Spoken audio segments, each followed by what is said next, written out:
Hello. How you doing, Chief? Good. How are you, sir? Good, my brother. Good to see you. Good to see you too. It's all good. Good, good. Mr. Lou, Mr. Kobe. Hello. Hey there, Chief Magnuson. How was the baby's birthday party? They had it outside. I was sweating bullets. I bailed. No, it was good. It was fun. I got back You were in time. dressed so well, so That's what I do with a suit and tie in 90-degree weather. I ain't that bright. You're cool as a cucumber, my brother. Maybe now, but not before. yeah. That was fun. It was cute. It's Still going on, but I made some tracks. I'm good. Oh, I'm good to go. Thank you. Sounds good. Yeah.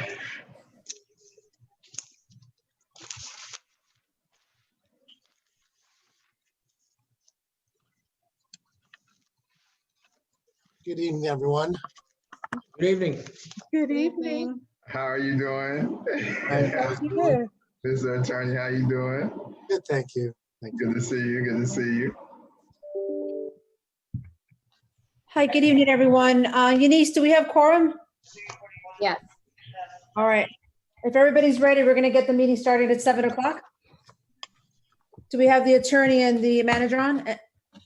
Yes. Yeah. All right. So at this time, I would like to call our virtual regular council meeting. Today is Tuesday, June 23rd at 7:01 p.m. If I can please have a moment of silent meditation followed by the Pledge of Allegiance.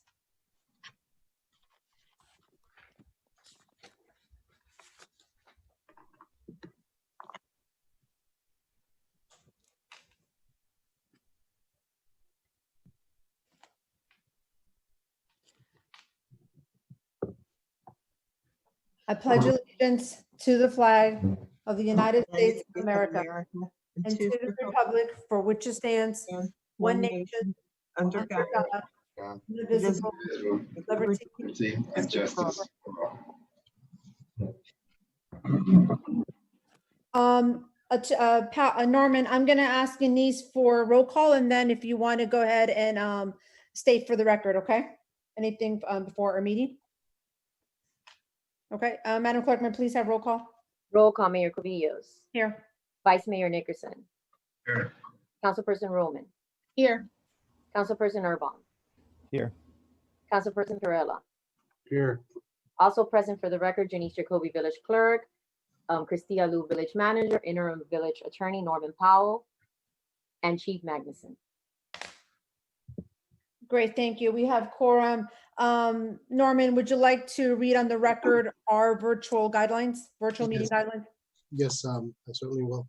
This is the virtual meeting statement. It'll take a few minutes, so let's just bear with me.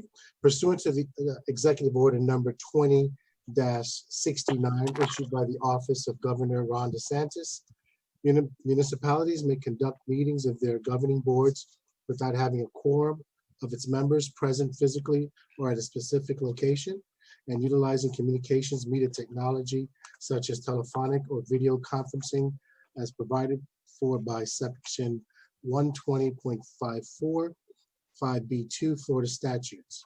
Procedures for the public comment will be explained by myself shortly. The members of the Village Council appearing remotely for this meeting are Vice Mayor Omar Nickerson, Councilperson Anders Urban, Councilperson Louis Perella, and Councilperson Damari Roman, Claudia Kubilius, Mayor, the village manager, Christy Alou, village clerk, Denise Jacoby, and myself, interim village attorney, are all appearing remotely. So the governor's executive order suspends current laws that requires a quorum be present in person and that a local government body meet in a specific public place. It utilizes local government, it authorizes local governmental bodies to use communication media technology such as telephonic and video conferencing as further provided in section 120.54B2 of the Florida statutes. Further, chapter 28-109 entitled Conducting Proceedings by Communications Media Technology of the Florida Administrative Code provides guidance for procedures to be followed to conduct a proceeding by means of communications media technology or to provide access to a proceeding by use of a CMT. The governor's order does not waive any other requirement under the Florida Constitution and Florida's government in the Sunshine Laws. The village is using the Zoom platform to hold this virtual council meeting. The Zoom platform does not require the public to purchase or download any additional software or equipment to watch this meeting. Zoom is a cloud-based platform for video and audio conferencing, collaboration, chat, and webinars across mobile devices, desktops, telephones, and room systems. Public comment will occur as they always do at the council and committee meetings during good and welfare, and after each agenda item prior to voting. When the mayor opens the meeting for public comment, anyone wishing to participate will have 3 minutes to speak. The following is the way to use the application. If you are using a mobile device, click the raise hand icon on the bottom. If you are using your computer or personal computer, click the icon participations on the bottom of your screen. You will see the option to raise your hand. There are two ways to view the meeting on your screen. The first is a gallery view, and the second is a speaker view. The gallery view allows you to view almost all participants at the same time on your screen. In the speaker view, whoever is speaking will be viewed front and center, while the other participants will be on the top in smaller squares. Please make sure to mute your microphones when you're not speaking. If possible, use headphones to mitigate sound feedback. When addressing the village council, please first state your name and your home address. All comments submitted will be included as part of the public record for this virtual meeting and will be considered by the village council prior to taking any action. Everyone participating in this virtual meeting is required to maintain decorum. There's no clapping, applauding, heckling, or verbal outbursts in support or opposition to a speaker or his or her remarks, and that shall not be permitted. No signs or placards shall be allowed. No person other than the person having the floor shall be permitted to enter into any discussion either directly or through a member of the council without the permission of the chair. No question shall be asked of the council member except through the mayor. Any person making personal, impertinent, or slanderous remarks, or who shall become boisterous, rowdy, disruptive, or making personal comments while addressing the council shall be barred from further participation in this virtual meeting by the mayor. Now, if at any time during the virtual public meeting, the ability of the public to listen or participate is interrupted due to a technical problem, the meeting shall be immediately paused during such time and will resume when the technical problem is corrected. The village has published an agenda as well as included in the notice to the public pursuant to our village code and the items and topics that will be discussed at this virtual meeting. Additionally, the public has been given the opportunity to provide public comment during this meeting. Moreover, section 286.0114, subsection 4C of the Florida statute specifically authorizes the village to prescribe procedures or forms for an individual to use in order to inform the council of a desire to be heard, to indicate his or her support, opposition, or neutrality on a proposition. The village has provided a procedure to indicate, among other things, his or her support, opposition, and neutrality on the items and topics to be discussed at this virtual council meeting. Mayor and council members, are you comfortable with all the notice provisions set forth and these uniform rules of procedures which I've just established for this virtual meeting? Yes. Yes, thank you. Yes. Thank you. At this time, I have a motion from the council for approval of the agenda. Make a motion to approve the agenda, Madam Mayor. There's a motion made by Vice Mayor Nickerson. Is there a second? I'll second the motion. Mayor, if I may make a comment. There's a motion and a second. Before I ask for a vote, comment. Okay, I'd just like to read a brief statement into the record at the end of the meeting, please. Do you want to make an addition to the agenda? Correct.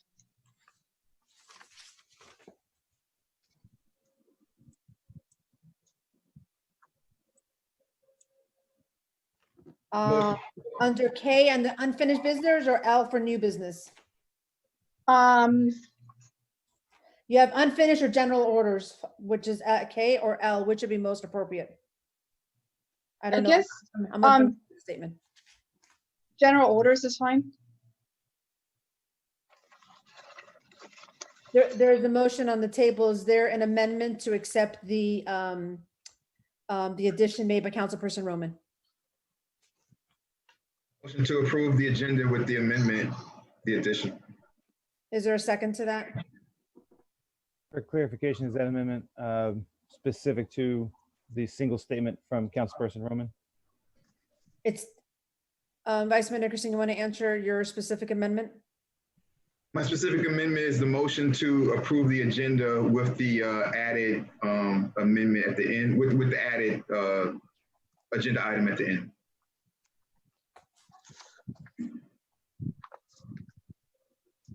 Is there a second? I will second. Second by Councilperson Erba. There is an amendment to the a motion to accept the agenda with an addition added under K for K1, which is from Councilperson Roman. All in favor, signify by saying aye. Aye. Any nays? Aye. Hearing none, the agenda passes.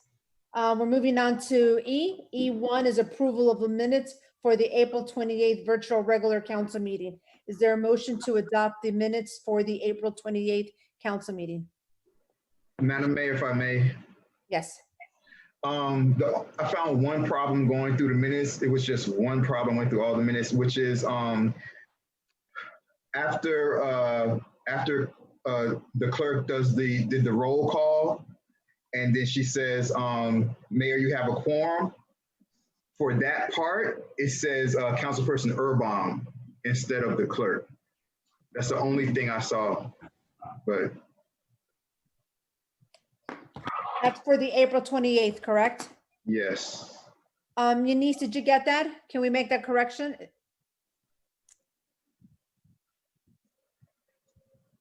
Is there anything else from the council? That was the only thing I saw. Anything else from the council? No, Hearing Madam. none, is there a motion to approve the minutes for April 28th with the correction made by Vice Mayor Nickerson? Madam Mayor, I make a motion to approve the agenda with the correction. Okay, there's a motion made by Vice Mayor Nickerson with the correction. Is there a second? I will second. Second by Councilperson Erba. All in favor, signify by saying aye. Aye. Any nays? Hearing none, the minutes for April 28th will be amended and corrected accordingly and placed on the website. Now we have E2, approval of the minutes for May 26, 2020 virtual regular council meeting. Has the council had the opportunity to review the minutes? I didn't get those minutes. Yeah, I didn't get those either. There were the April minutes were there twice though. Like when you get to the end of the April minutes, they do it, it's like over again. So maybe I didn't get those minutes in time. I didn't get it till after I sent it to you guys, so that's why it's not. Okay, so we're gonna table the minutes for May 26th meeting. The minutes for the May 26th virtual regular meeting will be tabled to the July meeting. There's no presentation at this moment. We're gonna open up to good and welfare. If there's anybody right now, we have a few attendees. Dwight or Kyle, we have Courtney Kirk with his hand up.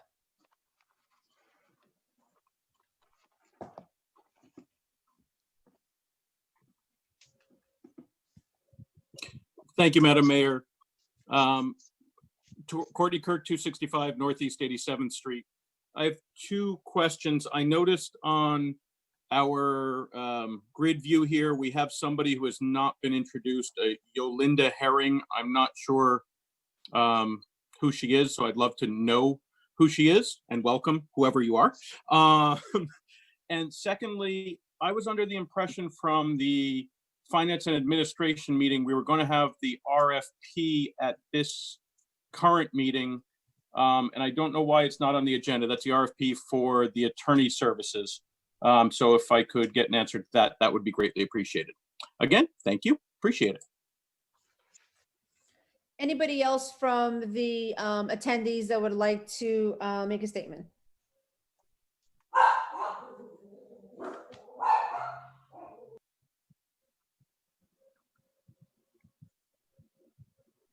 Okay, hearing none.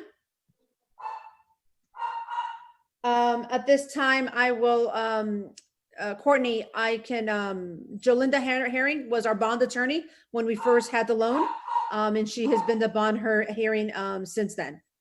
So she's here because of the loan, the ordinance for the loan. And my apologies for not having introduced her during special guest. With regards to the agenda item not being on, I was not at that admin and finance meeting. I was given all the agenda items. I reviewed them with the manager and the clerk. One of the things I can say that I discussed with the manager and the clerk, excuse me, the manager and the attorney before, like I think when about in May, I reviewed and I sent an email to the attorney, to the manager, and to the clerk with regards to what June and July were going to look like as far as agenda items. So when I looked at all of the items for June, which is pretty hefty, I'm trying to keep it so we don't go over to 2 to 3 hours. But at the same time, I was not, when I was given a whole slew of what would be considered for the June, this is what I was given. And there was really nothing that I said, you know, could wait over for July. So if that was discussed, it'll probably be in the July meeting then. Right now for July, I know that we have the 2 ordinances tonight. If they were to pass, they're going to go for second reading. The 2 ordinance for the that are referendum needed to come on tonight if they were going to make the ballot. So those 2 took precedence to be on the agenda tonight. And most of the other ones that were time sensitive, a couple that are on tonight because they did not make it to the May meeting. So I hope that answers your question. Anybody else in good and welfare? All right, seeing none, we're gonna go to the first item. The first item is ordinance 2020-11, which is the restatement of the financing agreement, first reading. I'm gonna ask the attorney to please read into the record. An ordinance of the Village Council of the Village of El Portal, Florida, approving the execution and delivery of an amended and restated financing agreement, providing for the rights, securities, and remedies for the owner of the note, making certain covenants and agreements in connection therewith, providing for severability and providing for an effective date. Ms. Jolinda Harris is going to be here to Herring, sorry, is going to be dealing with this item for the village. So there's been a motion read for 2020-11. Before I bring Jolinda up and before I have it for discussion, is there a motion to adopt ordinance 2020-11? Make a motion to adopt the ordinance 2020-11, Madam Mayor. Motion's been made by Vice Mayor Nickerson. Is there a second? I'll second. Second by Councilperson Roman. We're going to open up discussion. If I can please have Jolinda come in and walk us through the ordinance. I'm then going to ask, I believe Raphael from the bank is also on. I'm going to ask him to add in whatever needs to be added. I'm also going to ask the manager. Then I'm going to open it up to the council if they have any questions. Then I'll open up for any public comments. So with that said, may I please have Jolinda? Good afternoon, Mayor and Council. As you know, you have before you on first reading the ordinance for the grant proceeds note that was originally done back in 2018, and you took out those funds for the cleanup of Hurricane Irma because you were waiting for funds from FEMA to be able to pay those. And to date, the line of credit would have been terminated as of July. And so because you don't have all of the funds to make the full payment, we are now going back and basically reauthorizing that line of credit. And so the bank has asked that this line of credit be actually turned into a note, a fixed rate, long-term loan rather than a line of credit. And so that's why we are here today to do that. And your ordinance authorizes the amending and restatement of the finance agreement that you'd entered into previously. And Raphael, I don't know if you'd like to talk about the interest rate that the bank is offering. Just to point out, it is still going to be a variable rate until the end of the term for this last time. At the end of the term, then we have to turn it into a fixed rate, but we're all under the presumption that the state will finally release the funds owed to the village, so making this all a moot point. As for the rate itself, the rate's going to be 205 over the 1 month LIBOR of the first date of that month. It hasn't changed from last year, but what has changed is the floor. Whereas before, the floor, which would be the lowest possible rate that this loan can go, was at 4.35, I believe. The floor at this point will be 2.80, which will make it bring it more in line with today's current market when it comes to rate. So that will save the village a lot of money over the next 12 months or less, depending on when the FEMA funds come in.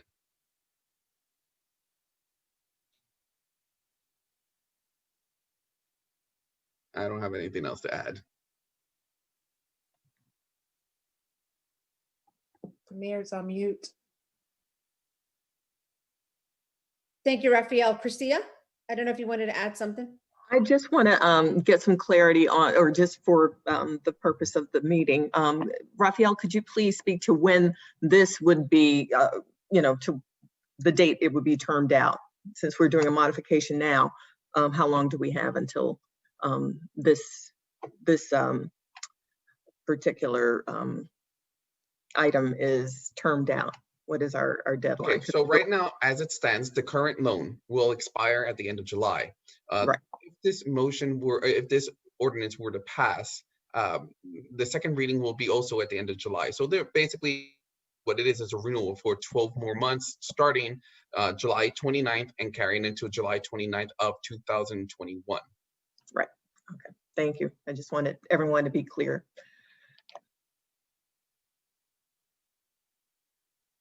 Does the council have any questions for either Jalinda, our banker, or our manager? One last point of clarification, perhaps for Raphael, Mhm. which would be that, so then at the end of July of 2021 is when we'd be going to a variable rate. Is that correct? Or a fixed rate, I'm sorry.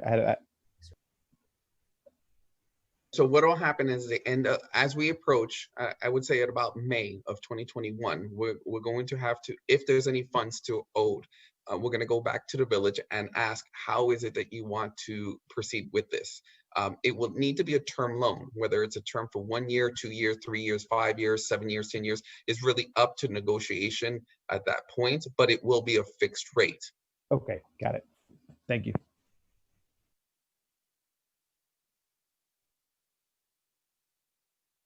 Does the council have any additional questions for the attorney, the manager, or our banker, the banker? I don't see no hands. All right, hearing none, are you all comfortable? I'm gonna open up for public comment. All right. I'll open up for public comment for the first reading for the ordinance 2020-11.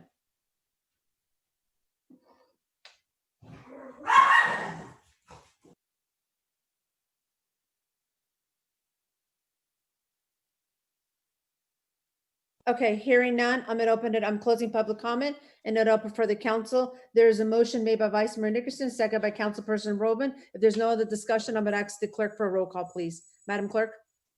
Roll call, Councilperson Perrella. Yes. Councilperson Erbaum.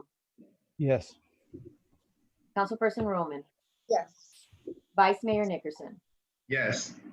Mayor Cubillos. Yes. Motion passes 5-0. Thank you. Next, we have ordinance 2020-12, staggered terms, first reading. If I can please have the attorney read into the record, and I will then do the same thing. I will ask for a motion in first second. I'll have discussion from the council, and I'll open up for public comments. With that said, if I can please have the attorney read into the record. An ordinance of the mayor and village council of the village of El Portal, Florida, submitting to the village electors a proposed amendment to the revised village charter section 2.03 to provide that the term of office for the village council members shall be staggered, with the first and second highest number of votes shall be 4 years, and the term of office for the council members receiving the third and fourth highest number of votes shall be 2 years, providing for severability and providing for an effective date. Okay, thank you. Is there a motion to adopt ordinance 2020-12, staggered terms, first reading for discussion? I'll make a motion to pass this ordinance. Motion's been made by Councilperson Urban. Is there a second? I'll second. Second by Councilperson Roman. There's a motion on the table. This ordinance was brought forward by Councilperson Roman. Did you want to discuss it a little bit before I open up for comments from the council? Sure. This was brought up, I just, in efforts to have some continuity on the council. Right now, as we all know, everyone on the council is up for election at the same time. And so we're up for elections now in November with a possibility of having a whole brand new council. I think that this will, this is sort of, there are other villages and communities, cities that have staggered terms. And I think that this will indeed help, and it will also, well, that's the main thing. It's that it'll help with the having some continuity during, the village council. Are there any comments from the council or questions before I open up for public comments? I would just say that I think this is a very positive move, and that it'll create kind of a cycle that I think will help engage more residents and have more people involved. And I think ultimately it will be good for the long-term health of the council in terms of productivity. And so I think it's a little bit problematic that every seat would be up at the exact same time in terms of, as Councilperson Roman was saying, a continuity. And so for someone like me who believes in very short term limits, for example, I think this helps kind of achieve the same thing that short term limits achieves, where you have kind of different people at different levels at different times interacting. And I think overall that brings more voices to the table. And so I think this is very good. Okay, great. Thank you. Anybody else on the council would like to make a comment or has a question? All right, seeing none, no hands. I'm going to open it up for public comments. And Kyle, we have Courtney Kirk and Virginia Emmons and Hugh Gladwin.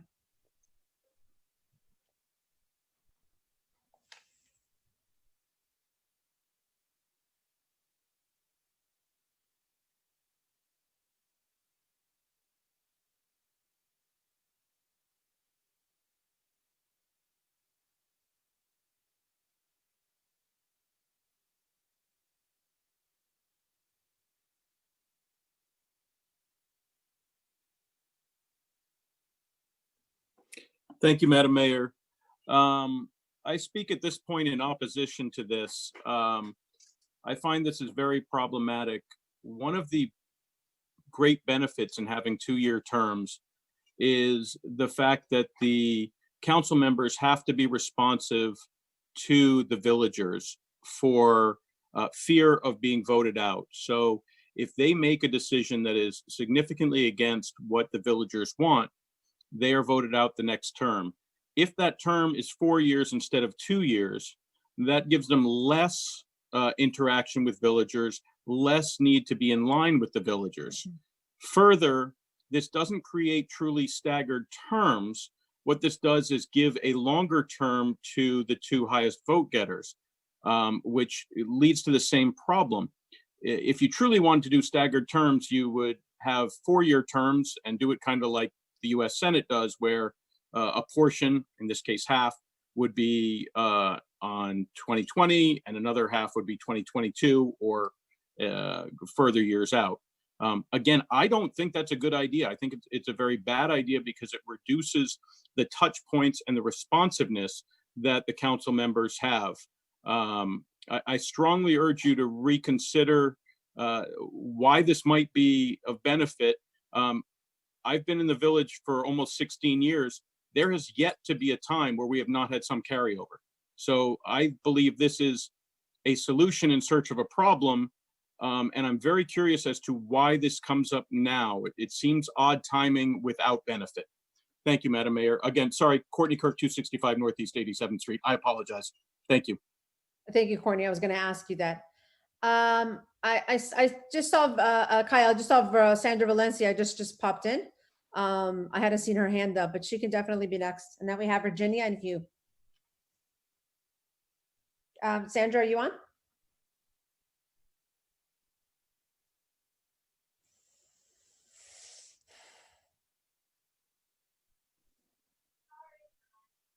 Hello?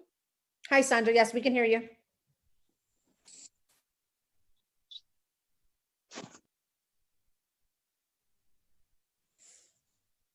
Can you hear us? She's muted. Oh, hi. Sorry. Sorry, yeah, I'm having issues with my phone, so I'm sorry. It's okay. State your name and address for the record, please. Sandra Valencia, 8633 Northeast Miami Court. Good evening. Yes.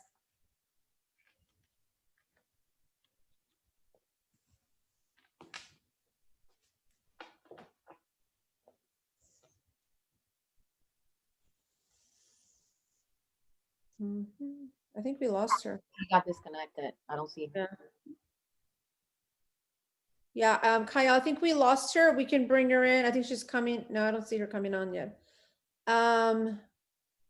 When she comes back on, we can let her in. We're next we have Virginia Emmons.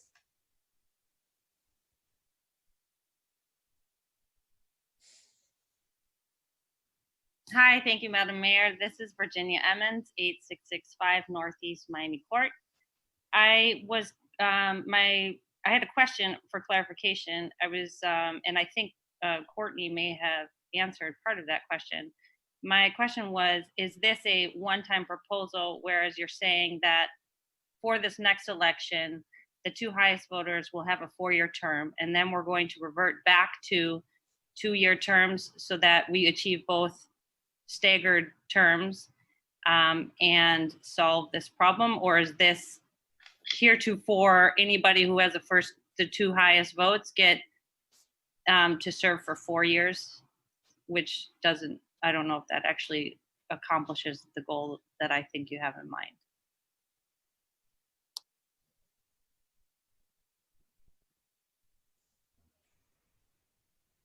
I'm complete. That was my question. Perfect. Thank you.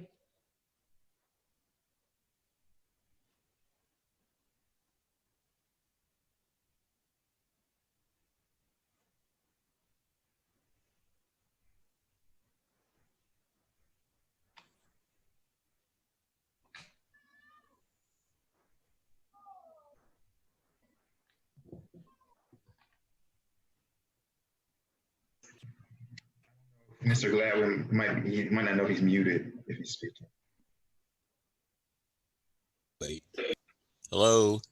Hi, Hugh. We can hear you. How are you? State your name and address for the record, please. Yes, Hugh Gladwin, 400 Northeast 85th Street, El Portal. I'm not going to be much help in this because I have very mixed feelings. I've been trying to figure it out. On the one hand, I think I agree with Councilpersons Roman and Erbaum that we need some changes. I think we've had a problem in the past of frequent elections and not enough people running, no competition. and things like that. But at the same time, you know, there are a number of things in this that I think are big changes and I'm not quite comfortable with. I think the idea of having highest votes determine, you know, in a small village where votes can be really close, can be very divisive. It also, you know, makes it very hard. I mean, to be on the council is a huge commitment, I think, of time and energy. And, you know, but even on that, I'm sort of conflicted because on the one hand, I think, you know, there's an advantage of 4 years for somebody to learn the job and, you know, do it. On the other hand, I agree with Courtney that sometimes, you know, 4 years is a long time. So I'm not any help at all in this, but the other thing that concerns me is this is a really big change. I mean, the last time the village changed the voting procedure, it was a huge change. It had many, many effects. I think some good and some bad. You know, I think to do something like this as major and serious as a charter change, I think is something that needs more hearing, more thought, and more time, and needs to be done. So I would strongly feel that you should keep on schedule and plan the discussion of this over the year. You know, and the current pandemic affects it too, because, you know, this is the kind of thing where a Zoom meeting is really not a substitute for a meeting where people come and, you know, have time to talk and discuss the issues. I think the last time, I don't remember when we changed, you know, drastically changed the procedure for voting, there was a lot of discussion and a lot of thought beforehand. So I just think it's very premature to do it now in this particular time. So those are my thoughts. Thank you, Hugh. Kyle, we have Virginia Emmons' hands raised twice. And the under attendees. Hello. Oh, Hi, this is Sandra again. 8633 Northeast Miami Court. I'm sorry for the disconnection. My phone is just not okay. Anyways, so I have just only 2 comments. I am in total agreement with the last neighbor. I'm sorry I missed his name. But I'm in total agreement that I believe that this is premature at this point, and especially taking into consideration the new normal. So it's really not the right time to make that huge of a change, knowing that that person cannot run a campaign in a regular space or in a regular normality, if you will. And my second is that I didn't hear the answer to Virginia's question. Okay, thank you, Sandra. We're going to go through all the questions here. We have Kristen McLean next.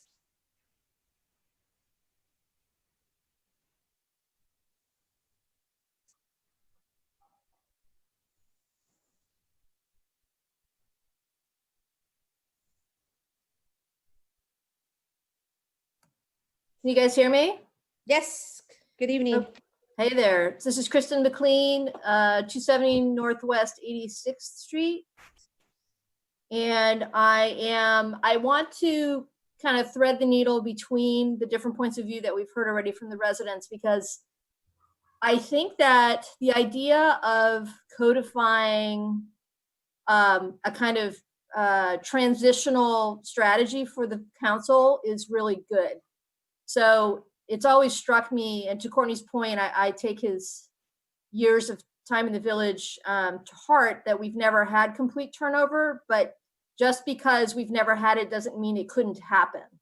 And one of my goals for the village since we've been here is really just to professionalize and build structure in the village that will support the long-term goals of the village. So the idea of having a succession plan that staggers village council seats is a really good one, I think. But I also support the observation that Hugh makes, and I just want to amplify it a little bit, that if we use votes as a way to decide who gets 4-year terms as opposed to 2-year terms, so it's sort of based on popularity, that doesn't really solve the problem of the length of the commitment that Hugh points out, right? So if I want to join the village, I may not really think that I could join for 4 years, or I don't know if I necessarily want the length of my commitment determined by the village voters, right? I'd like to have a little bit of control over that if I'm a prospective council member. So what would happen if I was a new council member and I won one of the top 2 vote counts, and all of a sudden I've just been committed to 4 years on the council when I've never even served before and don't entirely know what I'm getting into, or at least haven't had that experience. So I would encourage the council to keep working on this, and for us to maybe think about a couple of different scenarios where we could accomplish this goal and maybe tweak some of the details of what's in this proposal based on the feedback that we've just gotten. Because I think the continuity is really important, to Vamari and Anders's point, but I would like to have the mechanism. I mean, my concern is that someone winds up in a 4-year term and they can't fulfill it for one reason or another, and then we wind up with a special election anyway. So how can we refine this idea to make it a little more predictable for the people who are running and also for the village? So that's my comment. Thank you, Kristen. Any other comments from the attendees? From the public? All right, hearing none, I'm going to open it up back to the council. And I see a couple of hands raised. I see Councilperson Urban and I see Vice Mayor Nickerson. I didn't know if at this time, Councilperson Roman, did you want to answer? I know you're the sponsor of this ordinance. Did you want to answer Virginia Emmons' question with regards to whether or not this is we all know the answer, but whether or not there's one term and if it's going to just be this time and next, if you want to answer her question. Sure. So I can't remember who else asked this, but this would go on the ballot now in November if this was passed. This would not take effect until if it does pass and the voters pass and vote, then it would take effect at the following election. So this is something that is being discussed now. We discussed it at the I think it was Admin and Finance, and the committee decided to bring it to the full council for discussion. You know, I hear what everyone's saying, and I love to see a happy, I do agree that, you know, if somebody's running for office and they may not want to do the 4 years, that could be a deterrent. And so I don't know what the answer is and how we can stagger this and still have that strategy without the 4-year commitment, or the 4-year commitment being for the most popular person, because I do believe that also could be an issue. So yeah, I'm happy to listen to the rest of the council and take this for further discussion. Okay. I also have the hands of Councilperson Urban and Vice Mayor Nickerson, who both sit in the Admin Committee, Admin and Finance Committee, where this was originally discussed. So I'll definitely ask him to opine. Councilperson Urban? Yeah, so this goes back to pre-COVID. I remember discussing this in person in Village Hall. And so understanding, I'll go through the list of the concerns that was raised by the residents. So for example, beginning with Mr. Kirk, you know, a solution in search of a problem. And then additionally, concerns from Mr. Gladwin and Ms. McLean, as well as Sandra, regarding the popularity contest. And then just quickly, for clarification, for Virginia's question here, I'll say that how it would work, the problem with, how it would work is, in that first election that this takes place, you've essentially got, I believe what we discussed in the Admin and Finance Committee meeting was that the mayor's position would be a 4-year term. and then you're left with, Omar's shaking his head, a 2-year term for mayor. Okay, and then split between the other 2 seats. So you got seat 1, 2, 3, 4. 2 of those seats essentially would be 2-year terms. 2 of those seats would be 4-year terms. So that the following cycle, then you're turning over only, yes, you're turning over 3 of those seats. 2 seats will remain continuing through to the next cycle. And then at that next cycle, now you have every single seat up again. So the difficulty, as I believe Mr. Kirk was pointing out, is that ideally, yes, we would have staggered seats. His concern is that it becomes a popularity contest. I believe everybody kind of raised that same concern of it being a popularity contest. And now you've got someone, you know, with no term limits. I mean, all it takes is 3 cycles and you've got someone there for more than a decade, right? So as I'm listening to those comments, I feel that maybe we name them. So seat 1 be a 2-year seat, right? Seat 2, a 4-year seat. Seat 3, a 2-year seat. Seat 4, a 4-year seat. And then you've got the mayor's that holds it a 2-year seat. So maybe we name that, and that might then allow residents to choose, hey, you know what? I want to go for one of those 4-year positions. Hey, yeah, I'm going to go for one of the 2-year positions, right?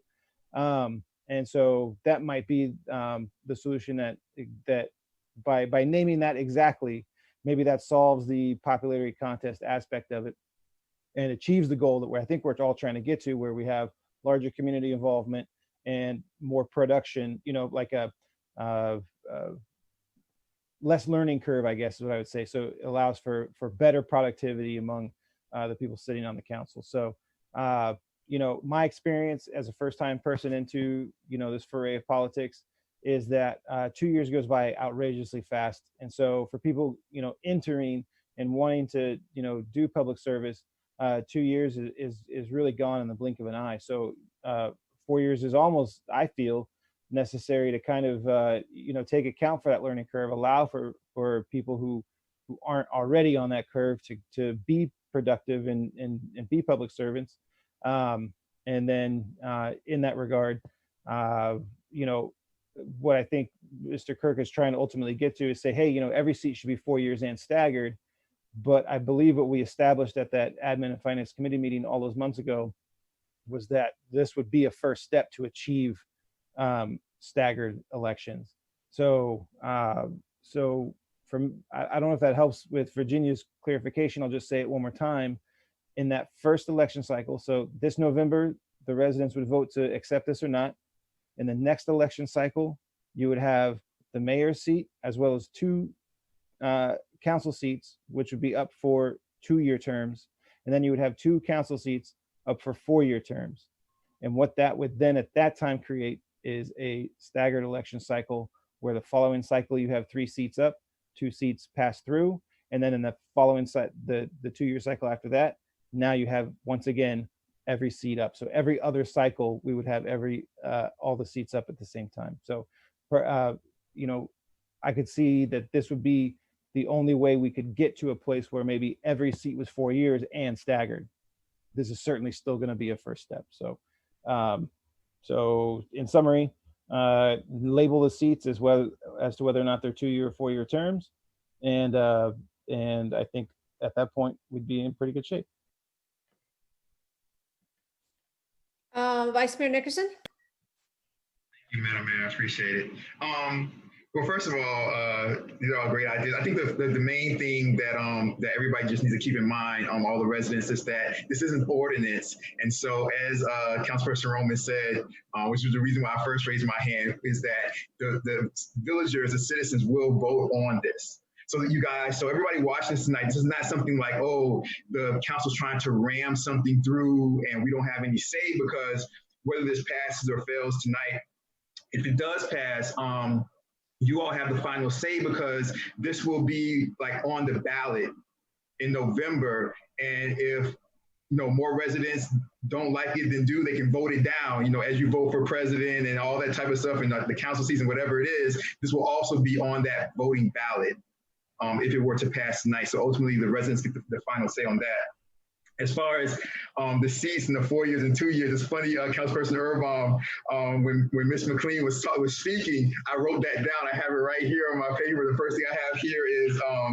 it could be that 2 seats are 4-year seats and 2 seats are 2-year seats. So that, yeah, let's say if seats 1 and 2 are 4-year seats and seats 3 and 4 are 2-year seats, and you know you're going to run, you want to run for a 4-year seat, you can run for seats 1 or 2. If you feel like you want to run for a 2-year seat, you can run for seats 3 or 4. I put also here, though, the second thing I have here is that if people do have a problem, because I think I heard a couple people say something about the actual 4 years, they felt that that was too long. What we could do is we could do it to where 2 seats get a 4-year term one time. And that way and then after that, they get only 2-year terms after that. If they do that once, you'll always have 2 seats on even years and 2 seats on odd years. So you'll never have somebody up. You'll never have the whole council up at the same time. That's also an option, and that's all I wanted to say. Thank you very much, Madam Mayor. Thank you. Councilperson Perrella? Yes, hi. I agree with all the, residents about, being like in favor of it and not too much in favor of it because of the 4-year time limit. It actually is like Kearney says, it's like it puts you in a more comfortable position that you don't have to like really, what if you mess it up and then you're not up for re-election in 4 years. We have to wait 4 years to vote somebody out and stuff like that. Now, I was also reading in some of the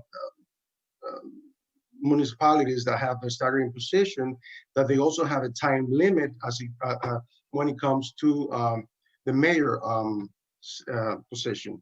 So if we put in a time limit for the council, I think one of the the discussions that a lot of people had was about the mayor's position being on a time limit as well.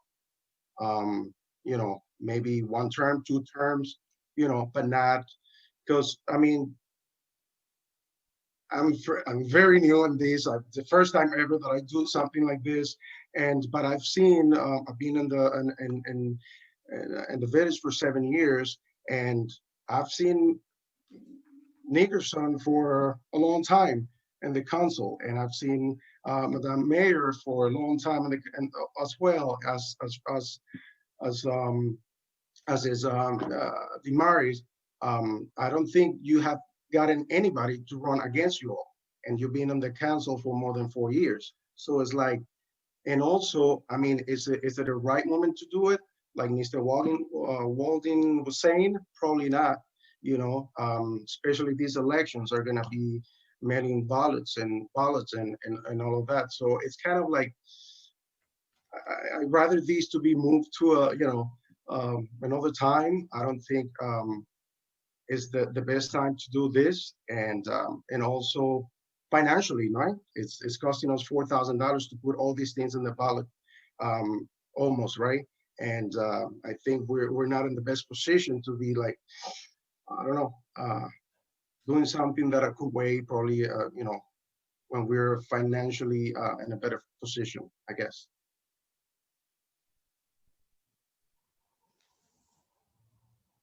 Okay, thank you. Any other questions or comments from the council? Yes. Councilperson-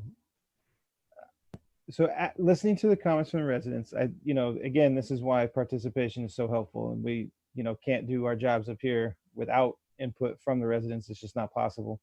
So listening to that consistent message from the residents regarding the concern for a popularity contest as the way this ordinance is currently written, I feel very comfortable moving forward, naming each seat and assigning it either a 2-year or 4-year term and proceeding that way. And I feel that this might be the right time to do it, because I'm going to just take a shot in the dark here and say that in November, we're going to have the highest turnout of any election we've seen in 50 years. So owing to that, I think this might actually be the right time to put something like this on the ballot, because I think we'll have the highest number of residents in many years actually, take a look at this. And while, I feel like 6 years is probably too long of a term. 3 years, the math just doesn't work out. Then we're going to be paying for extra elections. So we're stuck with 2 and 4 year terms. And again, 2-year terms really are, they just are very fleeting and very quick. And so the 4-year term doesn't bother me, so much. I think the larger concern is, how do we solve the popularity contest? And I think by assigning the seats to a 2 or 4-year term solves that. And again, I do think that this probably is the right time for this. We may not have another chance to have such a high level turnout in another election like we're going to have this year, meaning, I'll argue with anybody that we're going to have the highest turnout in November of voters across the entire country. And that would then also include El Portal. I'm not saying we're going to get 80%, but it's going to be higher than what's been in the past, which I believe is 24% for a presidential election in El Portal. And so, I do, and you guys all know my concerns about access and things like that regarding, new platforms and whatnot, but I do feel very comfortable that we'll have the most number of residential eyes on this, on the ballot, if we put it there in November. I think if we just solve the popularity contest aspect of it, we'll be in decent shape. Any other comments do you have your hand up again, Vice Mayor Nickerson? Yes, Madam Mayor, if I may. Thank you very much. I'm not against this, you guys, but there's been a lot of good points that have been brought up tonight. This is something that that isn't necessarily a rush, right? We would have to, if it didn't pass tonight, if it didn't make this election, we would have to piggyback on a midterm election. So we're talking about 2 years out. Or we would have to put it in the midterm election, and then it would go into effect if it passed then in the next presidential election. I just think that so many great ideas have been brought up. I think that maybe we should continue to work on this, even if we have to send it back to committee and continue to work on this, just to decide exactly which one is better, the best option that we have. Because I think that tonight, for the first time, we have residents that were here that were speaking up, but I think after tonight, people might watch the meeting and stuff like that. We might get more residents that may want to have input in this also, and they might have other ideas or ideas we just haven't thought about right now. I just see it as something that's not, like, I don't disagree with it, but I don't see it as something that's so pressing that it has to make this election. But that's my opinion. Thank you very much, ma'am. Perrella, did you have another comment? Your hand's up. Yes. And again, well, basically, Vice Mayor Nickerson just answered the question that I had about, and moving it to discuss it further on with the residents, that they might be more, after tonight's conversation, might have more interest in, in participation. Because, and again, if it is something that were to pass, and Anders was saying, it's a great time and this and that, we shouldn't and then waste the time in doing a time limit as well for the mayor's position. That, I think that's a big, remember, we're very small of the, very, very tiny village, and any little mistakes makes a big difference. So by just having the whole council, and I get that about the staggering term, it's good, right? Because you don't get the whole full new council that have no idea of what they might think they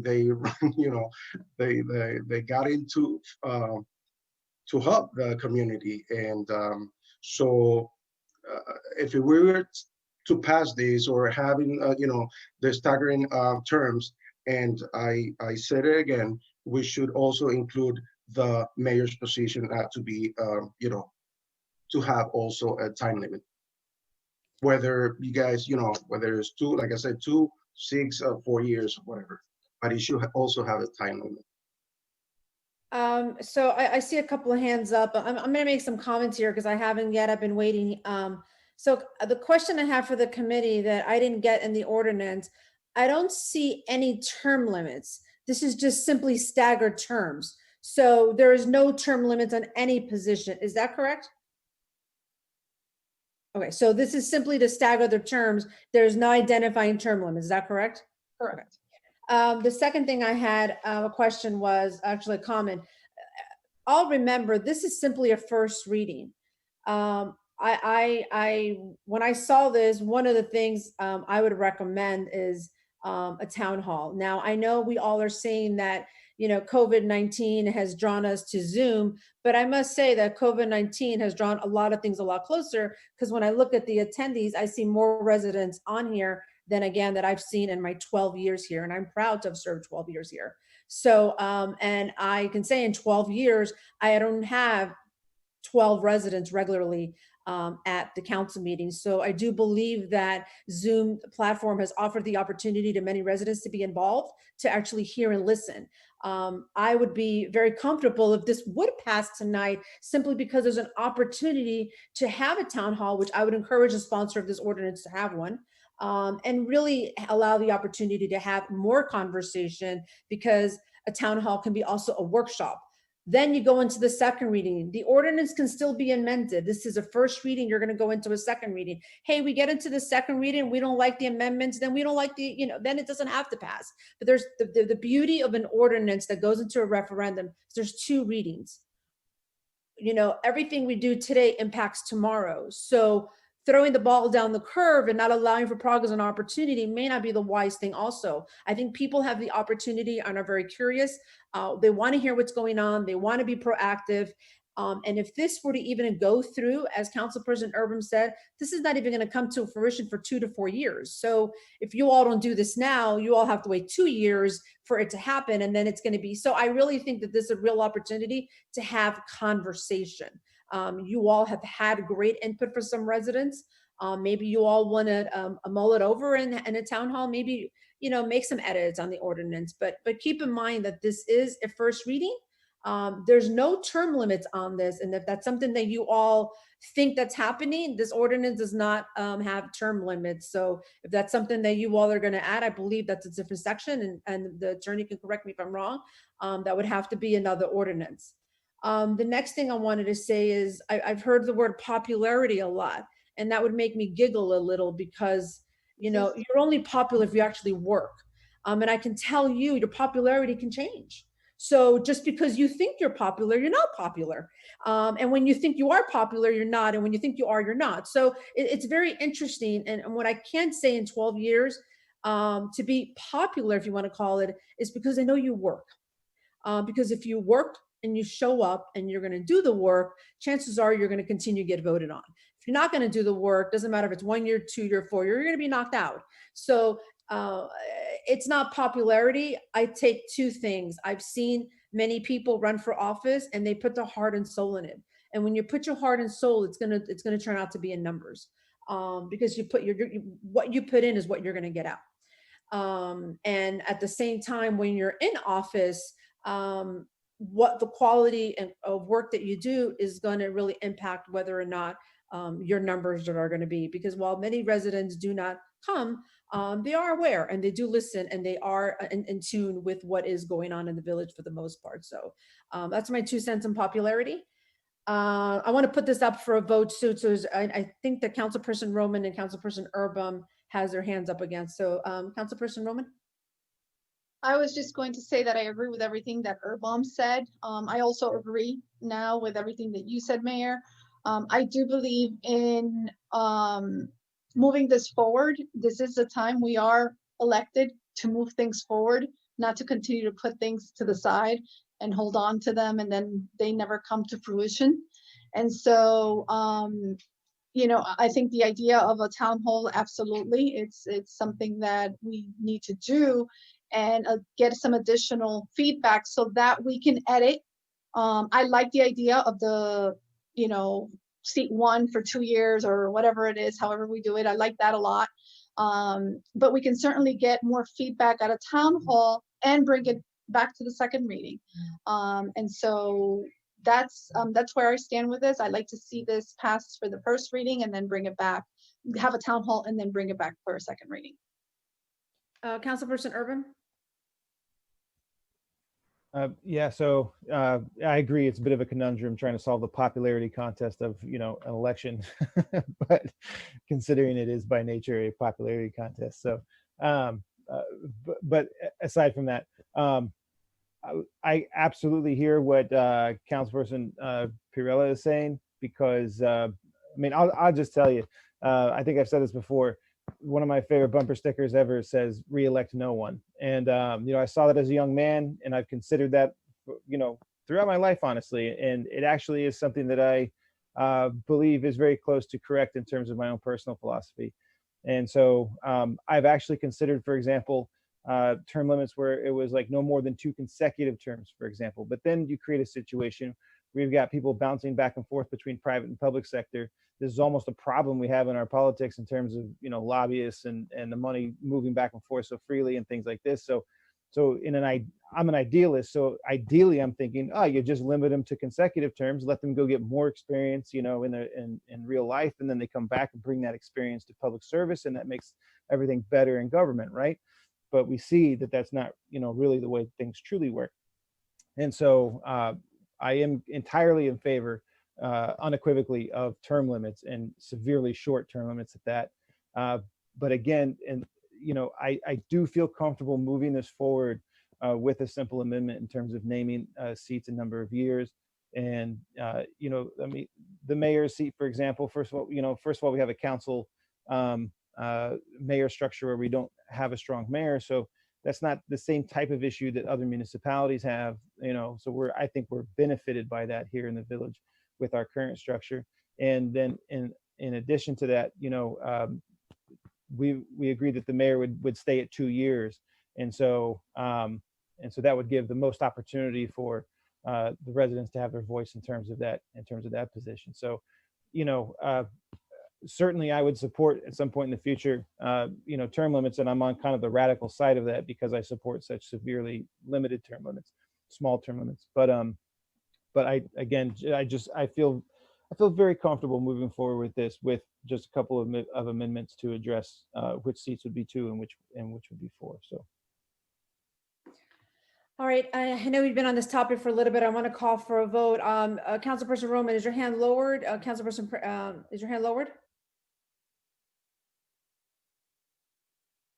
Okay. Council Pirella, is your hand lowered or is your hand up? Yes.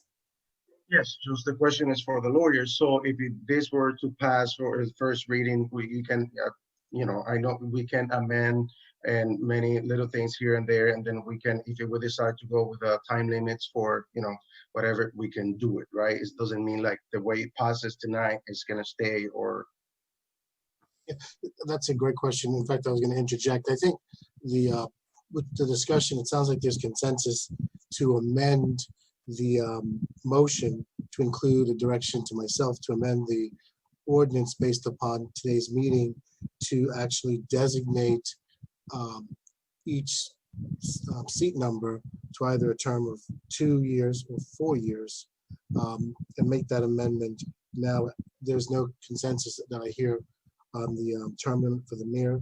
The mayor's position in the ordinance remains the same, it's 2 years. So it looks like the only thing I would recommend is simply amending the motion to include that the ordinance be amended to reflect that the seats will be designated 2 and 4 year terms. So that way, when you have the workshop or further discussion and come back, you'll actually have the proposed first ordinance as passed today based upon today's discussion. Council Pirella, your hand is still up. Did that answer your question? Yes. Okay, perfect. Any other discussion from the council before I ask for roll call? Hearing none, Madam Clerk, may I have roll call, please? Roll call. Councilperson Pirella. Yes. Excuse me, can I interject again? Oh, you want to, I'm sorry, you want a precise amendment.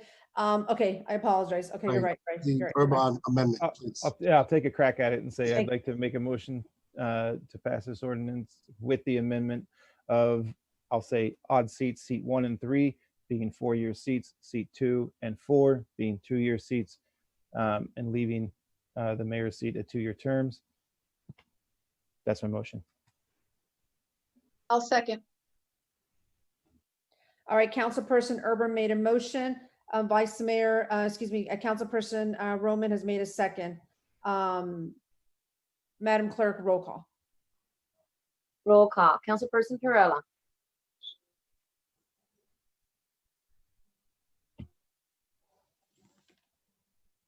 Yes. Councilperson Urban. Yes. Councilperson Roman. Yes. Vice Mayor Nickerson. Yes. Mayor Cubillos. Yes. Motion passes 5-0. Thank you. Norman, ordinance 2020-13, vacancies filled by council, first reading. An ordinance of the mayor and village council of the village of El Portal, Florida, submitting to the village electors a proposed amendment to the revised village charter section 2.05 to provide that the village council shall fill vacancies by unanimous vote or by special election, forfeiture of office for missing meetings, providing for severability and providing for an effective date. Okay, great. And like I've done, I will ask for a motion and for a second, and then we'll have discussion.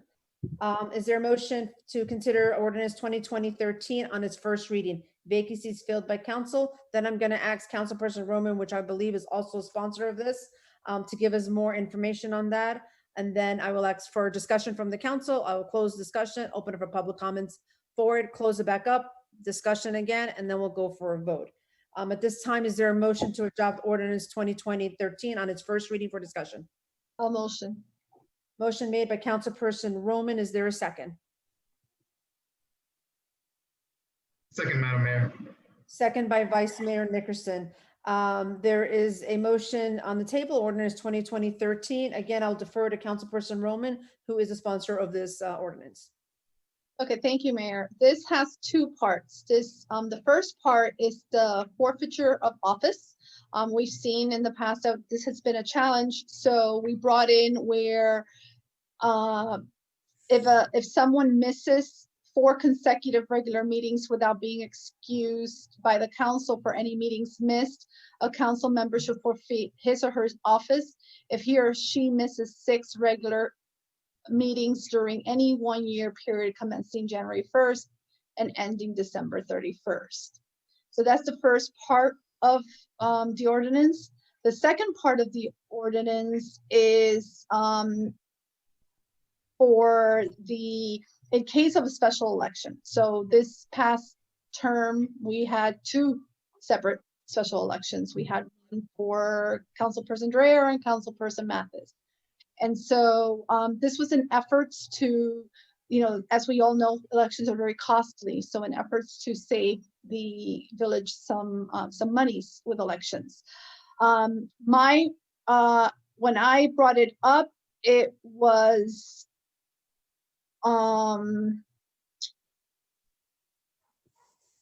going to go up for a vote, and I'm just trying to see.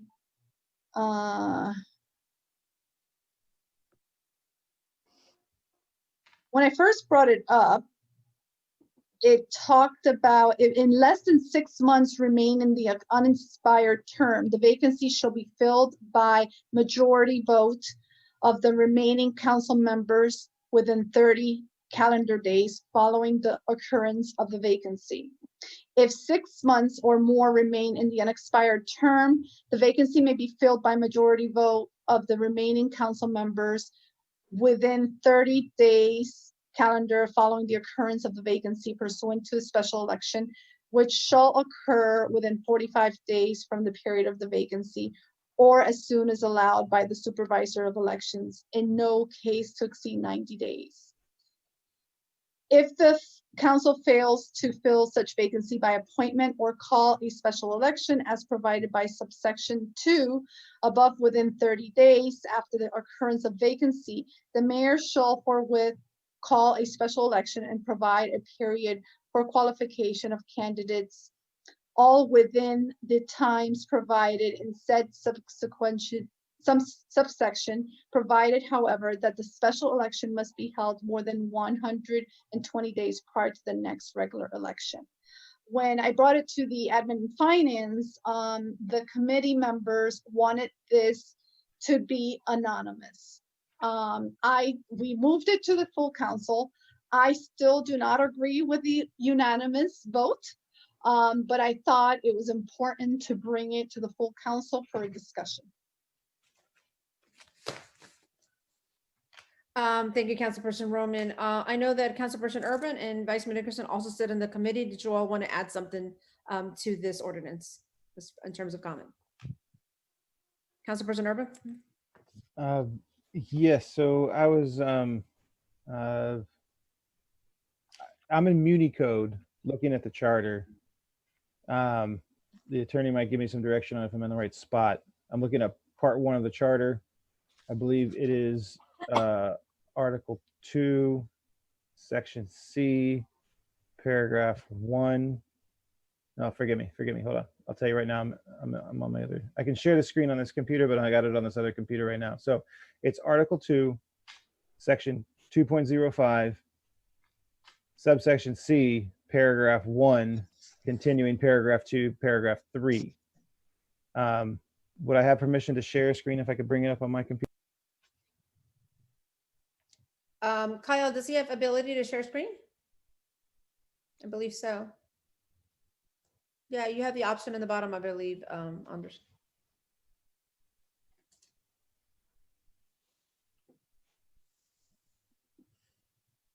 Yeah, you have access. You see it? There's a bottom green button that says, there you go. You're on mute, Anders.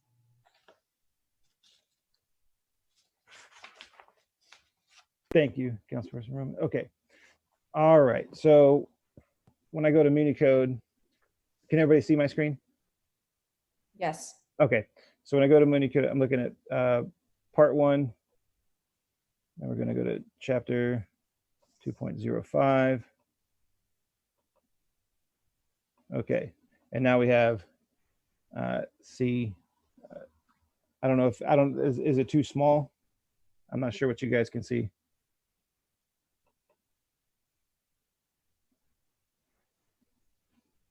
So paragraph 1 says if fewer than 6 months remain. Paragraph 2 begins if 1 year or more remains. And then paragraph 3 clarifies if 6 months or more, but less than 1 year remain.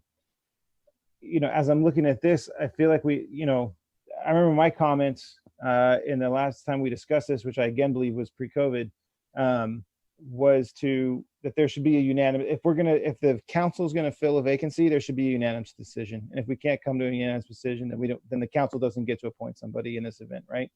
But as I'm reading through the charter, it really seems that this is already fairly well addressed. If fewer than 6 months remain, then there can be a majority vote. I mean, that's less than the unanimous that I'm asking for of the council to replace that person if less than 6 months remain.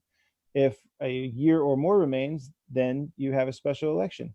And then if 6 months but less than a year remain, now it says the vacancy shall be filled by the council as provided for in paragraph 1, which means majority vote by the remaining council members, unless there is a village, county, state, or national election already scheduled to take place on any dates within, the 30 to 90 day rules, the 90-day rule ultimately, in which case the vacancy shall be filled by special election on the first such election date. So I'm a little confused why we're going through the process of this ordinance when it seems fairly clear in the present charter. So that's my comment. And I'll stop If I sharing. may, Mayor. I realize I got to stop sharing the screen. Hold on. Yeah. I'll get back there.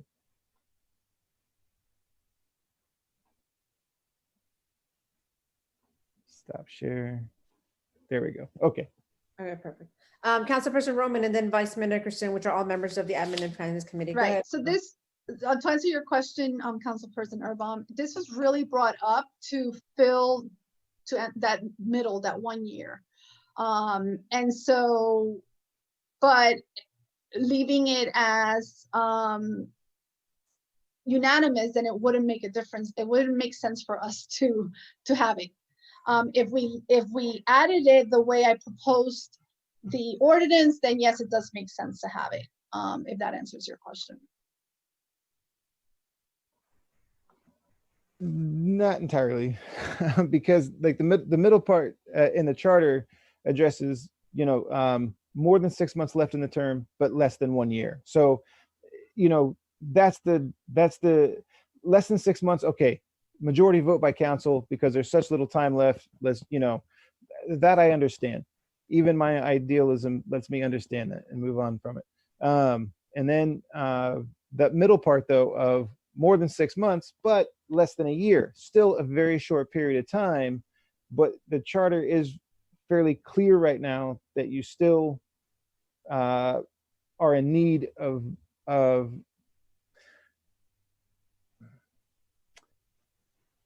fewer than 6 months. Okay, 6 months or more, but less than 1 year, the vacancy shall be filled by the council as provided for in paragraph 1, right?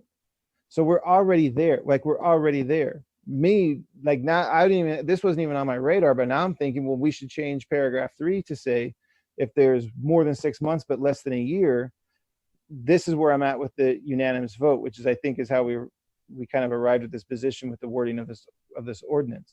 So in that event, I see it as cutting a corner, as taking a shortcut to do something for the convenience of the administration by allowing the council to name somebody in that event. So I'm of the opinion if that's going to happen, then it needs to be a unanimous decision from the council. And so, but ultimately, as I go through the charter, it seems that all three of these scenarios, long-term, medium-term, and short-term, are already outlined and addressed in the charter as it stands. Only at this point, as I'm looking at it, I'd like to tighten that up with paragraph 3 saying it's got to be a unanimous vote from the council.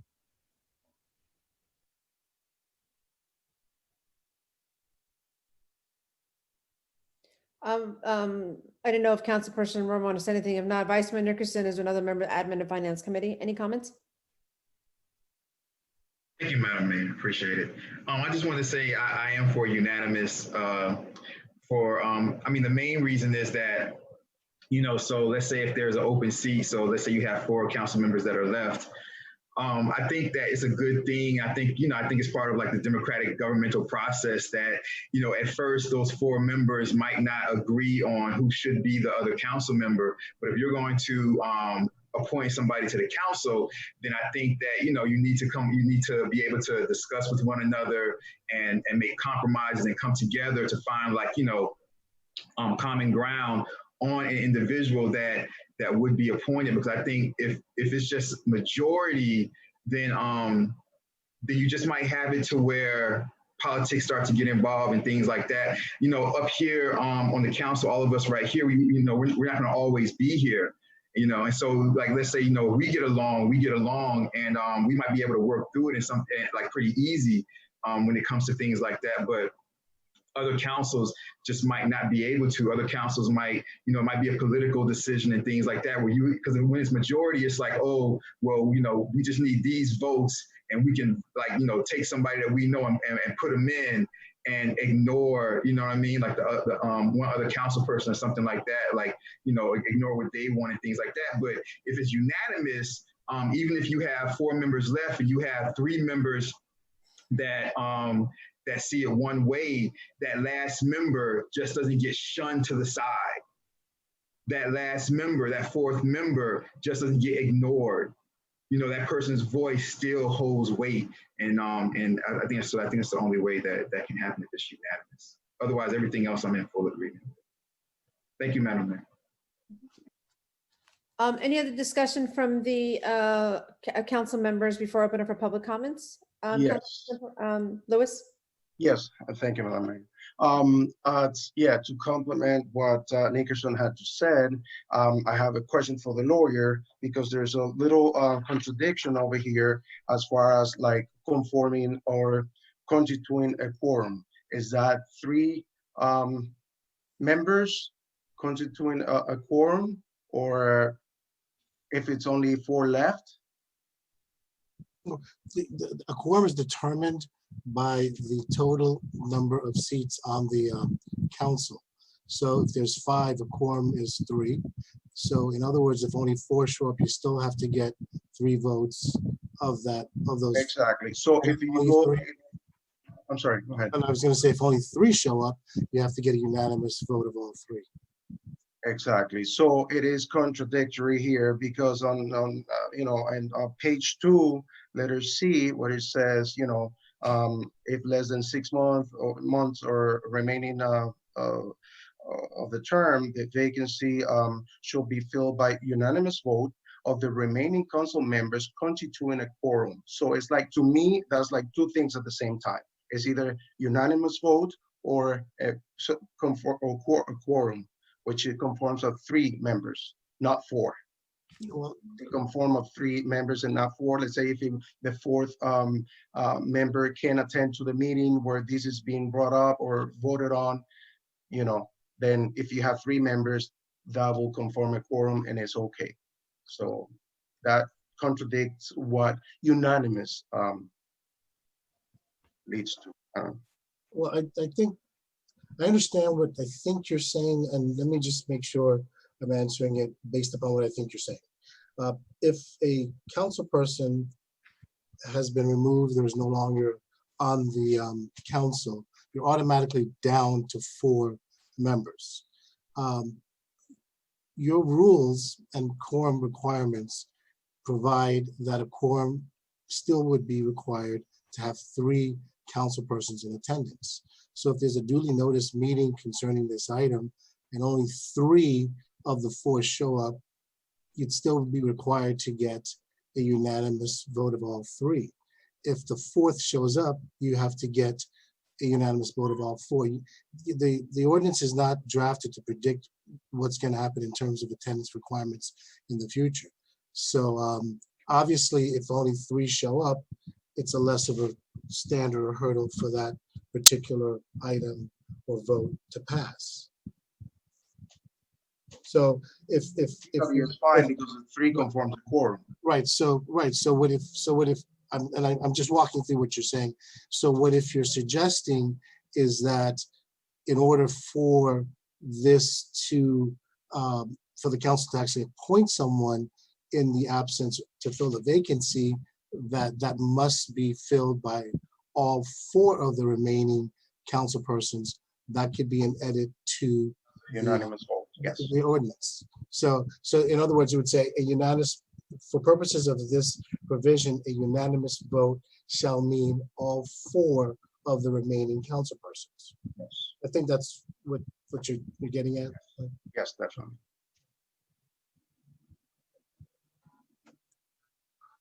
So because it's also on the questions that are formulated here, and it says it again, by a unanimous vote of the remaining council persons constituting a quorum. So it's, in essence, we just simply delete, I should say, the if that's what passes is the language that says it would just be it would be just hard and fast that it would be required that all 4 members have to vote. Now, keep in mind, obviously, if that's written into the ordinance and that's adopted, that 4th council person can just choose not to show up, and you'll not necessarily be implementing this provision, and you'd be defaulting into requiring a special election. Right. If I could. Councilperson Urban, do you have a question? Yes. Comment?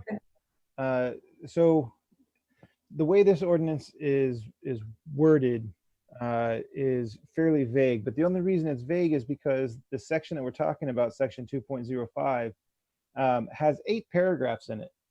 And so paragraph 7, for example, addresses the quorum issue.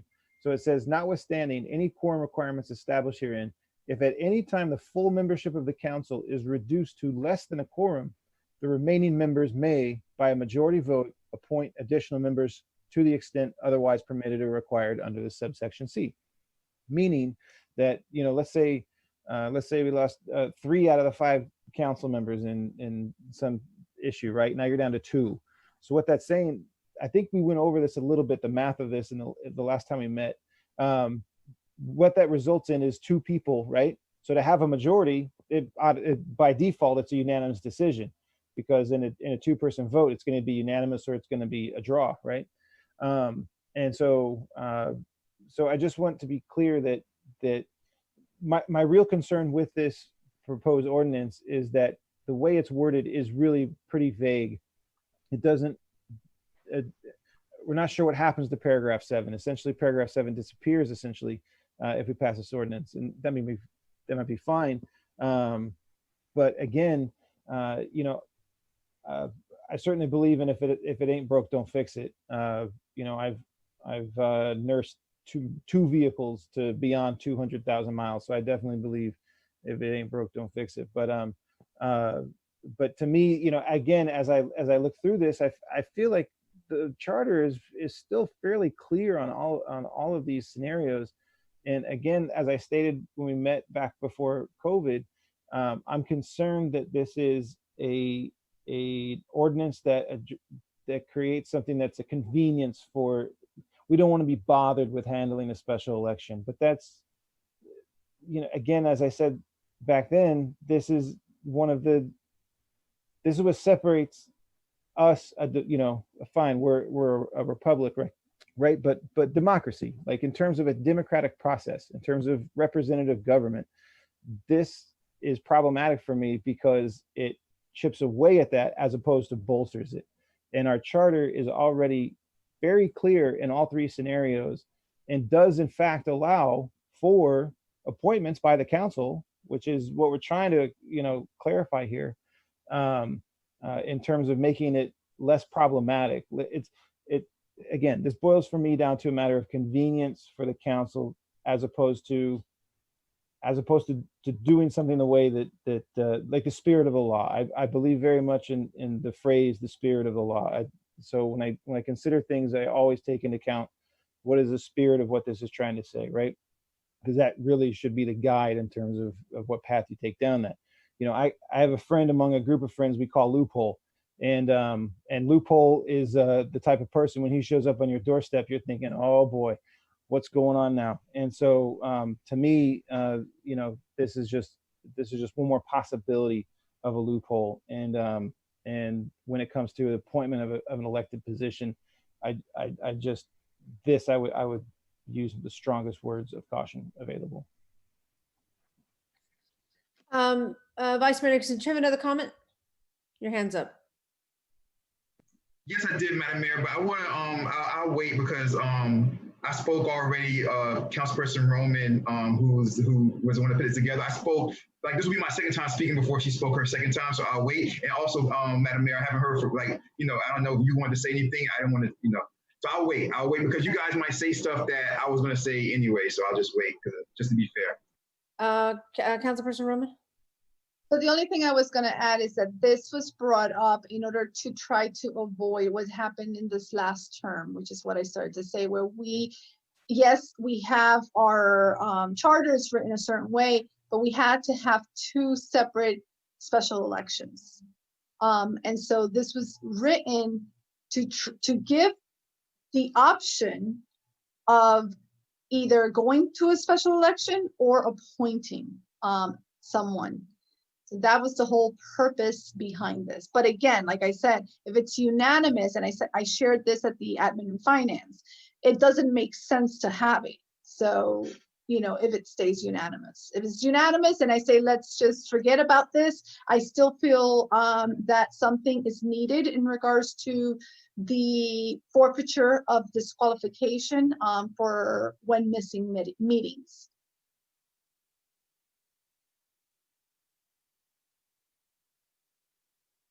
Councilperson Roman, your hand's still up. Do you have a comment? No, I didn't. I'm sorry. I'll take my hand down. I have some questions. So when you all discussed it at the committee, the objective is to avoid having a special election. I'm making the assumption because of the cost of the money, whether it's because right now the charter says that if it's less than 6 months can be appointed, but if it's anything more than that, there needs to be a special election. So the whole objective is it doesn't matter what length of time to have a special election. I mean, to try to avoid having a special election, but you're giving the option for the council to say, we can appoint someone or we have an election. Did I understand the ordinance correct? Yes, that is correct. I just want to bring up 3 points. So point number 1, the last couple of years have been a little bit unusual for the village because 2 months after an election, we had a member resign. And we had to spend $16,000 for that election. And then we had another year went by, and then there was a member that was removed from office. And then we had another election that literally happened within 2 years. So while I would like to believe that's not going to happen again, I do believe the village should have the opportunity, or better said, the council should have the opportunity, whoever the council member should be, to decide, hey, where are we at with the village right now, with whatever this happens in 10 years, 5 years, 8 years, whenever, if this could happen, it might happen again. To have that opportunity to not have to have a special election. I mean, we were fortunate this time around where although 2 individuals qualified, one decided to say, hey, you know what, I'm not going to run, so that there is no cost to the village.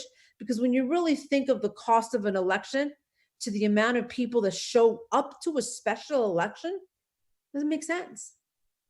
The population that shows up for the voters, we have 2,800 residents. We have about 1,500 registered voters, of which maybe 700 show up in a regular election. And in a special election, you have 110 people. Is that a real representation? And let me all remind you that the last time we appointed someone, it was a fantastic appointment. It was Adam Old. I always say that. So, and at first it wasn't unanimous. He had an interview a few times, and some of us didn't really know him. And in the end, it became unanimous on its own. I'll also make a comment when Norman Powell said the attorney is, keep in mind that if the council members and whoever they may be will know it's unanimous, and one of them may not show up, and then you all are going to be stuck in that position. So you kind of have to think of all those things. I do believe that it's nice that I understand what Councilperson Urban said. There's 8 points there, and some of it is a little bit ambiguous. But I do believe that whoever the council may be, to have the option to say, hey, I mean, we just had an election 9 weeks ago. We have a vacancy. We have to have another special election. Maybe good to have a conversation. So it'd be great for the council to have the opportunity. Maybe we have a special election if we can't agree on someone, or hey, we agreed on someone. So it's kind of nice to be able to have that option. So I get that part. And as far as the executive and missing meetings, I also think that's good. So I'm a believer that you have to show up to the meetings. And those are my only comments. Anybody have comments before we open up for public comments? Yeah, I also just wanted to say it seems like approval by silence. That I also agree with the idea that 4 consecutive missed meetings. I mean, that's absolutely grounds for forfeiture of that seat. So I'm 100% in favor of that aspect of it. And it sounds like everyone else probably is too. It sounds like the sticking point is obviously the other aspect here. Any other comments from the members of the council before I open up for public comments? Okay, hearing none, let me open up to public comments. And right now we only have one hand raised, and that's Courtney Kirk.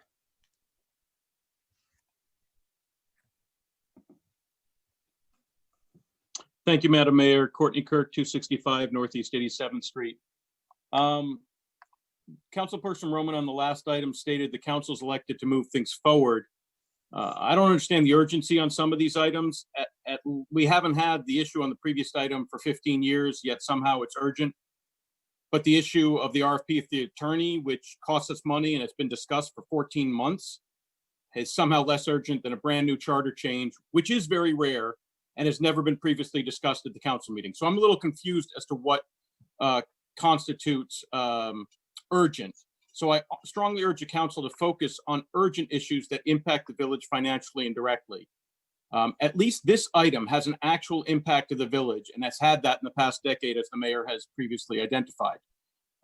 So this item at least makes sense to be discussed. Regarding this particular issue, there are 2 concerns. Item B1, the forfeiture by disqualification. Without being the item C, misses 4 consecutive regular meetings without being excused by the council for any meetings missed. I have yet to see in our bylaws or anywhere else in our processes and procedures what defines excused by council. So if we're going to use those phrasing, we really need to be very clear what that means, how that's done, etc. Otherwise, I'm going to say I was excused by council because X. I told them I wouldn't be there. That's the excuse. Having said that, this actually is a good sentiment to do, this approach to avoid a special election for a short term. I strongly believe it should be unanimous, not just a quorum. The reason for that is, let's assume that we had a 3-2 split on many issues, as we often do. If one of the two is either resigns or is disqualified from office, that means the 3 can appoint a 4th. That gives them a supermajority. The difference between 3 and 4 in the village council is enormous. A supermajority basically has free reign. So those 3 over the opposition of the other could appoint a 4th aligned and therefore impossible to stop block. So I strongly believe the entire thing, regardless of who attends, regardless of quorum, needs to be unanimous. If not, we do have the other option, which is to do a special election, which goes back to the voters. And if the one council person that held out and didn't like the appointment, he's going to be held accountable next election cycle. Hey, Vice Mayor Nickerson, you voted against it. Oh, I'm going to, you made the village spend an extra $8,000 or $16,000. I'm holding that against you in the next election. That's fair. That's reasonable. And sorry, Omar or Mr. Nickerson, Councilperson Nickerson, I didn't mean to call you out, but just as an example, that is fair. And that is the way we really should do it. It should not be simple majority, and it should not be based on a quorum who attends. I thank you for your time, Madam Mayor. Thank you, Courtney. Next we have Virginia Emmons.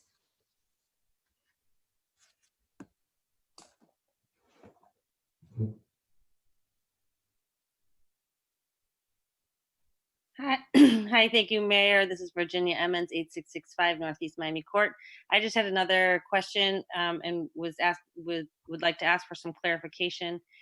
And it just ties to the previous item that was being discussed, the extension to the 4-year terms. If then there are 4-year terms and it will be sometime before an election, because this item right now, it says 6 months or more remain in an expired term. I'm just wondering if that has been thought through, is if that item passes, then what would be the essential time frame that somebody would serve before another election cycle came through?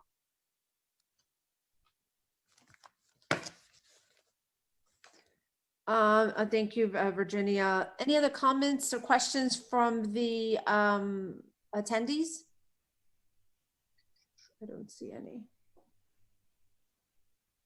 Okay, hearing none, I'm going to open it up. I'm going to close public comments. Yeah, I'm going to close public comments and open it up back to the full members, the members of the council. If you wanted to address any of the comments that were just put forward by our residents. Councilperson Rome, you have your hand raised? Mm-hmm. So to answer the last question, we did discuss it at the Admin and Finance, and it would be whatever seat is being filled, that would be the term. They would be filling the term of that seat. Councilperson Urban?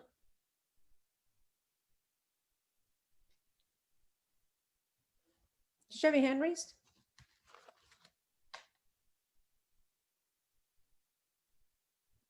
Okay, Vice Mayor Nickerson? Thank you, Madam Mayor. I think that one thing that needs to be clarified, I think that, is when I'm hearing people talk about quorum, and I hear people talk about unanimous. And so I think that because what I'm hearing is that people are saying that it shouldn't be a quorum, it should be based on it being unanimous. And so unanimous just means 2 or more. So even if it's a quorum, it can be a quorum and unanimous. It's not an or thing. It could be 3 and unanimous, which is a quorum for a full council meeting and unanimous. So it doesn't necessarily have to be 4 to be unanimous. You can still have a quorum at 3, but still have a unanimous vote where all 3 vote for. And so I think that's a clarification that, I was kind of hearing people were getting mixed up with that. Also, on top of that, I think personally that it should be unanimous. It just simply should be unanimous. Because even if, let's say, for example, something crazy happens and you have 3 council members get kicked off and it's 2 people left, then it should be unanimous. If you have 3 council members that show up, let's say the 4th council member doesn't want to even, and this is the thing, if the 4th council member, if that person, let's say he or she doesn't like who the other 3 want, and they just decide not to show up for a few meetings. Like, we can't have that because delayed time, we only meet for a full council meeting once a month. So delayed time, now you're gonna run into where like, it might be 60 days if they don't show up for 2 straight meetings that we can't, you know what I'm saying, appoint. So it comes to get real crazy. And the thing about it is that as long as we say unanimous, that 4th council person, even if the other 3 want somebody else, that 4th council person still holds just as much power.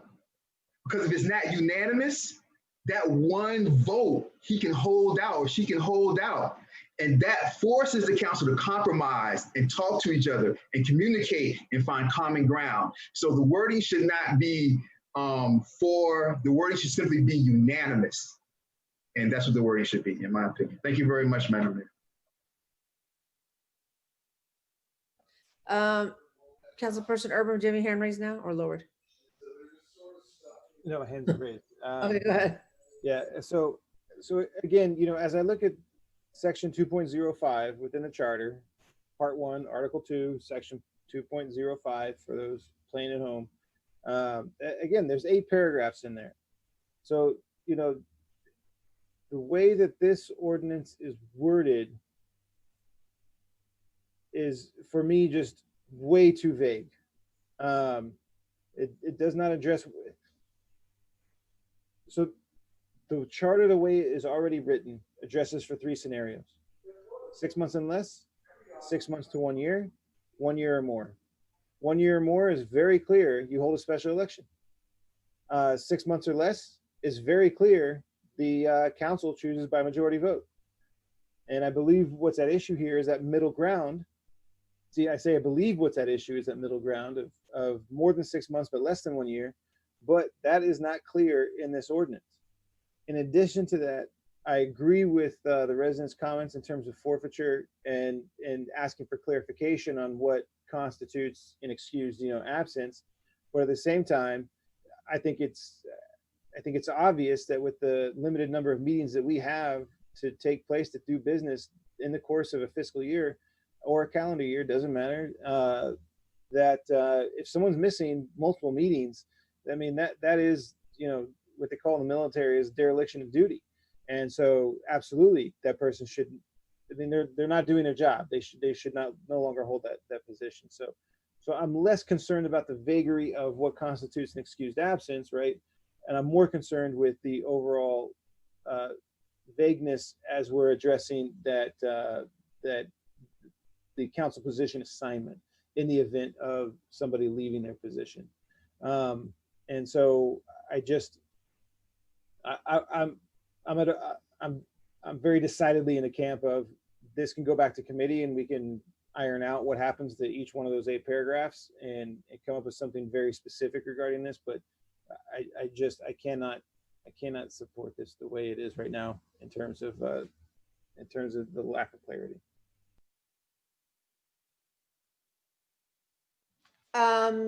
Any other comments from the council members? And then I'll ask the Councilperson Roman, who is author and sponsor of the, I don't want to say exact author, but a sponsor of the ordinance, to make the last comments on with other recommendations that have been made. Any other comments from? Yes, sorry. There's a larger point here, which I think is how the discussion got started, which is from a budget, from a finance point of view, that the convenience that we're trying to accomplish is the not being inconvenienced by the additional cost of a special election. And so, again, the past is in the past, right? But heading into Hurricane Irma, this village had a surplus. And so I would like to remind any residents listening, I know there's a discussion going on in the community, for example, about, should El Portal incorporate with another municipality for financial survival into the future? Well, we were doing just fine up until just, a short time ago. And so I don't find the argument to hold water that that we're in dire straits.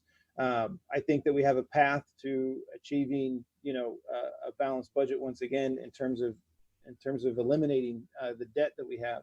I do have high confidence that we are going to get, most of that money back from FEMA, and that will be on a path towards achieving a surplus once again.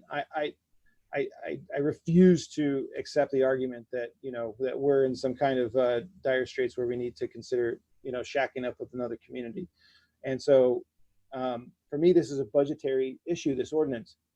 If we budget, for example, if we budgeted one special election a year, and then as it comes around, it gets down to less than that 6 months in the fiscal year, and we don't need it because if something happens, the council's going to appoint the person, there's not going to be a special election, then you can shift that money that is no longer needed in that line item and do something, positive in the budget. But I mean, that's when we had an $890,000 surplus. There's no reason we couldn't have had a $13,000 line item for a special election, and then at 6 months, deadline to the end of fiscal year, say, okay, no longer needed, and then shift that $13,000 somewhere else where it's needed. So I don't think that what this is trying to fix is broken, and I don't think that it's specific enough by a long shot for me to go forward with this.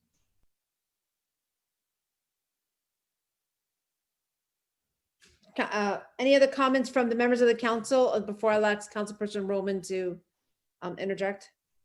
Seeing no hands. All right, Councilperson Roman.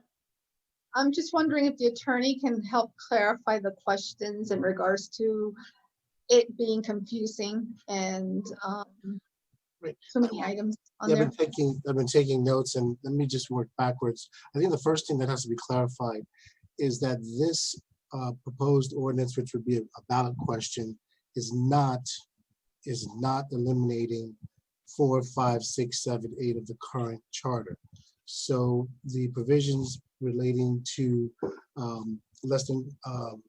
reduced to less than a quorum are still applicable. I just want to make sure that's clear, because I think Councilperson Urban, your comments, at least as I understood them, led me to believe that you thought that those were going to be eliminated.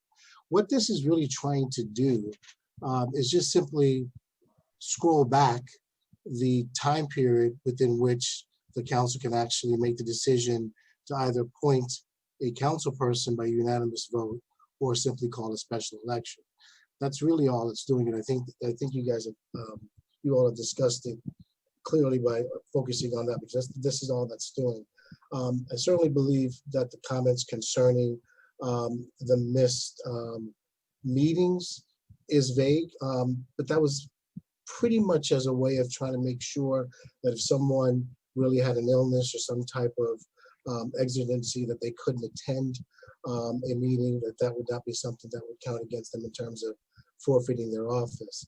The discussions I think that we had in drafting this, and also I believe briefly at the administrative and finance meeting, was that simply, the number should actually be 4 instead of 6. So that's something that you all can discuss, because I think as has been discussed here, if someone actually misses 4 meetings, that's almost half of the year.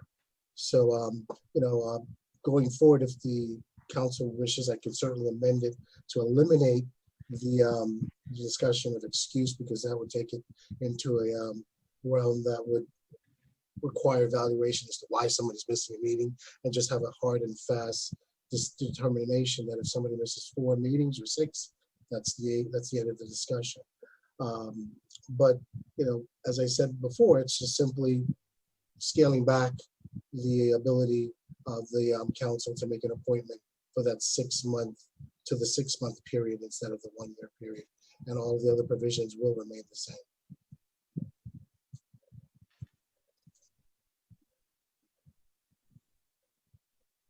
Councilperson Roman.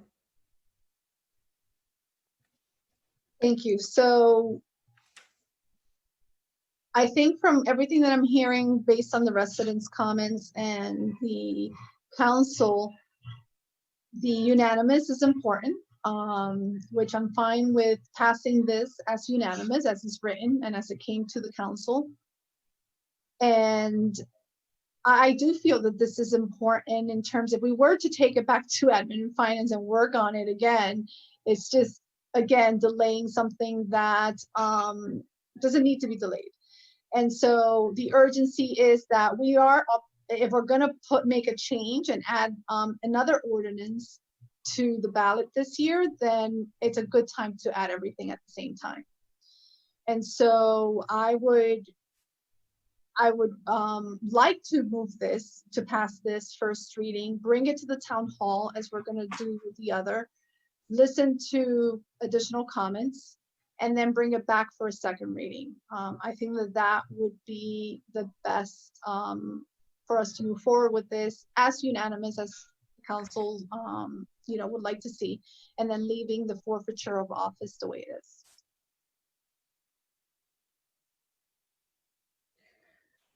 Councilperson Urban, is your hand up, or is that because it hasn't gone down?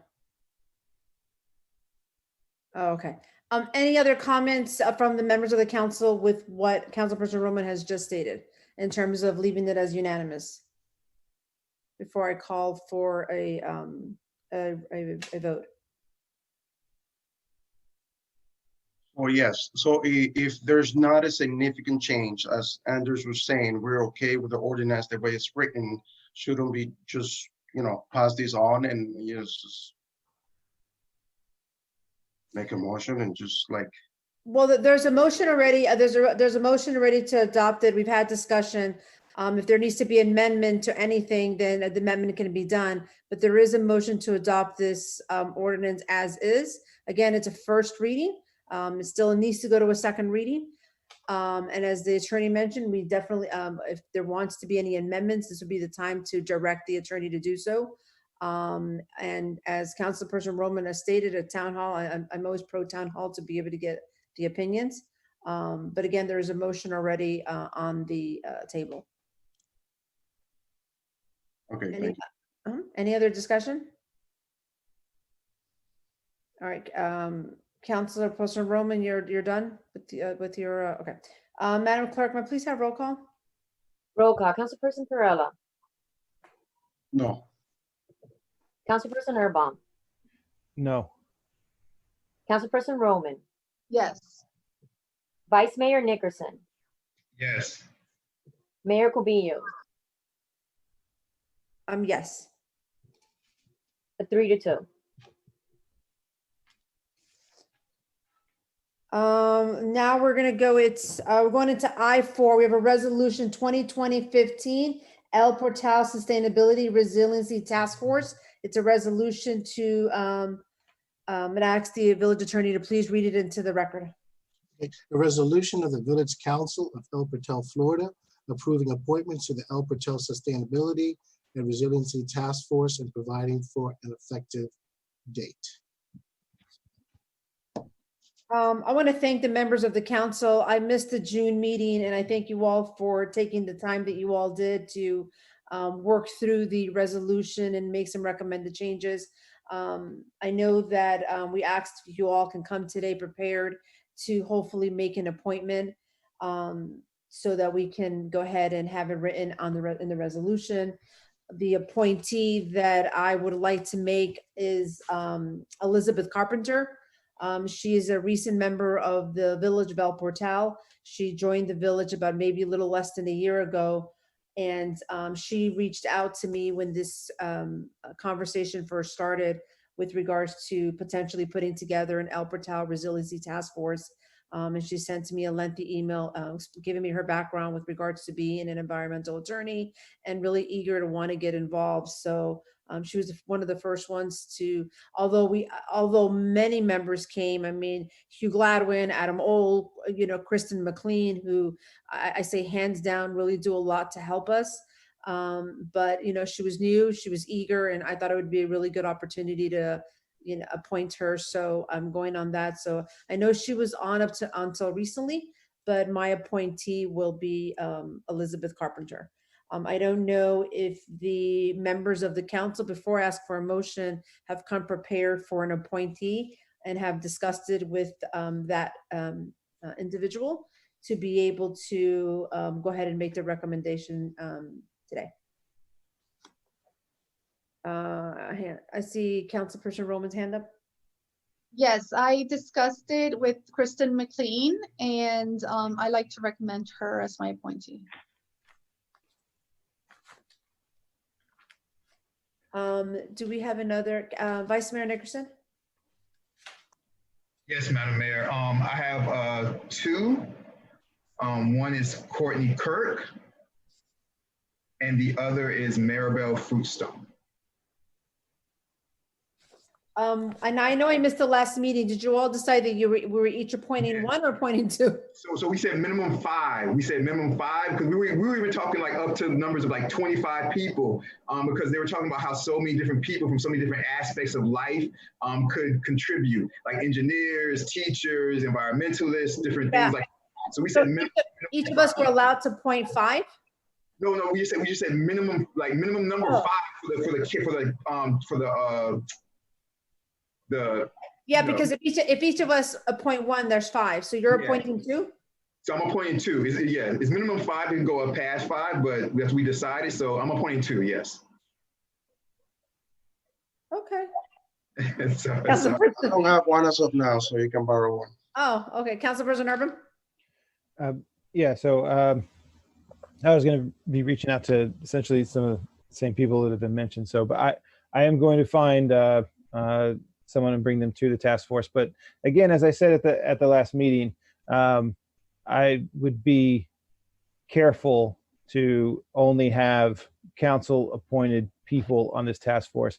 If we do not get people from inside this community, from outside this community, from within multiple disciplines, then we are not going to go anywhere.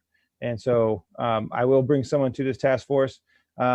Ideally, they will be living here in the village, but it is possible that they may not be. And so I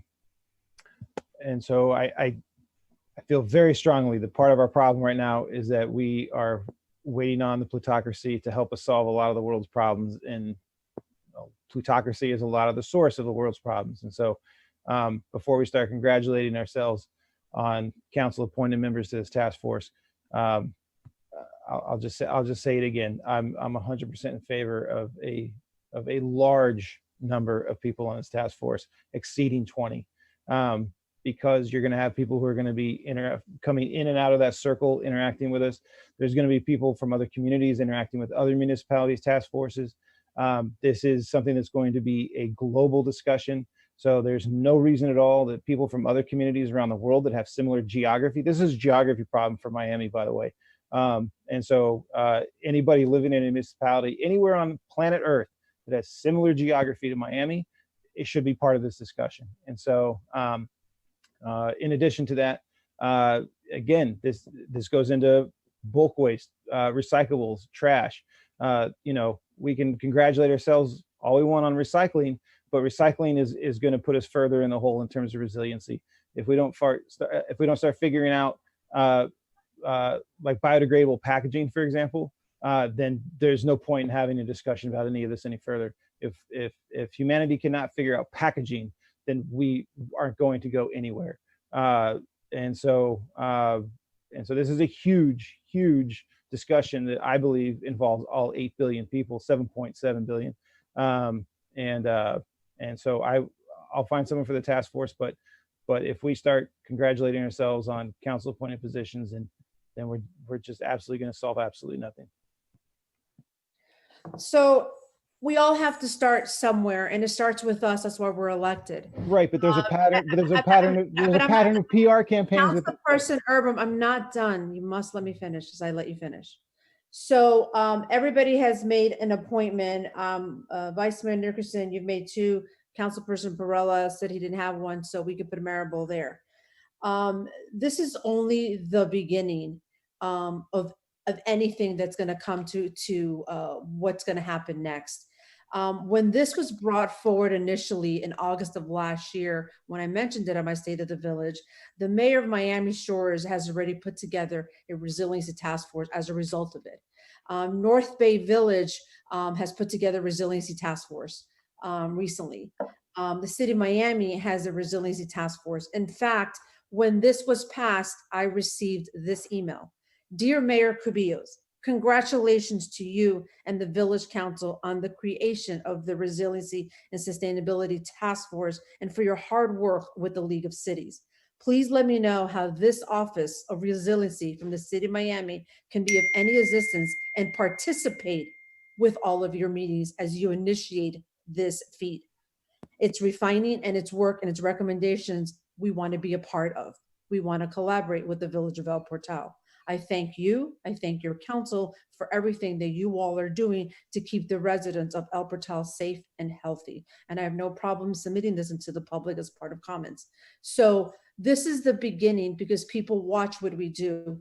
One of the things that I would strongly encourage as we go into section 3, when we discuss who the liaison is going to be, because it's not just the members of the community that we're going to appoint, because by the way, we didn't have to just appoint residents. You can appoint a community partner, you can appoint the business partner, you can appoint anybody that you want, because what's really going to be important is who are we going to appoint on this council? Because this is not to say that we're just going to pass the buck to our residents, that they have to do the work. There needs to be a strong liaison that is going to be a part of that conversation and that is going to bring the conversation to us so that we can be a part of that conversation. So you're going to have your, whoever we all decide to appoint, 1, 2, 3 members, you all had agreed up to 5, that's fine. Some of us have come prepared from 1 to 2, and Vice Mayor Dickerson had 2, but you already have members that are reaching out. What I was going to encourage is whoever we appoint from this council should attend the Miami Shores Task Force meetings, should attend the North Bay Village Task Force meeting, because that's how we build camaraderie and that's how we work together, because we are all joined together by streets and invisible boundaries that really don't exist when there's a disaster and don't exist when there's a flooding. So just because it's called the El Portal Resiliency and Sustainability Task Force, I'm not narrow-minded to think that it's just going to be us. This was done with the creation because 305 Resiliency came into fruition. And when 305 Resiliency came into fruition, all of the mayors came forward after the Miami Beach mayor and the city of Miami mayor put together an accord saying that we were all going to do this. When I read all of the possibilities that we could really collaborate on, but I can't do it all myself.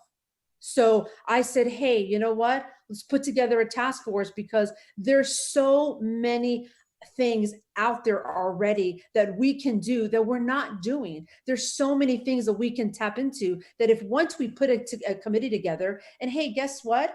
Elizabeth, Courtney, Maribel, Kristen, all of these amazing talented individuals. Hey, guess what? Everybody, each of them knows 5 people, 10 people, and then the people they know another 5 or 10 people. It's all the beginning. And it's not to think that this is, oh, let's all applaud ourselves because we just did this. Yeah, you know what? We do need to applaud ourselves because it's about time we do this and it's necessary. And I think it's a great thing what you all just did. So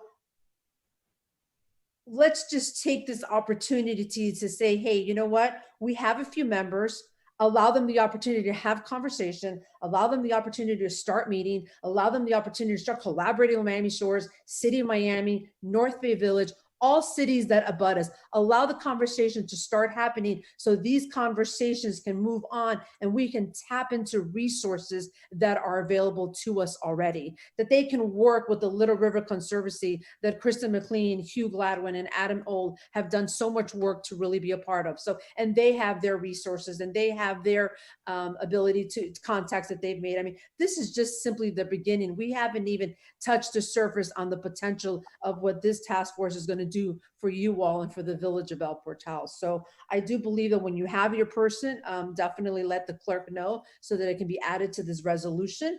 But I think other than that, we don't need any more conversation than that. So is there an motion to adopt resolution 2020? I have my hand up. Call you and I'm going to call Vice Mayor Dickerson, but there's got to be a motion to adopt it with the names that have been given. A motion to adopt. If I may interrupt, I apologize. We still have to make a motion or appoint a member of the council. My recommendation that I was going to recommend, it should always be the vice mayor. This came from the Planning and Zoning Committee. It does not have to be the mayor. My recommendation would be the vice mayor, but I'm open to whatever recommendation you all may have. We can vote on that. Does anybody have a recommendation? I actually agree with that as far as the vice mayor. Sorry, go ahead, Councilperson Roman. I mean, I like that it falls, for it to fall on vice mayor. However, I also feel like there's certain subjects that we're all passionate about. And as this is that's not to say that Vice Mayor Nickerson is not passionate, but in the future, if he's not the vice mayor, I just think it should, I don't know how we would go about it, but it should be someone that's passionate about the subject and has an interest and can contribute, etc. That's just my comment. Councilperson Urban, Vice Mayor Nickerson, Louis Pillar, any comments as far as who you'd like to, from the council to appoint?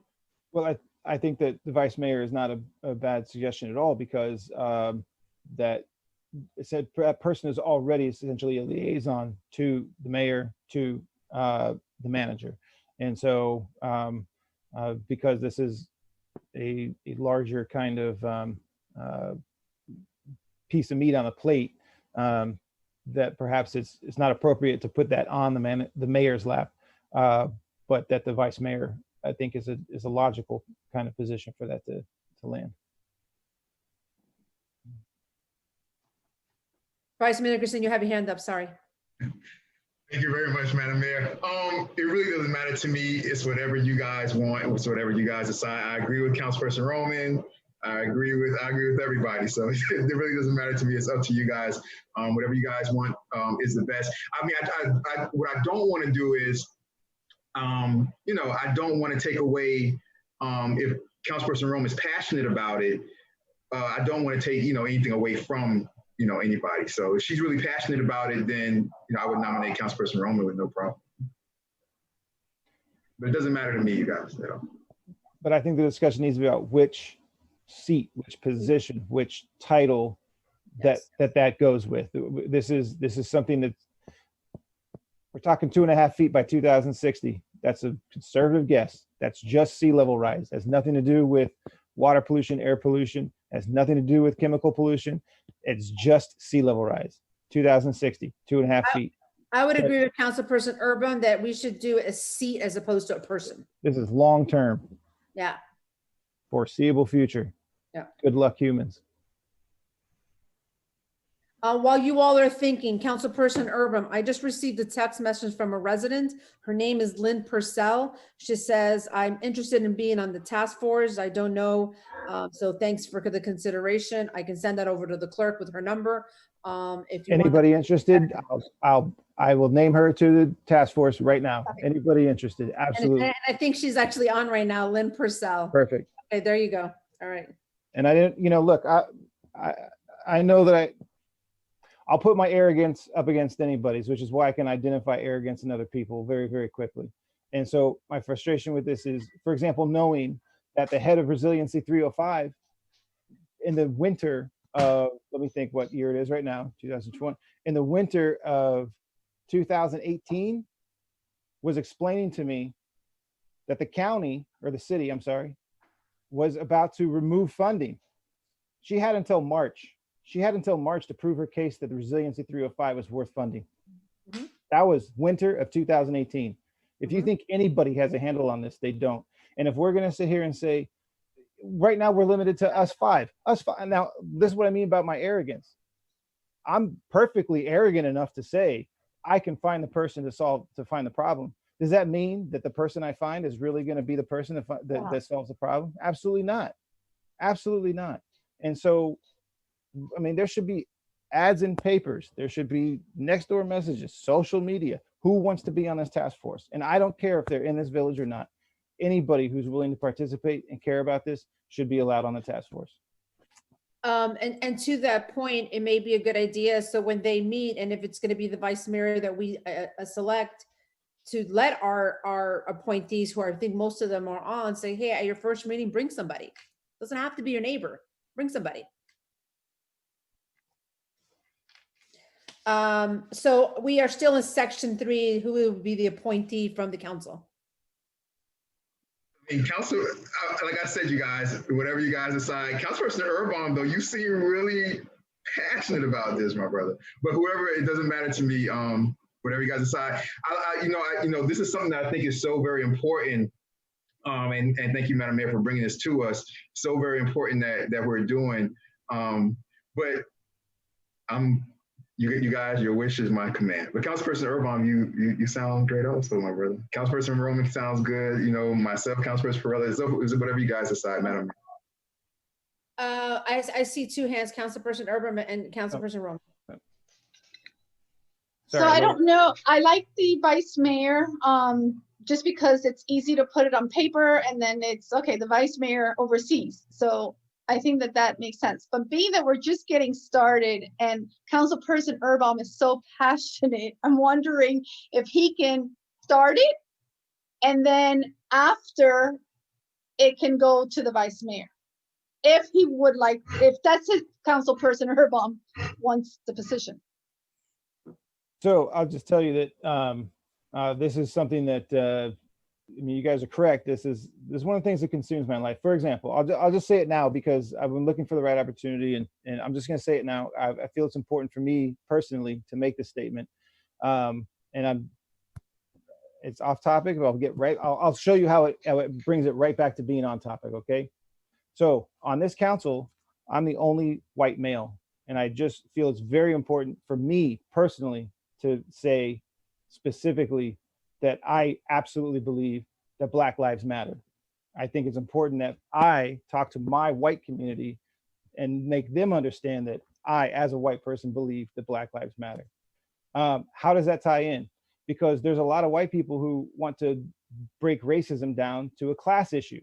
It's not racism, it's classism. Well, if you take that stance, you're acknowledging that you feel that Black people are in a different class than every other class of people, because that's the reality, right? You're acknowledging that there's a difference, but you're parsing words about what that means. And so in terms of resiliency, this has to do with our humans on a global level going to start talking to each other or not. So this does affect absolutely every single aspect of my daily life, specifically because I am in a philosopher category. I write. And so I'm active in a lot of different arenas. I'm active in a lot of different arenas in terms of this. This is something I think about and talk about in a lot of different circles all day, every day. Having said that, I am also somebody who has split energies. And so because my energies are so split between so many different circles, I have to tell you, I don't know that I'm the right person to be the head of the task force.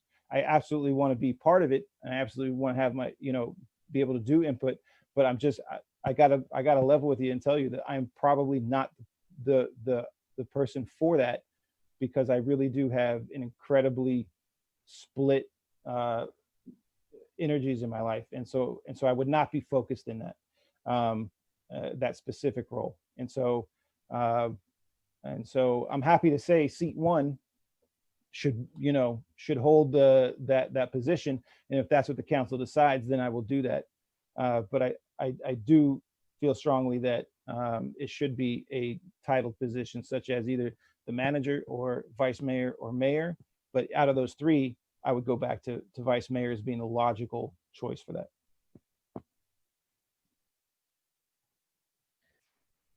Councilperson Roman, your hand is still up. Oh, sorry, no. Okay. So before I ask for a motion, we've got, I'm going to go back to what we have here. Let me find my paper. But we still need to fill out section 3. So myself, Elizabeth Carpenter, Vice Mayor Nickerson, Courtney Kirk, Councilperson Perrella, Maribel Fruitstone, Councilperson Roman, Kristen McLean, and Councilperson Urban, Lynn Purcell. That's what we have. They're all residents. Yes. Now we have to pick section 3, which is who would be the best member of the council to serve as that liaison. Keeping in mind that the person who serves as a liaison, as I mentioned before, not only should be active within this village with our task force, but really, attend meetings in Miami Shores, attend meetings in North Bay Village, and sort of bring that together is how I would see it. So my first pick was vice mayor. Logically, I just thought logically, as a councilperson Urban said, to me, it was a logical decision. If nothing more than the position should not be the mayor. It should be the person that would be the liaison to the mayor, to the manager, and, you know, would be the vice mayor, would be most logical. That was where I was thinking. So, but I'm open. There's two so far that feel comfortable with that. I think that's myself and Councilperson Urban. If you all would like to take a vote, if you all just want to, Councilperson Roman, your hands up. 3.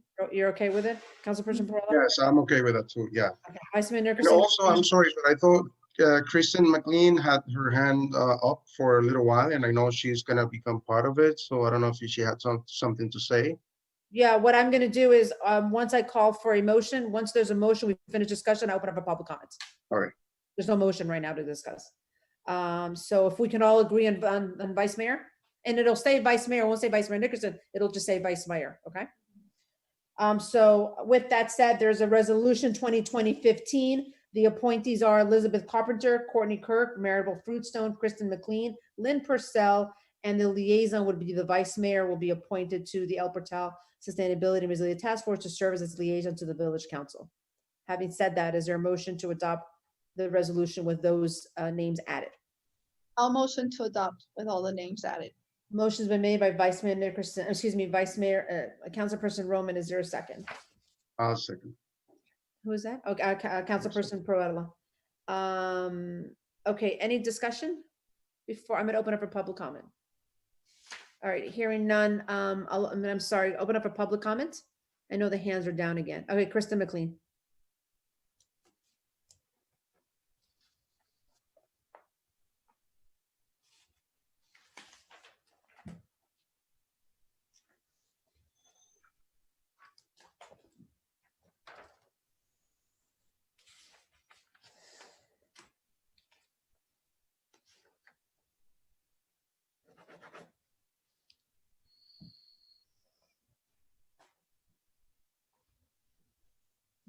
Can you hear me? Yes. Yes. Okay. Sorry, that took a little while to switch over. So I just wanted to speak on behalf of Hugh Gladwin in particular, who wanted to let you guys know that he is really supportive of this committee. As you guys know, Hugh and Adam and I collaborate on the River Conservancy. And Hugh, for those of you guys who don't know, probably everyone does, but Hugh has been studying the river and living on the river for longer than just about anybody in this village. And he's currently undertaking a pretty tight read of the water levels throughout the whole South Florida system. So he just wanted to make sure that everybody on the council knew that he's really supportive of the mission of the committee. He wants to support it. I will be like the liaison to him and his research, and also the Conservancy in general wants to talk to the village about storm planning, which we've already reached out to Christia about. So I just want to put both of those things in the record of the meeting, just so that everyone's aware.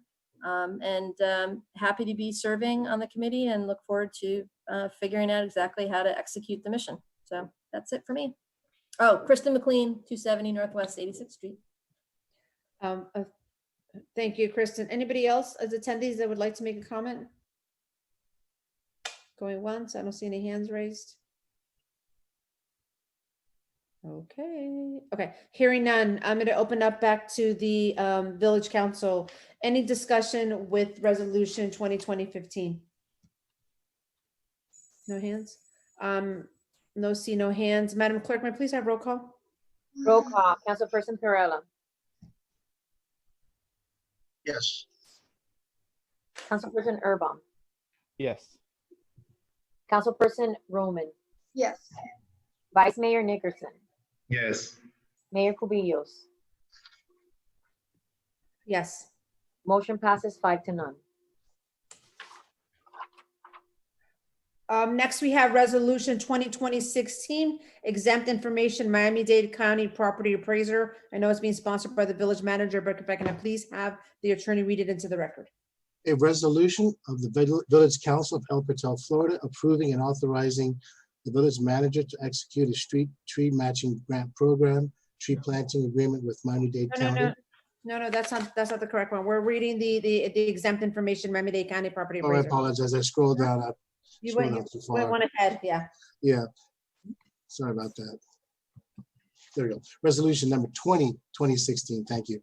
A resolution of the Village Council of El Patel, Florida, approving the agreement for access to certain exempt information maintained by the Miami-Dade County Property Appraiser, providing for severability and providing for an effective date. Thank you. If I could please ask the manager to give us some insight on this before I ask for a motion. Yes, absolutely. The Florida law, public records law, requires that the property appraiser's office maintain personal information of qualifying individuals from certain records. That would be law enforcement or elected officials, what have you. And those records are to be maintained as exempt. The property appraiser's office may share that exempt information with other governmental entities as required for their legitimate governmental operations, but they are requiring that we maintain the information as exempt as well. So we are to adopt this this standard and maintain that the exempt information. And in order for the property appraiser's office to provide us with that exempt information, they are preparing our municipalities' non-ad valorem assessment rolls and placing those assessments on the trim notice. Our municipality must execute the agreement providing for the protection of that information for them to process our non-ad valorem. Thank you, Village Manager. If I can have the any members of the council, do you have any questions to the manager on this resolution? All right, hearing none, is there a motion to accept resolution 2020-16? Make a motion to accept this resolution. Motion made by Councilperson Urban. Is there a second? I'll second. Second by Councilperson Roman. Any discussion from the council members? All right, hearing none, I'm going to close the council. Any comments or questions from the attendees on this resolution? Okay, hearing none, I'm going to open it up back to the Village Council. Any other comments or questions to the manager or the attorney? All right, hearing none, Madam Clerk, may I please have roll call? Roll call, Councilperson Pirela, Yes. Councilperson Urban, Yes. Councilperson Roman, Yes. Vice Mayor Nickerson, Yes. Mayor Cubillos. Yes. Motion passes 5-0. Thank you. Next, we have resolution 2020-17. That's the tree matching grant. May I please have the attorney read it into the record? A resolution of the Village Council of El Patel, Florida, approving and authorizing the village manager to execute a tree matching grant program, street planting agreement with Miami-Dade County, providing for severability and providing for an effective date. Thank you. I don't know if the village manager wanted to give us some insight of this, or I don't know if Rob Barano, I don't see Rob Barano. No. Christine, if you want to share some information? Okay. Yes, I invited Mr. Ruano, but he had a conflict for this evening, and that is fine. Well versed in the tree efforts for the village. This matching grant is a vehicle that the county has provided us. Miami-Dade County desires to increase the tree canopy throughout the county. We want to do the same thing, as we're a Tree City USA. And we have an opportunity to, whenever we want to do some plantings, and the county through Neat Streets will do a match grant for us. We just, at this particular project is for $9,970, which will get us 37 trees. They will be planted on the west side of the village along Northwest 2nd Avenue to create a walkable canopied area for our kids to walk to and from school, our community members to have more shade, and that to have a walkable corridor leading to the Little River, to the River Estates Park. So that will get us 6 mahogany trees, 2 gumbo trees, and 16 wild tamarins. And I ask that you please approve the $9,970 so that we can get the match and pay for these trees and they can be installed. Thank you, Christia. Is there a motion to accept resolution number 2020-17, the tree matching grant? Motion to approve it. Motion by Councilperson Urban. Is there a second? Second motion, Madam Mayor. Second by Vice Mayor Nickerson. Any discussion from the council? My only comment is we're gonna need a tamarind festival. Right. Well, they don't give no tamarinds. That's not the fruit tree one. I do have a comment because I'm a little, with whatchamacallit, grant matching. Is it something that we have to pay back, those $9,000? No, we just have to meet their 9,000 with our 9,970. But no, it's not a payback. It's just a grant. So is it total of what? No, $18,000 that we have to come up with, or? It's on your item and it's a breakdown. I don't have a page number, but the total is. Because it seems a lot to me to spend like $9,000 and 37 trees that are like less than 10 feet or whatever. I mean, less than probably they require what, 5 feet tall or something to plant them. If you go to the mature, proposed or budget, a little bit more mature trees, right? yes, these are not going to be fully mature. No, they're sustainable size. They're not too small, but they're not too large because you want them to be able to set. If you go to the page after the actual proposal that was written, it's not numbered sadly, so I think it's like the 6th page of the item. You will see the breakdown of the cost. The total cost of these 37 trees is $19,940. Yeah. And it also gives you the breakdown of what each tree costs. Yeah, which I think it is a lot. I don't know if we got any other, if there's any way we can get it from somebody else, but I love to, trees and stuff. So I'm always, looking around, going up to Homestead and whatever. And for what, I see the prices here, it sounds like a lot. So that's why I was asking about the grant, if it's something that we have to pay back, and if it's like, and also that, yeah, I see now that it's $19,000 in total. And Councilperson Perrella, the Yes. trees have a minimum overall height of 12 feet and 2-inch calipers when Right. they are installed. When they're installed, yeah, that's what I thought he said. But So they're significant, but they're not fully mature. okay, but these prices here, is these been taken from only one, particular it's any provider that we're using for these trees, or is being shopped around for the pricing, or seems a lot to me. So, The trees are provided. The trees are provided by Need Streets Miami and through the county, and they are okay. they are shopped and vetted through the procurement process of the county.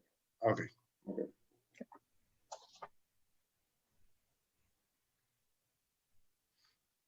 Oh, sorry about that. Okay. Thank you, Councilperson Perrella. Anybody else from the members of the council on this before I go to our citizen of the year who has his hands up for a comment? I'll just say I'm 100% in favor of expanding the canopy. Totally. Everybody, okay, perfect. If I complete, I'm going to close public comments and open it up to, excuse me, I'm going to close the council and open up for public comments. Kyle, first we have Hugh Gladwin and then we have Courtney Kirk.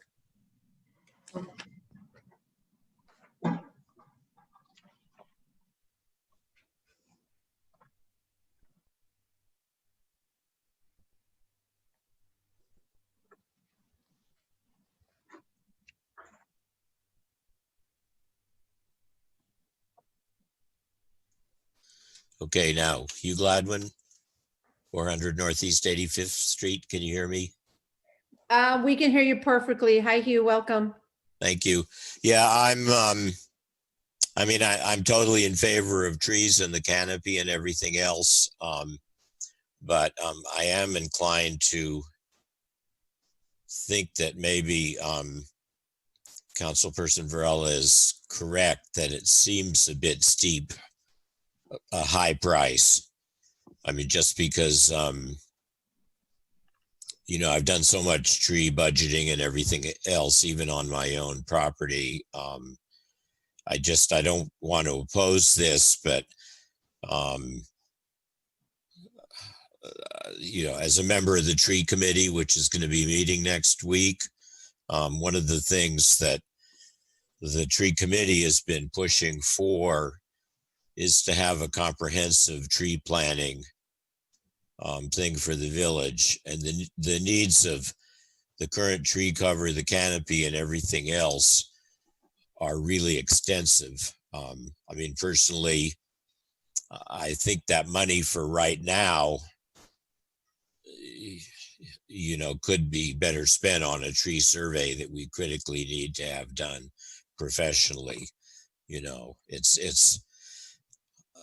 I mean, grants are good things, but generally when you get a grant like this, you want it to have the flexibility to get the best possible deal, you know, and this one seems like we're going to come up with matching funds, but we don't have a choice about the trees or where they come from.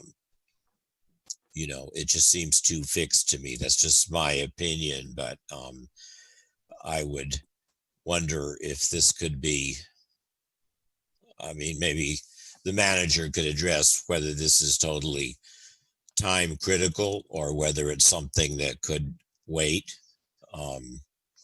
you know, for the tree committee to look into it and maybe, you know, address it as part of a plan, or see if we do, you know, I mean, I'm totally in favor, even though our budget is tight, of putting that kind of money in for matching funds for trees. But I wouldn't want to commit to spending this very particular amount of money without any professional advice in terms of the overall tree plan for the village. So that would be my question, I guess, to the village manager. Thank you. Thank you, Hugh. Let me go ahead and bring on Courtney Kirk, and then we'll open it up for the council thereafter to discuss. Courtney? Thank you, Madam Mayor. Courtney Kirk, 265 Northeast 87th Street. I agree significantly with Hugh. These prices seem very high. I'm assuming they include potentially installation as well as maybe a year or two of maintenance and trimming. I don't know. They're very high. The second question for the village manager is this already budgeted? And if so, what line item is it coming from? And if it's not budgeted, where are we getting the resources when we are significantly challenged with our budget? In general, I do agree with the previous people who have spoken regarding the benefit of a tree canopy. But there's a time and place for everything, and just throwing trees at it may or may not benefit us long-term, as Mr. Gladwin recently suggested. Thank you. Thank you. Anybody else from the public that would like to add a comment or have a question? Alrighty, hearing none. I'm going to close public comments and open it up back to the members of the council. I wanted to say a couple of things, but I wanted to open up to the village manager if he wanted to address any of the questions. I know that my charge as village manager was to work with the Tree City opportunities, the increase of the canopy, that this has been budgeted. This is something we've done annually, a planting, and that it was an opportunity.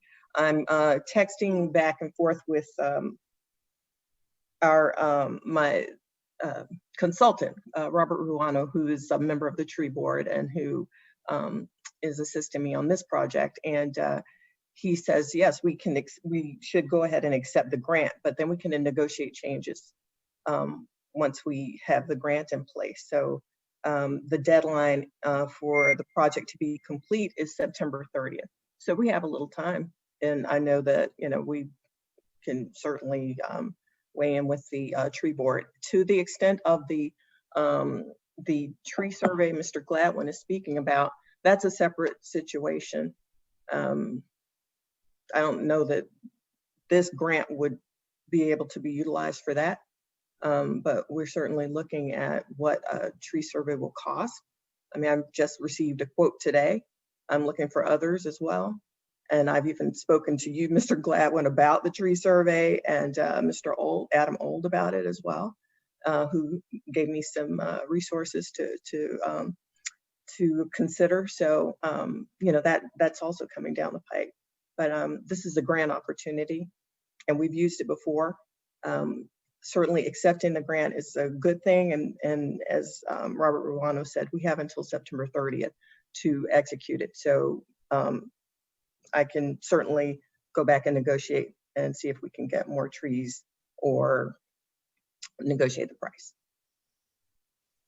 I have a couple of questions real quick before I ask Councilperson Urban, before I forget. So if this is not the first time. We've been at Tree City USA we're going on our 5th year, and we've had to do this every year because, correct me if I'm wrong, to be Tree City USA and to have that tree board that was created in 2015 is contingent upon a percentage of your budget being spent on trees. So I want to just have the confirmation that the 9,000 is the percentage of budget, the percentage of our budget that needs to be spent on trees. Is that the 9,000 or is it more? I know it to be $10,000 that we usually set aside for this. And so to answer Courtney's question, that line item will be spent, is it in Public Works? Yes. Okay. And then the other question I had was, if this were to be accepted this evening, are we accepting the resolution as yes, we want to do the trees, or are we accepting the resolution that yes, we want to do the trees and we're going to use that vendor and we're spending $9,000? Or is there a wiggle room to be able to potentially negotiate that price down if possible? I don't know the answer to that. I just know that the grant comes through Neat Streets and that we are able to do a negotiation. I don't know if it's that's a fixed price, or we may have to take what they can get. The trees are supposed to be a certain kind of tree, native tree. Wait, I'm sorry, I'm looking for the item that I just put away on my very organized desk. Yeah, but it's got to be a certain kind of tree. So I don't have an answer to that. Okay. Yeah, I don't know. And I know Courtney asked, and I was going to ask, is that 9,000 and change a part of maintenance or no? No. No, it's not. Okay. No, but it is that if something happens to the tree within a certain amount of years, that it's replaced for free. Possible. As all of them have been. Yeah, and the last question I had was, and I mean, I remember when the tree board was put together, there was various discussions. One, there was a percentage of the budget that had to be used to be able to qualify and sustain Tree City USA sort of qualification or credentials. But the other thing that was always important that we always talked about was just make sure we have a maintenance program in place. So if we're going to invest in more trees and there's got to be a maintenance program, then there's a cost to that. Right. But I do know the money must be spent to sustain Tree City USA. So if we have clarity on that dollar amount, would be great to know. And then my last point, but it got answered by Hugh, was I wanted to know if the tree board actually had opined on this, which I guess I just heard that they hadn't yet. So I think it'd be important if they had an opportunity to take a look at it as well. Councilperson Urban? Yes. So in terms of the monies required to be spent on trees to fulfill that requirement, would money spent on a tree survey be counted as fulfilling that requirement of a percentage of our budget? Would anybody know the answer to that? For purposes of this grant, that wouldn't qualify for this. So I'm looking into other. No, I don't mean for purposes of this grant. I mean, it sounds like to maintain Tree City USA status, a certain percentage of our budget has to go towards trees. What I'm asking is, does a tree survey qualify? Go towards fulfilling that requirement for Tree City USA? No, it doesn't. Okay. That would be something separate. Okay.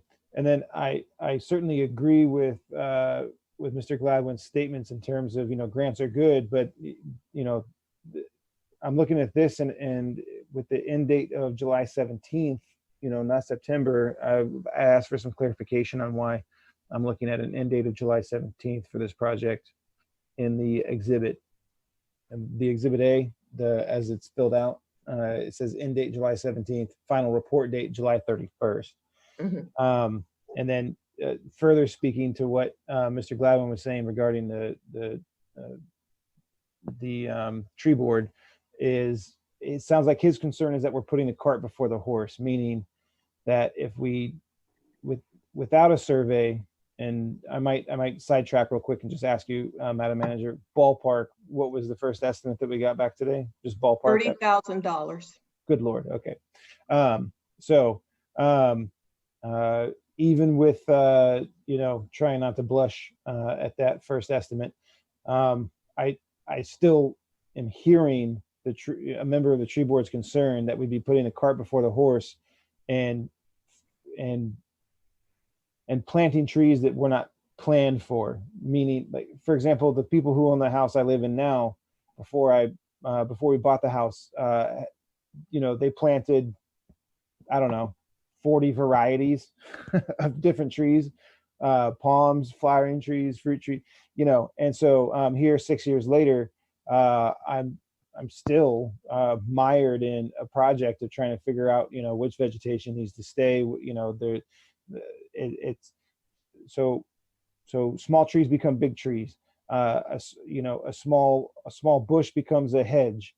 And so I think what Mr. Gladwin is saying is that if we are not consciously choosing what we want planted in the village, then we could be, causing problems further down the road or doing things like that. But, having said that, I do think on the face of it, this is a very good idea to do this project. And especially if it's going to shade a walkway, that all by itself has an incredible value that I think a lot of people don't always appreciate. But a shaded walkway is a miraculous thing to many people, especially slow-moving elderly people who cannot move quickly between shadows, for example. And so to that regard, I think this is a fantastic opportunity. But I'm also weighing heavily what the tree board is saying in terms of, hey, we're at the beginning stages of trying to figure out a long-term plan, and this might be the cart before the horse. So I'm on the fence right now. If I may too, about this is to accept the grant for the 9,970, which would be the match that we've signed up for and we've done in the past. This is the amount we've allotted for the project, and then we are to, but we can certainly, we aren't tied to the vendor. We can certainly negotiate for different trees. This is just the amount we would get that we would have to match to then purchase trees and then have them planted. I think it is a good opportunity. It's something we've done annually. The tree board, I know is, has its charge. I have my charge as well, just to execute the will of the council and to stay on top of these things. I know that we need to do a tree survey. That's true. So, and like I said, I've talked to Mr. Gladwin about that. So, yeah, we just, and if you, I serve at your pleasure. So for us to wait. My final question is just to get a little bit of clarification on what the end date of July 17th, what the significance of that is, and if that is truly that an end date, can we accomplish this between now and July 17th?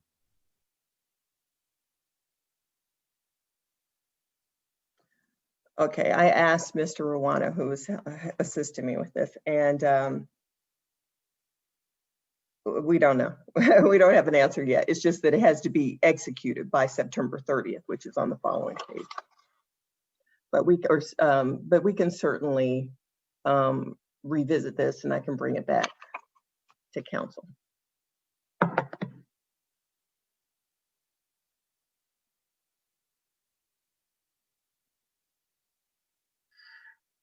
My apologies. I see a couple of hands. I see Councilperson Roman and Luis Perrella. I don't see a hand, but I see you waving. Yeah. Okay. So Councilperson Roman, you had your hand up and now down. You have any comments? I'll go to Luis. I did have it up, but no, I'm good now. Right, Councilperson Perrella.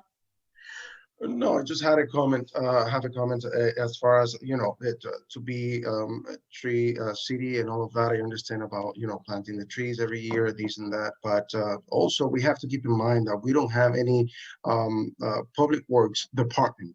And so we only have one person to go around the town, and with a truck, the vehicle that doesn't even work fairly. I mean, and we don't have any equipments for them.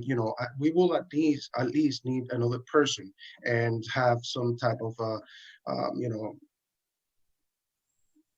machinery or something that they can, go and trim the trees and, take care of all the growing stuff around the easements. A lot of people get mad because now you forcing the homeowner to then,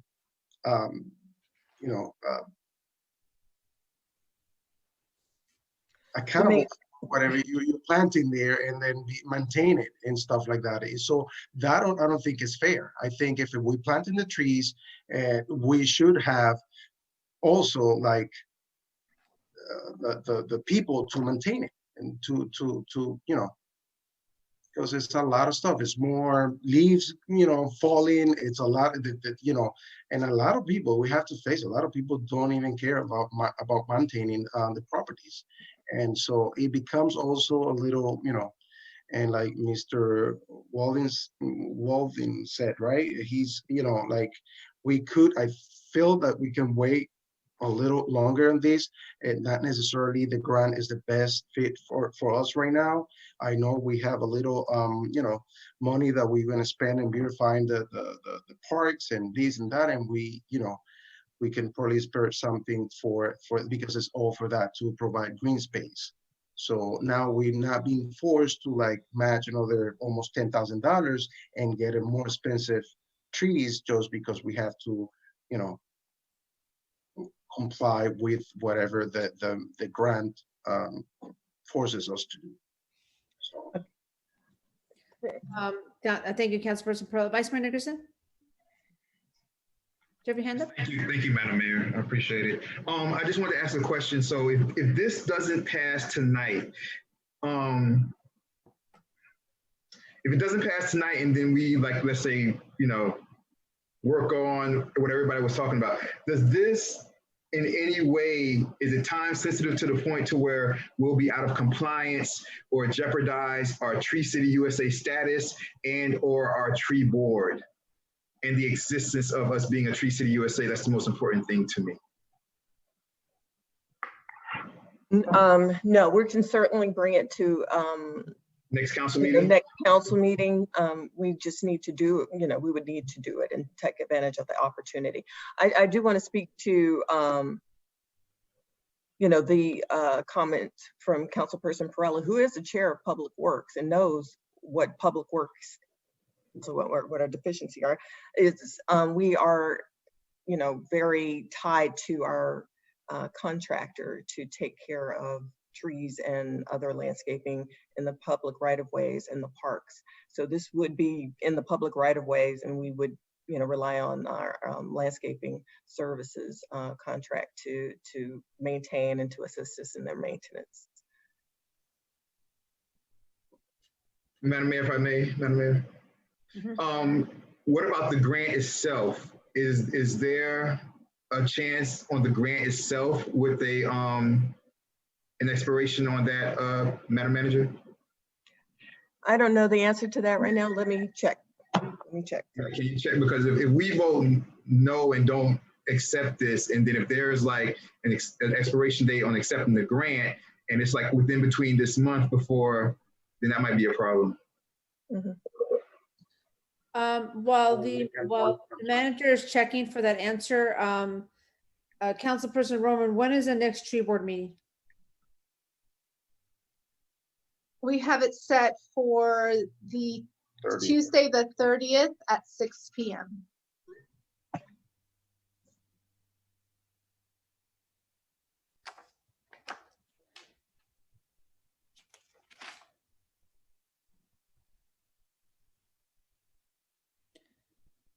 So I don't know if the manager was waiting for a response, but I guess my thought process would be that if we had the opportunity without losing the grant And if that's the direction that the council wants to go, it can go before the tree board on the 30th, and then we can revisit it in July meeting, would be my thought. What would go before the tree board? The discussion of this, if Oh. there's not a decision to make on this evening, then if there's a tree board meeting coming up, they can sort of go over the idea of this, and then it can be, now, if Robert Ronald gets back to you this evening saying we're on a deadline, then we may have to.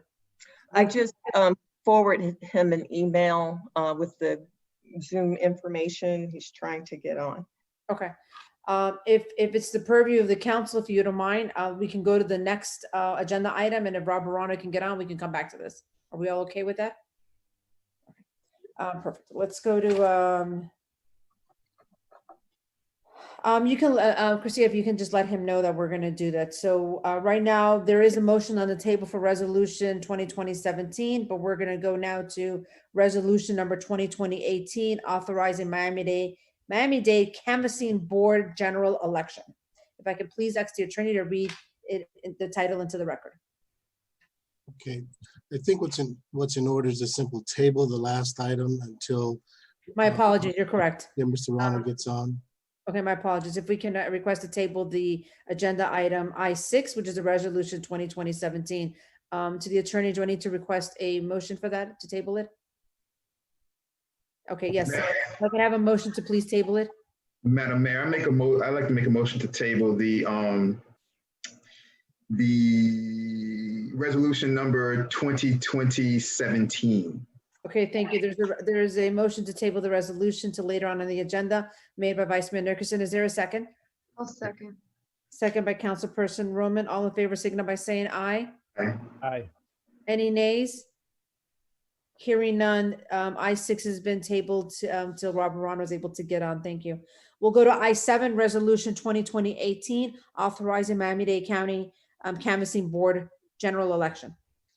A resolution of the Village Council of El Patel, Florida, authorizing the Miami-Dade Canvassing Board to serve as canvassing board for the general election of El Patel to be held on November 3rd, 2020, setting an effective date. I'll ask the attorney or the clerk to give us a background. I mean, this is general procedure that we have to do every 2 years when there's an election. So if you want to give a little background to the members of the council and those who are attending today virtually. Yeah, sure, with Mr. Kobe's permission. This is just simple formality. The village does not conduct its own elections nor certify the results of an election. So basically, this is a resolution just authorizing the canvassing board to serve in that capacity. So once the election is held, the canvassing board will certify the results of the election to the village. Will then afterwards adopt a resolution accepting their results. Okay, thank you. Is there a motion to adopt for discussion resolution 2020-18 from the council? A motion to adopt 2020-18. Motion's been made by Councilperson Urban. Is there a second? I'll second. Second by Councilperson Roman. We have a motion on the table. Any discussion or any questions to the attorney with regards to this resolution from the members? Okay, hearing none. Any comments or questions from the attendees? Open up to public comment on this particular resolution. I don't see no hands raised. Okay, hearing none. I'm going to close public comment back up to the Village Council. Any comments before I ask Madam Clerk for a roll call? Seeing no hands, Madam Clerk, may I please have roll call? Roll call, Councilperson Perrella, Yes. Councilperson Urban, Yes. Councilperson Roman, Yes. Vice Mayor Nickerson, Yes. Mayor Cubillos. Yes. Motion passes 5-9. Okay, thank you. Next, we have I8, resolution number 2020-19, general elections 2020. If I could please have the attorney read it into the record.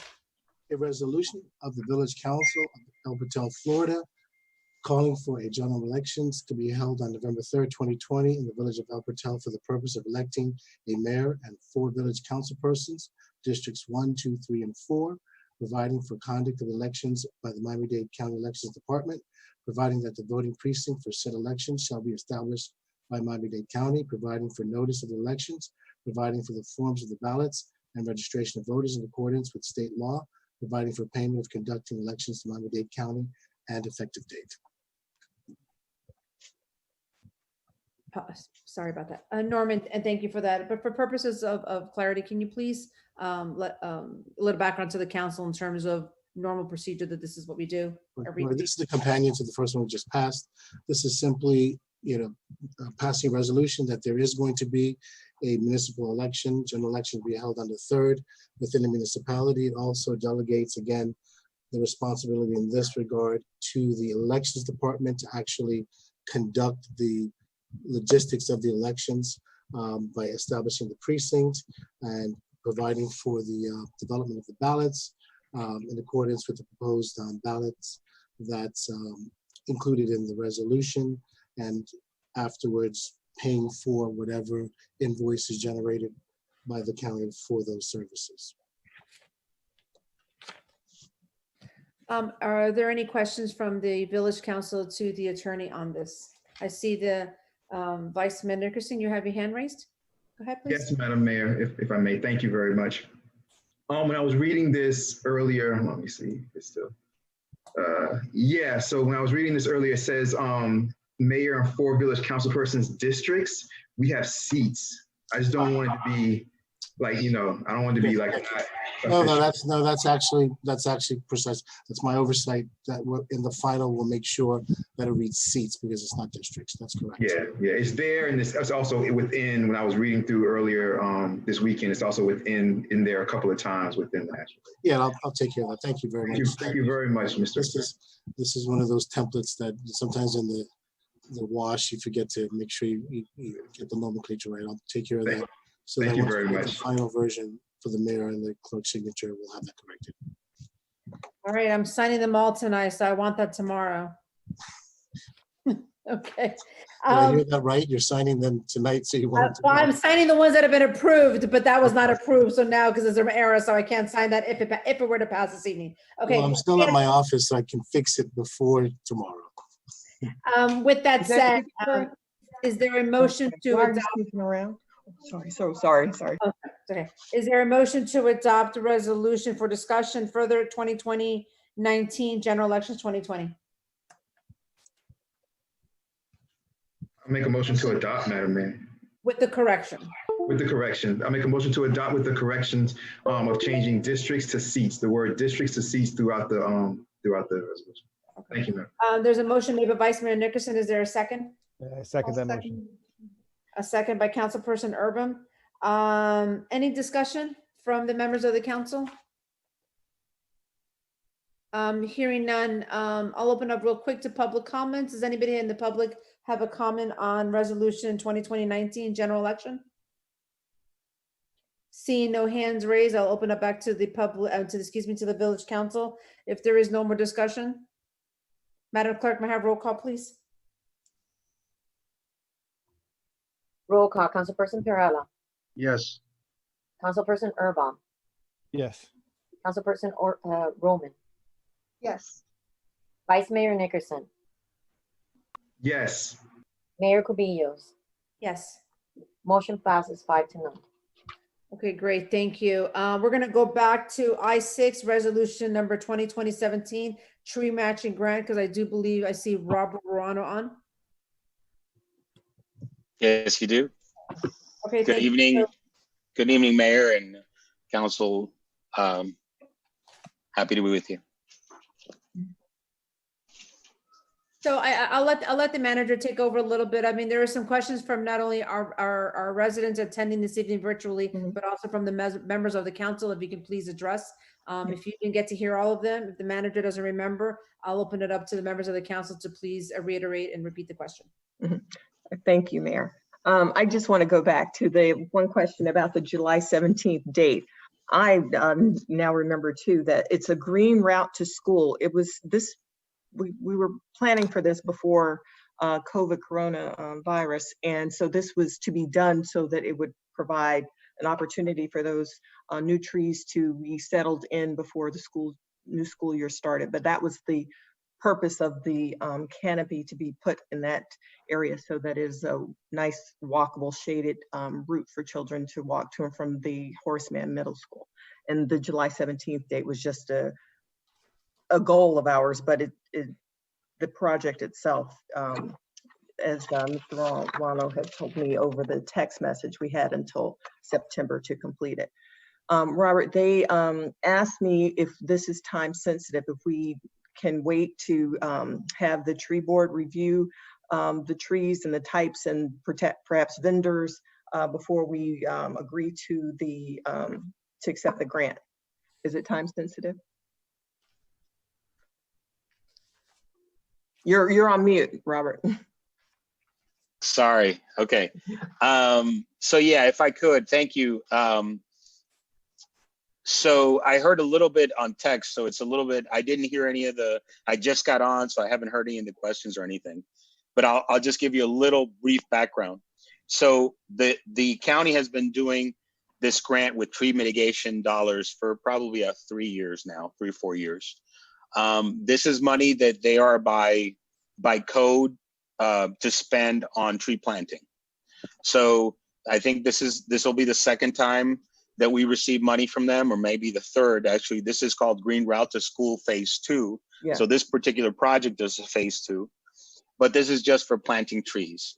Now, in terms of, I heard some questions about the cost. The cost of the trees were determined about a year and a half ago, based on what was prevalent out there, what I was seeing other clients get. The cost doesn't mean that we need to pay that cost. The cost just means that this is what we determined would be the total cost. What we need to keep our eye on is that they are giving the village $9,970, and the village has to match $9,970 worth of trees. If the trees that we have, like the live oak, which I think is the most expensive, and I could see why people, and I appreciate that, people that know about trees might look at it right now and go, oh, it's $780. So first of all, yes, it's for paying for a tree, but it's not just paying for a tree. It's paying for the installation, the selection of the tree, of the Florida grade tree. It's the installation of the tree. It's the watering for 3 months. And it's a guarantee for 1 year. And if that dies, they will replace it. Now, is $780 what we will get now? I don't think so. Hopefully it'll be less. I really don't know. Quite frankly, it could be exactly the same. But that's based on a quote for what they were quoting at the time. Obviously, if the commodity, which is the tree, goes down in price, the vendors bring down their prices. This is based on one vendor that's been used around a lot, and I believe we've used this particular vendor. That doesn't mean we need to use that vendor. As a matter of fact, a couple of years ago, the village went through an exercise where we were able to piggyback off the county's contract, which means we can pick from a variety of vendors that the county has. So this vendor may say 780, somebody else may say 600, same kind of tree, same species, same planting and maintenance for a year and guarantee, that's fine. So this 37 tree, just to get that out of the way, this 37 trees may come out to be 45 trees. It may come out to be 37. Okay. I don't want to, tell anybody any different, but that's a situation there. In terms of species, I heard that was also a concern. And as a matter of fact, you'll see, and for people, and if they're hearing people that really like trees, mahogany, which is a great tree, is one of the trees that I loved and I picked. The county is moving away from mahogany. If we want to, and the county has agreed, the village can continue to plant those. So there is flexibility, but that being said, there is flexibility within the species as long as they're part of the accepted species that the county will allow. Okay. And if it's the right tree in the right place. Okay. You can't put a large tree under power lines. So that being said, this is what I can tell you about if you accepted this grant now. That means you would accept the grant, or $9,970, and you would, basically spend $20,000 on trees between now and September 30th. And that's why that date is crucial, because that is the deadline that they want now because of COVID, and they've extended it for all the cities. Species could change, amounts could change. Ultimately, that's what you have to spend money on. If the question is whether it's time sensitive, well, I guess it could go July. and the tree board could see it. Now, do you have enough time in July or mid-July or end of July to then go out and pick a different vendor and go through all that process and install trees before September 30th? You know, I don't know. We can probably do it meanwhile, just to, tentatively to see what, other prices will come up. Probably, I don't know. And does it has to be the 9,000 or is it up to $9,000? Up to 9,000, as long as you can match. That's a good question, because as long as you can match 50%. If all you say is at the end of the day, you say, I only have 5,000 to give you, then I'll only take 5,000. Perfect. All right. Yeah. Also, Robert, I know some people question whether we should be doing any planting, considering the tree board wants to review some things. I know you're on the tree board and representing the administration in that capacity. Is taking this grant usurping future opportunity to make decisions for, can the tree board weigh in on what we choose? Sure. Since the meeting is next week. Sure. Well, if you look at in terms of, and this is another thing that they'll do, and I work with Jennifer Korth, who runs that program for a number of years now. If you don't like the locations, they can change the locations. Okay. If you don't like the species, they can change the species.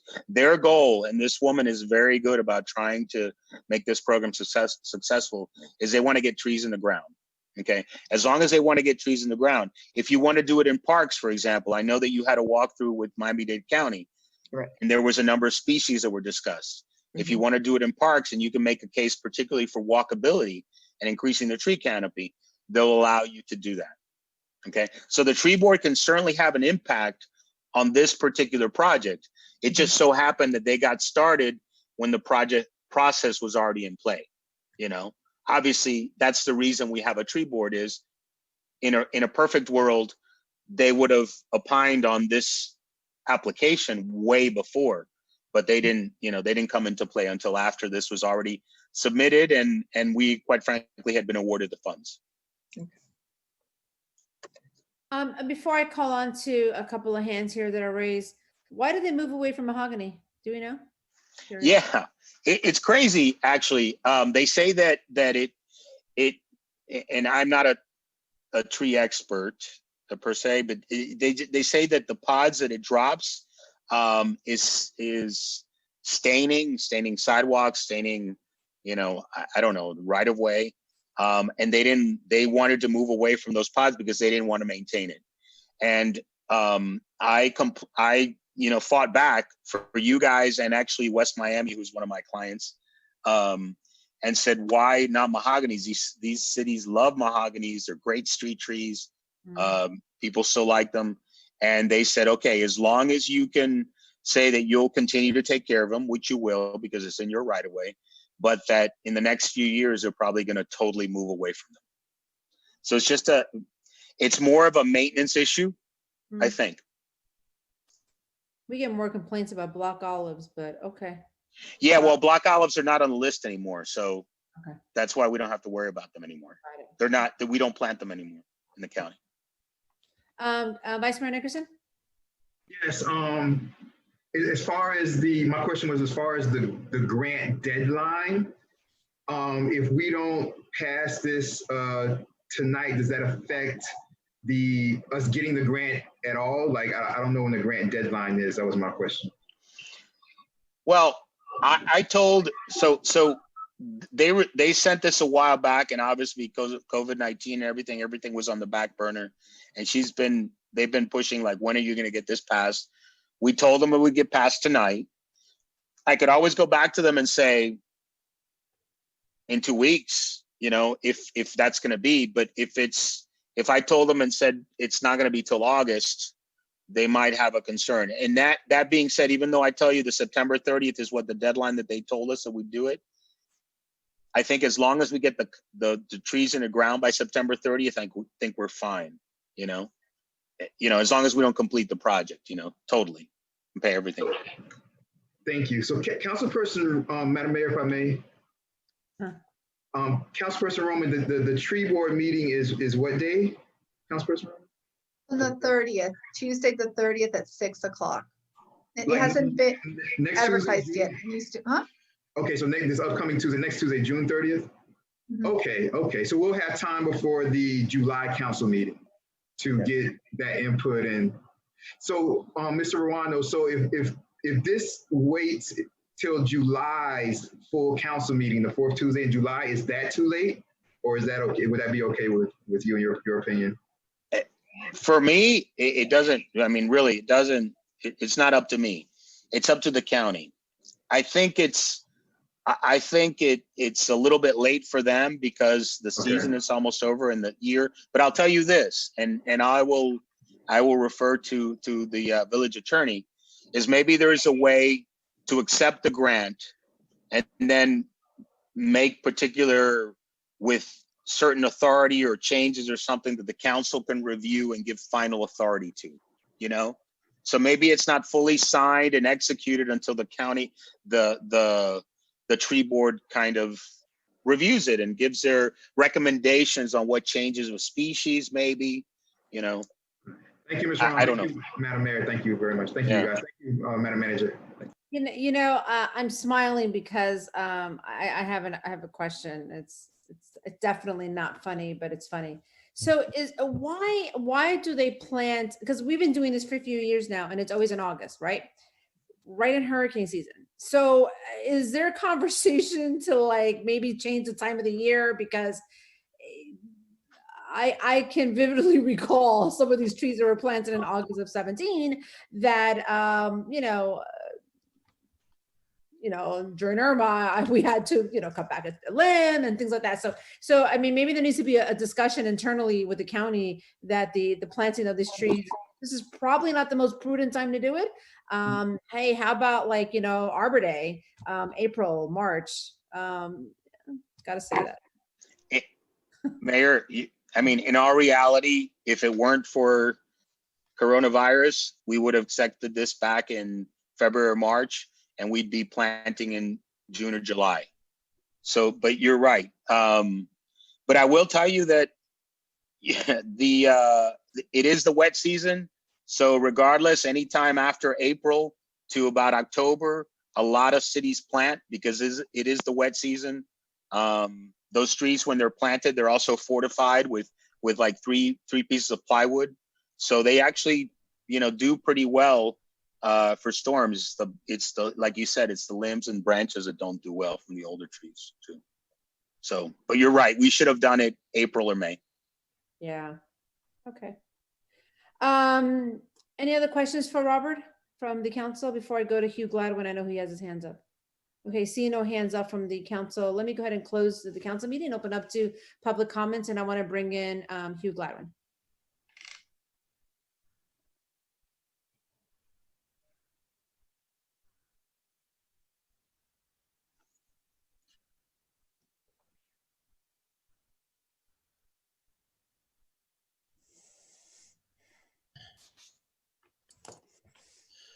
Okay, here we go. Good evening. Can you hear me? Oh, yes, thank you for staying up with us here. okay. Yeah, I just, I mean, when the tree board meets on the 30th, first there's very short amount of time and there are a lot of things to talk about. And I just want to let you know that I'm only one person on the board, but I can't imagine that we wouldn't go ahead with, the plan simply because Robert's been doing this stuff. This is part of the overall program. I believe these trees are going to be planted in a place where we have no canopy or minimal canopy. So it's all part of the sort of ongoing thing. So I guess what I would say is, unless you have a real objection right now, given the flexibility that we know is there, you should just go ahead and approve it. I don't think, when it was the issue of like a survey, because the survey is so expensive that the tree board is really worrying about. Is there a way we can do a survey cheaper, maybe with crowdfunding or something? That's what the meeting's going to be about. I think you should go ahead and, approve this for now because we have the flexibility. But it's up to you. And Hugh Gladwin, if no one has told you, you have a great radio voice. Yeah. No, you sound like you belong on NPR, but okay. Yeah. All right. Thank you, Hugh. Anybody else from public comments? Okay, seeing none, I want to go back up to the village council. Any other questions, comments for Robert Ronald? Thank you for coming on, or for the manager.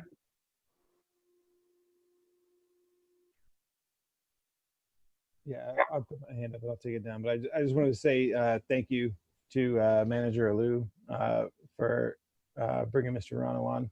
Helps clear up a lot. And so, yeah, so it's been incredibly helpful to hear that we have latitude, and that the tree board also sees that latitude. And I feel good to go ahead, knowing that the tree board will have a chance to review it. And I think we're on the right track. Thank you, Councilperson Nerva. Anybody else in the village council that has a question? No hands up. Okay, seeing none. There's a motion for 2020-17. Seeing no more discussion, Madam Clerk, may I please have roll call? Roll call. Councilperson Perrella. Yes. Councilperson Erbaum. Yes. Councilperson Roman. Yes. Vice Mayor Nickerson. Yes. Mayor Cubillos. Yes. Motion passes 5-0. Thanks, Robert, for joining the call. No problem. Thank you all. Have a good night. Thank you. Okay, now we have the last resolution. The last resolution is I-9, Resolution 2020-20. If I please have the attorney read it to the record.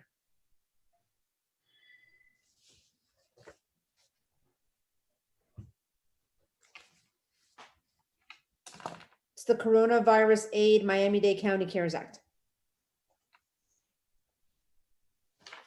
Yes, I'd scroll back to the other one.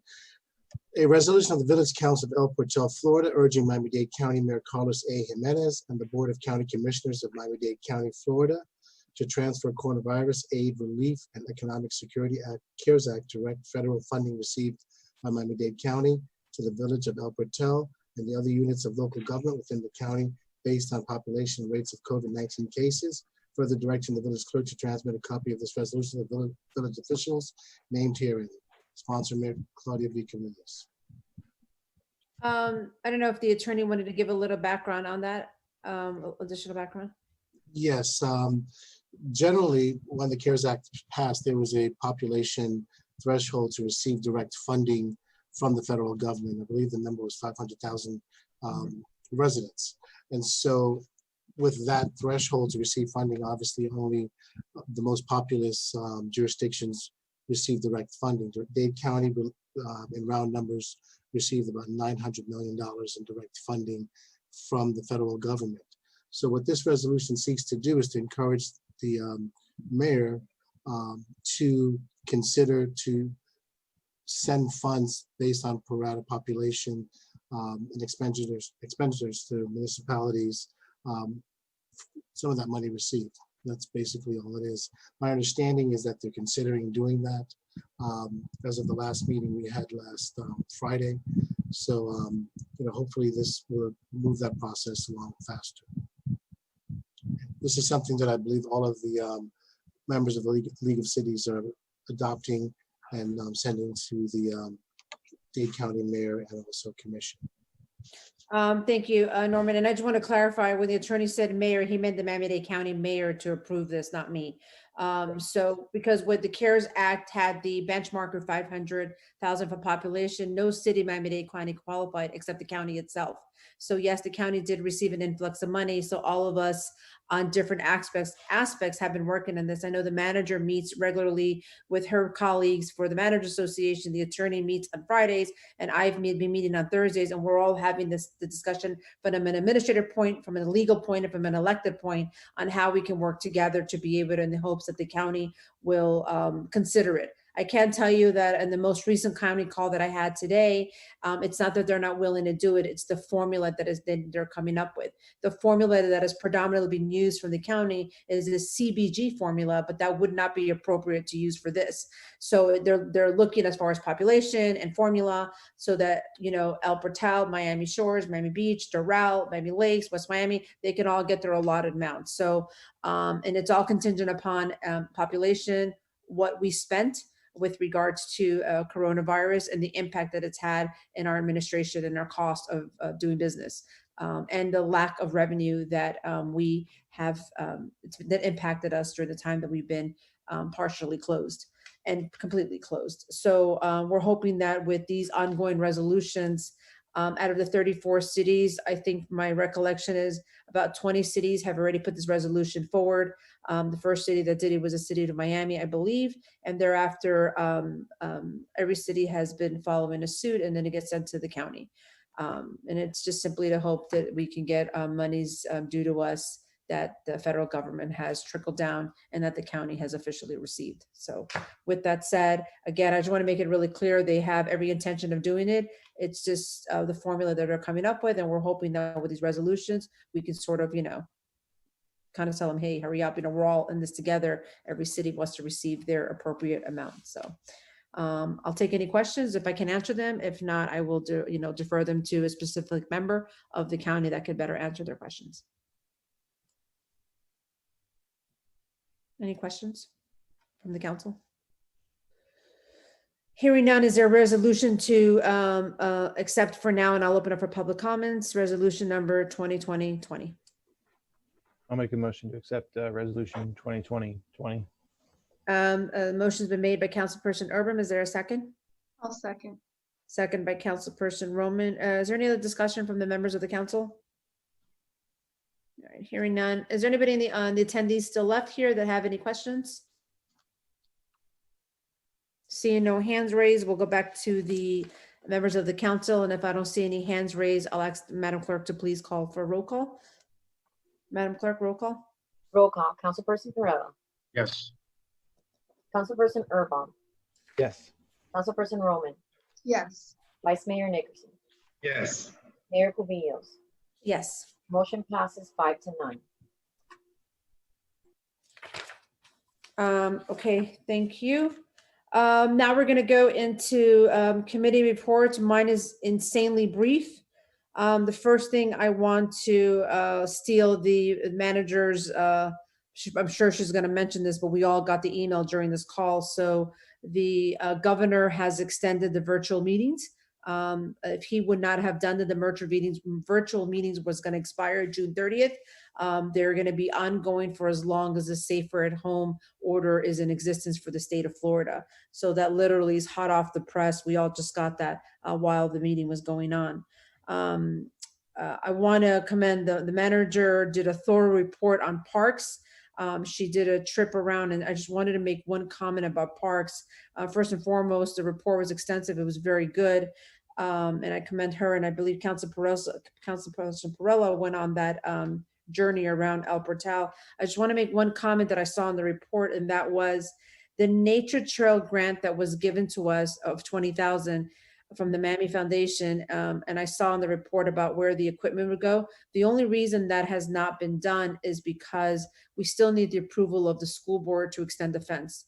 We cannot just take the equipment, because when I saw in the report, we can't just take the equipment and put it on the existing nature trail length. Part of the foundation agreement was that we would extend the nature trail. And part of the extension would be take on some of the portion of the Horace Mann Field. And that is what has, we were in the middle of that negotiation. And what happened with that negotiation was a septic to sewer came in for the easement. So then that got put in hold. So just keep in mind that as you guys move forward with that, that you can't just put equipment on the nature trail, you must extend it. If you intend not to do that, then you have to go back to the Miami Foundation, because that's a $20,000 grant that they gave us, and that's why it's still there. And when Robert Rana was just got off, but him and I, when we did the grant back in 2015, we've applied for extensions to keep the grant money so that we don't have to return it. So just keep that in mind as you guys continue to work on doing that. You just can't put it there on the actual nature trail. You have to expand it. Okay. Okay. The one thing I wanted to talk about more than anything was COVID-19. You know, the new normal has moved forward and phase one has gone through most of the municipalities. And now the call that we had today, that I had today at 4:30 with the county, one of the great things that I feel that has transpired from all of this, and I feel it's a silver lining, is that there is a continual call with the county. And one of the things the Miami-Dade County Mayor said to all of us on the call was that, and this was about maybe a few weeks ago, is that even if coronavirus was, you know, completely going to go away and things were going to get better, he wanted to continue the calls all through hurricane season so that we can better collaborate and work together. Well, unfortunately, while we're still collaborating, working together, there has been a spike. So I think the most important thing that I wanted the message to get out is that that conversation is active as far as what's going to happen. Is he considering another shutdown? So the answer to that is no. One of the things we don't want to do is another shutdown. But one of the most important things, and there was a press conference yesterday, is that we all really have to work together better as a community to really just do and comply with what the orders say. The orders are very simple. The businesses must comply. You really should not be going into any store without a face mask on. You should not be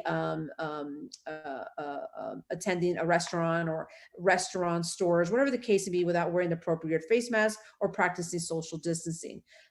Some cities have taken it a little bit further where they're mandating masks. I know the city of Miami has taken that position where they're mandating masks.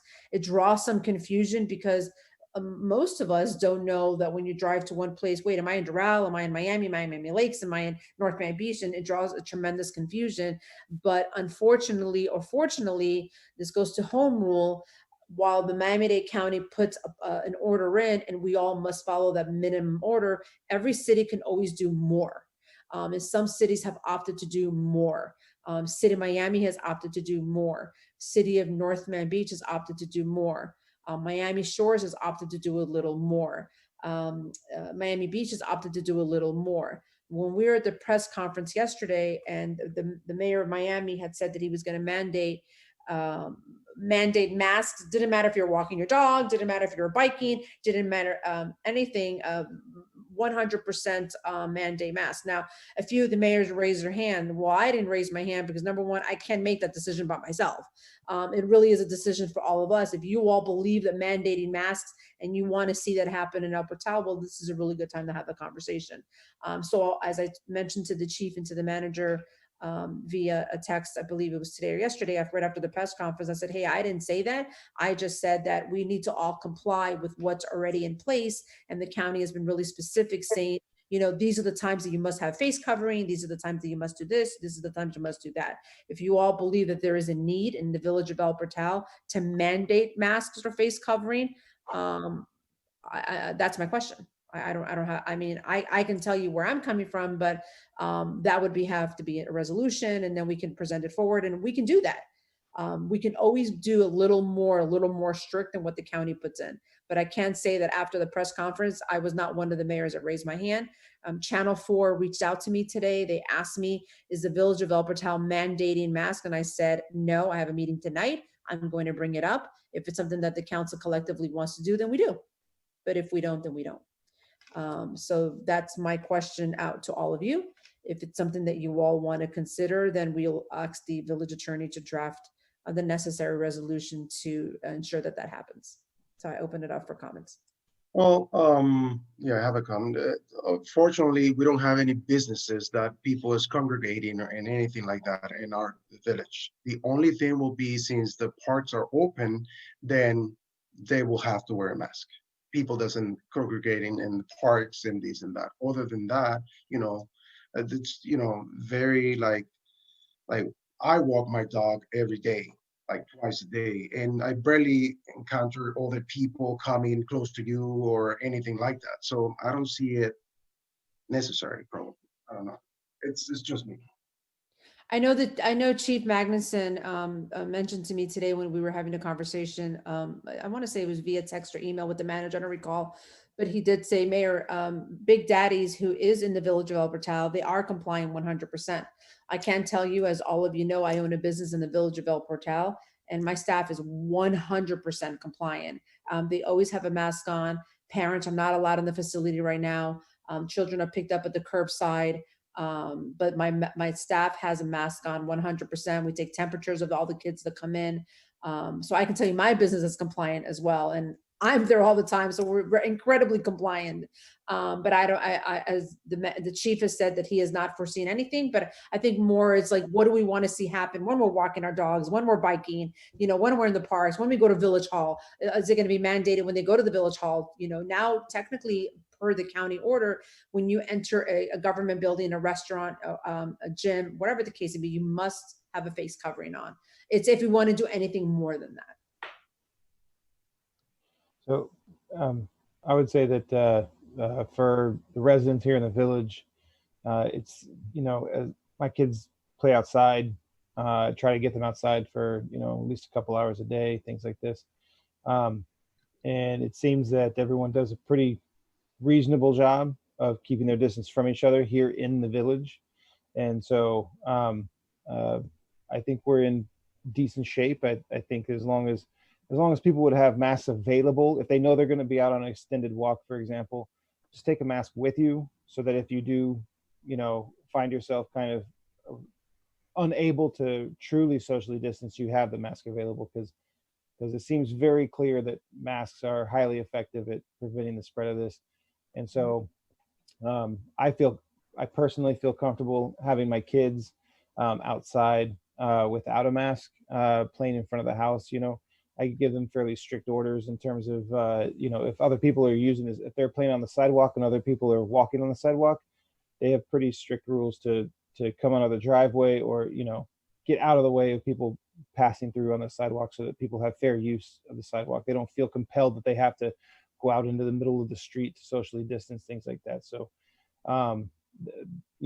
that's a little bit difficult in terms of trying to convey that to children, but do our best. But overall, I think that again, as Councilperson Perrella was saying, because of the limited number of businesses we have, it's really a matter of how comfortable do our residents feel interacting with each other out on the sidewalks, the streets, riding bikes, walking, things like this. And so I personally utilize Big Daddies, and I do think they've been doing a excellent job of enforcement in terms of the business enforcing the public wearing face masks. They're vocal, they have signage that it's clear, and people, I haven't seen anybody really not complying with that. Of course, I'm not there 24 hours a day, but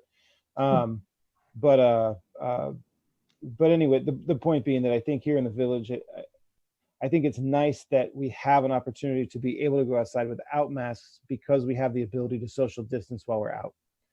And so that social distancing really is a very significant component of this.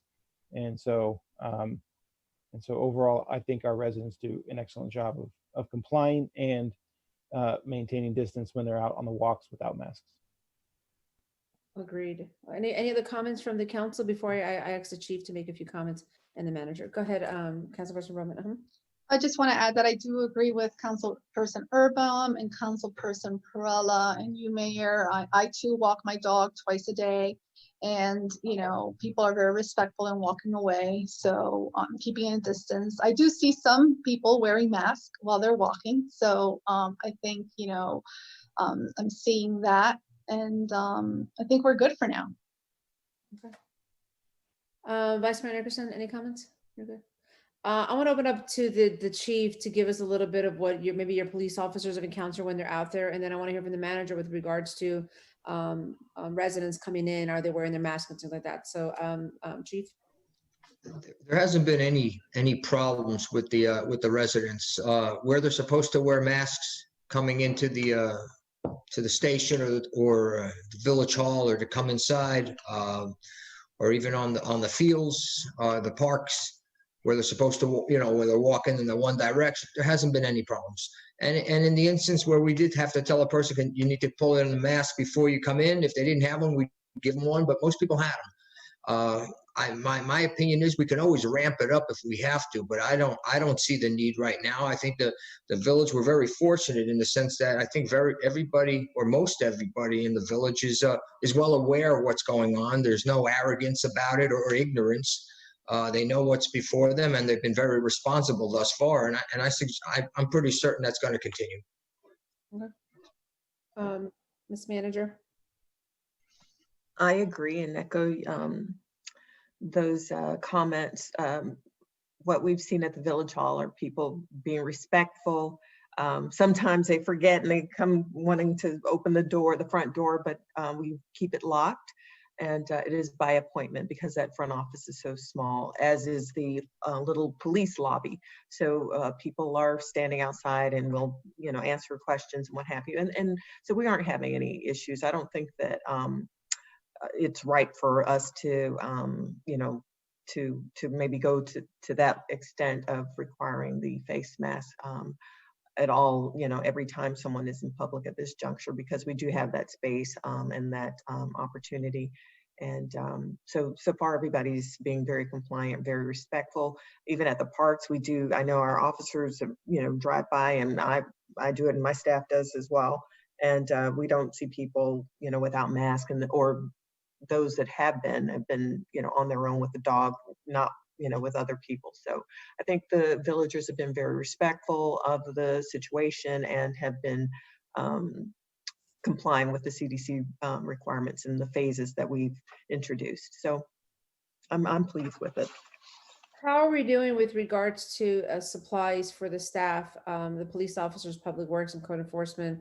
Do they have masks? Are they always wear? I mean, I saw actually the code enforcement officer came to my business today to give me an update on a job that I did, and he had a mask on, but the mask seemed a little worn, so I was a little concerned. So I wanted to make sure you all had plenty of supplies. Okay. We do.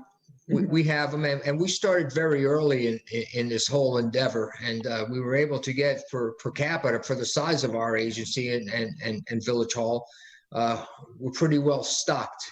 And we always kept an eye towards the possibility or probability of a second wave, as they said in October, and that was our mindset. Now we slowed down now, obviously, because we do have a good supply right now, and we do monitor the amount. So right now, as you asked in the question, we're good for everybody, not just the police, for the employees as well.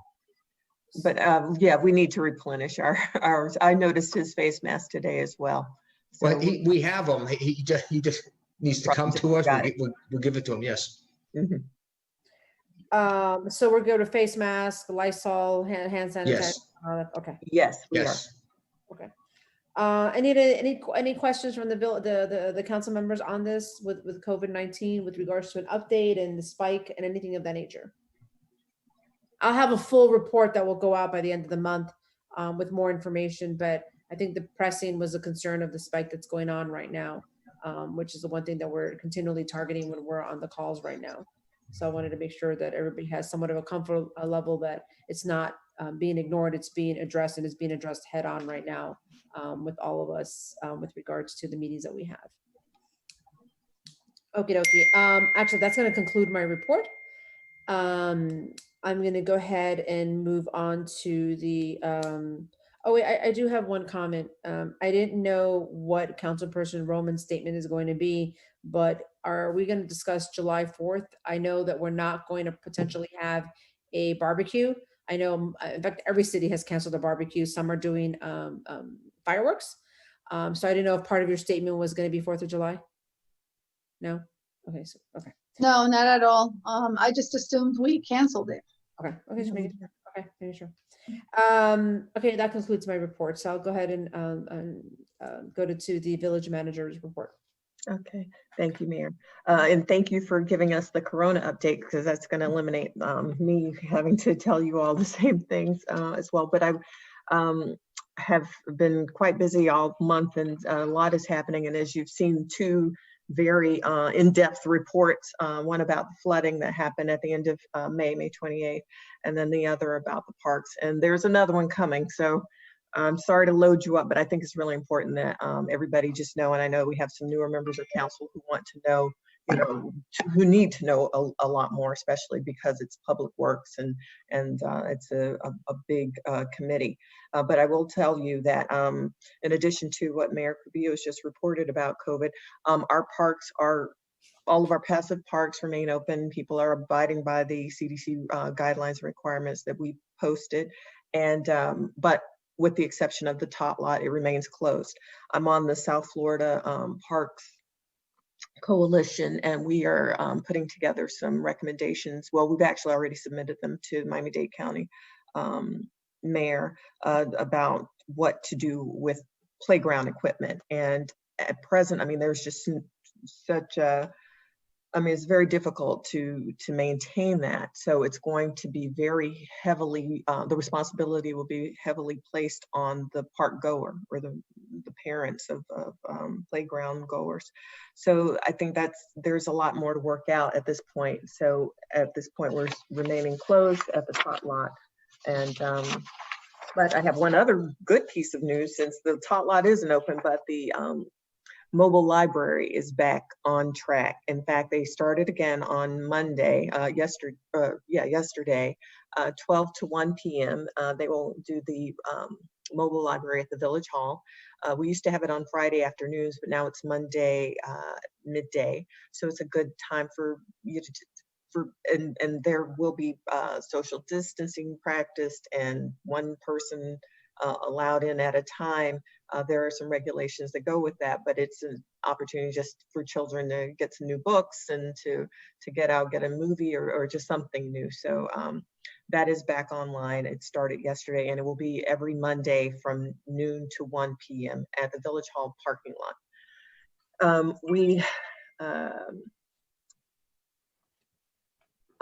Well, this is important. You know, in the wake of the George Floyd death, our police department, or our police chief, issued a statement to our community that was very sensitive to the situation. And I know our police department did serve as backup on many occasions when there was different reports and intelligence going about civil unrest and just looting, rioting. I mean, people are upset with what has been happening worldwide. So I think it was very important for our chief to that he's put out a statement and supported, and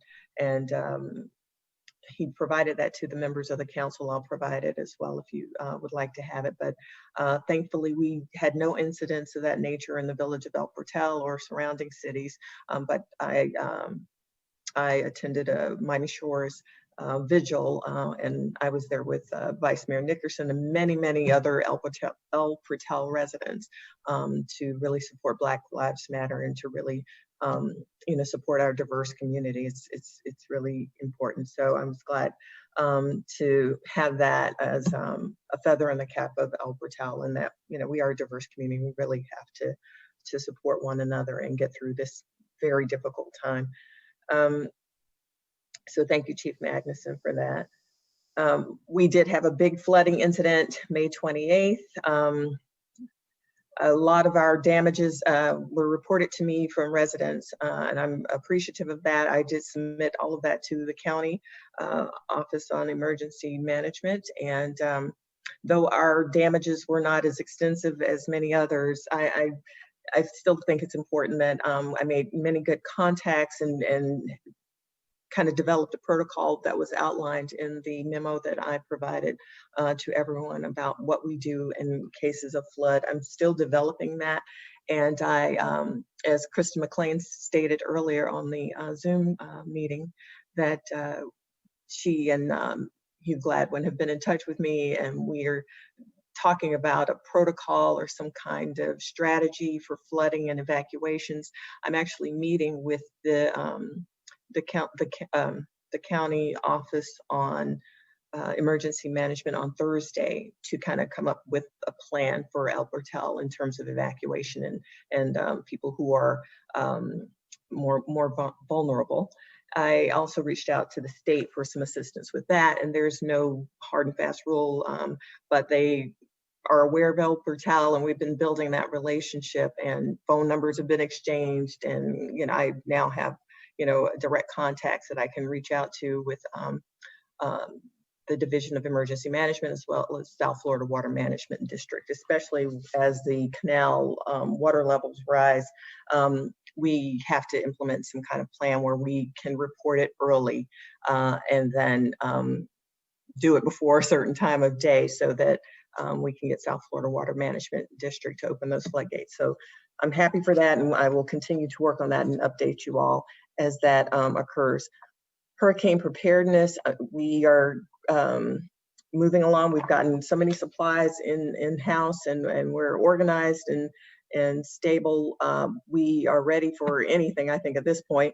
But I do want everyone, the residents, to know we have a large quantity of the 2020 Miami-Dade County Hurricane Preparedness Guides at the Village Hall. We are not asking people to come to the Village Hall because we do not want any people congregating, but we have put them in little, I guess, news holders at the west side over near the nature trail, as well as one outside of the Village Hall. And if you'd like, we can bring it to you. So just give us a call or to drop an email and ask for your hurricane preparedness guide, or you can pick it up at the nature trail little book. There's a display that you can pick it up at, or at the front of the Village Hall. I do have to state we are at the end of our contract with Waste Management. That's our solid waste removal contractor. And they've asked us, at the end of the fiscal year, to please find another award. Now, they would be willing to apply or send in a proposal, but we must submit or publish an RFP, request for proposals, for solid waste. And that needs to be very soon. So I have prepared a draft proposal. I have distributed that to the Vice Mayor as the Chair of Admin and Finance, as well as Councilperson Perella as Chair of Public Works. And I want to issue that in July so that we can allow ample time for proposals. And then August, I would like for us to do the review and then bring that to council for a selection, so that by the end of September, we will be ready for a new award and new contract. Now, this is going to affect the non-ad valorem assessments, but I will be meeting with our CFO to talk about how we can prepare for that, because I do have to prepare some submissions to the property appraiser's office, well, as soon as possible, actually. So it's going to be before we make the award. So I will be letting all council know of that, and I will keep you informed every step of the way, because that's key. Next thing, and that is a big project that finally came back around, is our transportation circulator pilot program. Now the coronavirus is, people are getting used to this new normal. I've been in touch with the TPO. They submitted the project to FDOT for funding as a priority. Our little village can have this circulator for $80,000. They will be providing us a grant that we don't have to pay back for $60,000, and we would provide $20,000. We will use our CITT funds for this transit circulator. We have the funds for that, and we haven't utilized them, so this is a good way for us to use them before we lose them. The circulator would be presently I'm working on logistics. I met with the FDOT coordinator for our project last week. His name is Mr. Raymond Freeman, and he gave me a long list of things we have to accomplish before they will do the contract with us. So I took that list to TPO. They are assisting me with this. We just don't have the staff or manpower to coordinate this project on our own. So they will be assisting me, and it looks pretty good. We will look at a circulator to run Monday through Friday, 2 hours in the morning, maybe 7 to 9 a.m., going to the Virgin Brightline station, and then in the morning, and then the afternoon, it would be, I think we have 4 to 6 p.m. presently. So it's a good opportunity. It's maybe 1 or 2 vans that would hold from 6 to 12 people. It can be increased depending on the kinds of, I guess, the reaction we get or response we get from our residents. And I would like for us to all maybe talk about where some pickup spots, 2 pickup spots would be. I mean, naturally, maybe the village hall, but then we've got to consider the parking issue there. And then also we want access for our residents on the west side as well. So possibly a town hall, possibly a workshop or something to put that out to the residents. And the FDOT has a desired start date, December 2020, but it may be pushed out based on our schedule. But I think it's an attainable goal if we can work out the provider, and the provider would be, the service provider would be the county, because we wouldn't have the manpower and the ability to get vans and someone to drive and pay that salary. So that's a good thing that's coming very quickly.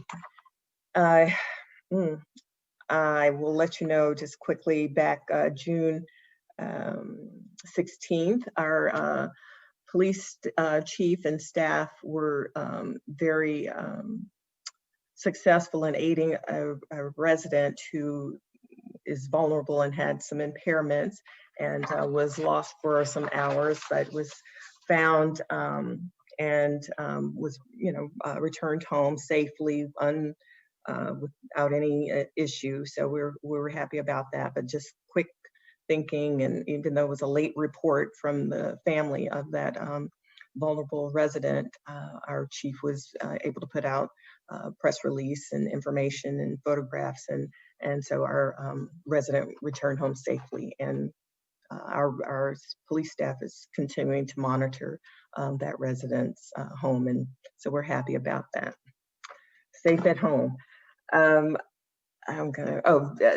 chief and I also attended a web EOC training on February 12th, last Friday, where if we were in an emergency, we'd have to do a combination of things online. And so it was pretty difficult, but we got through it. I don't know how, but we did get through the drill.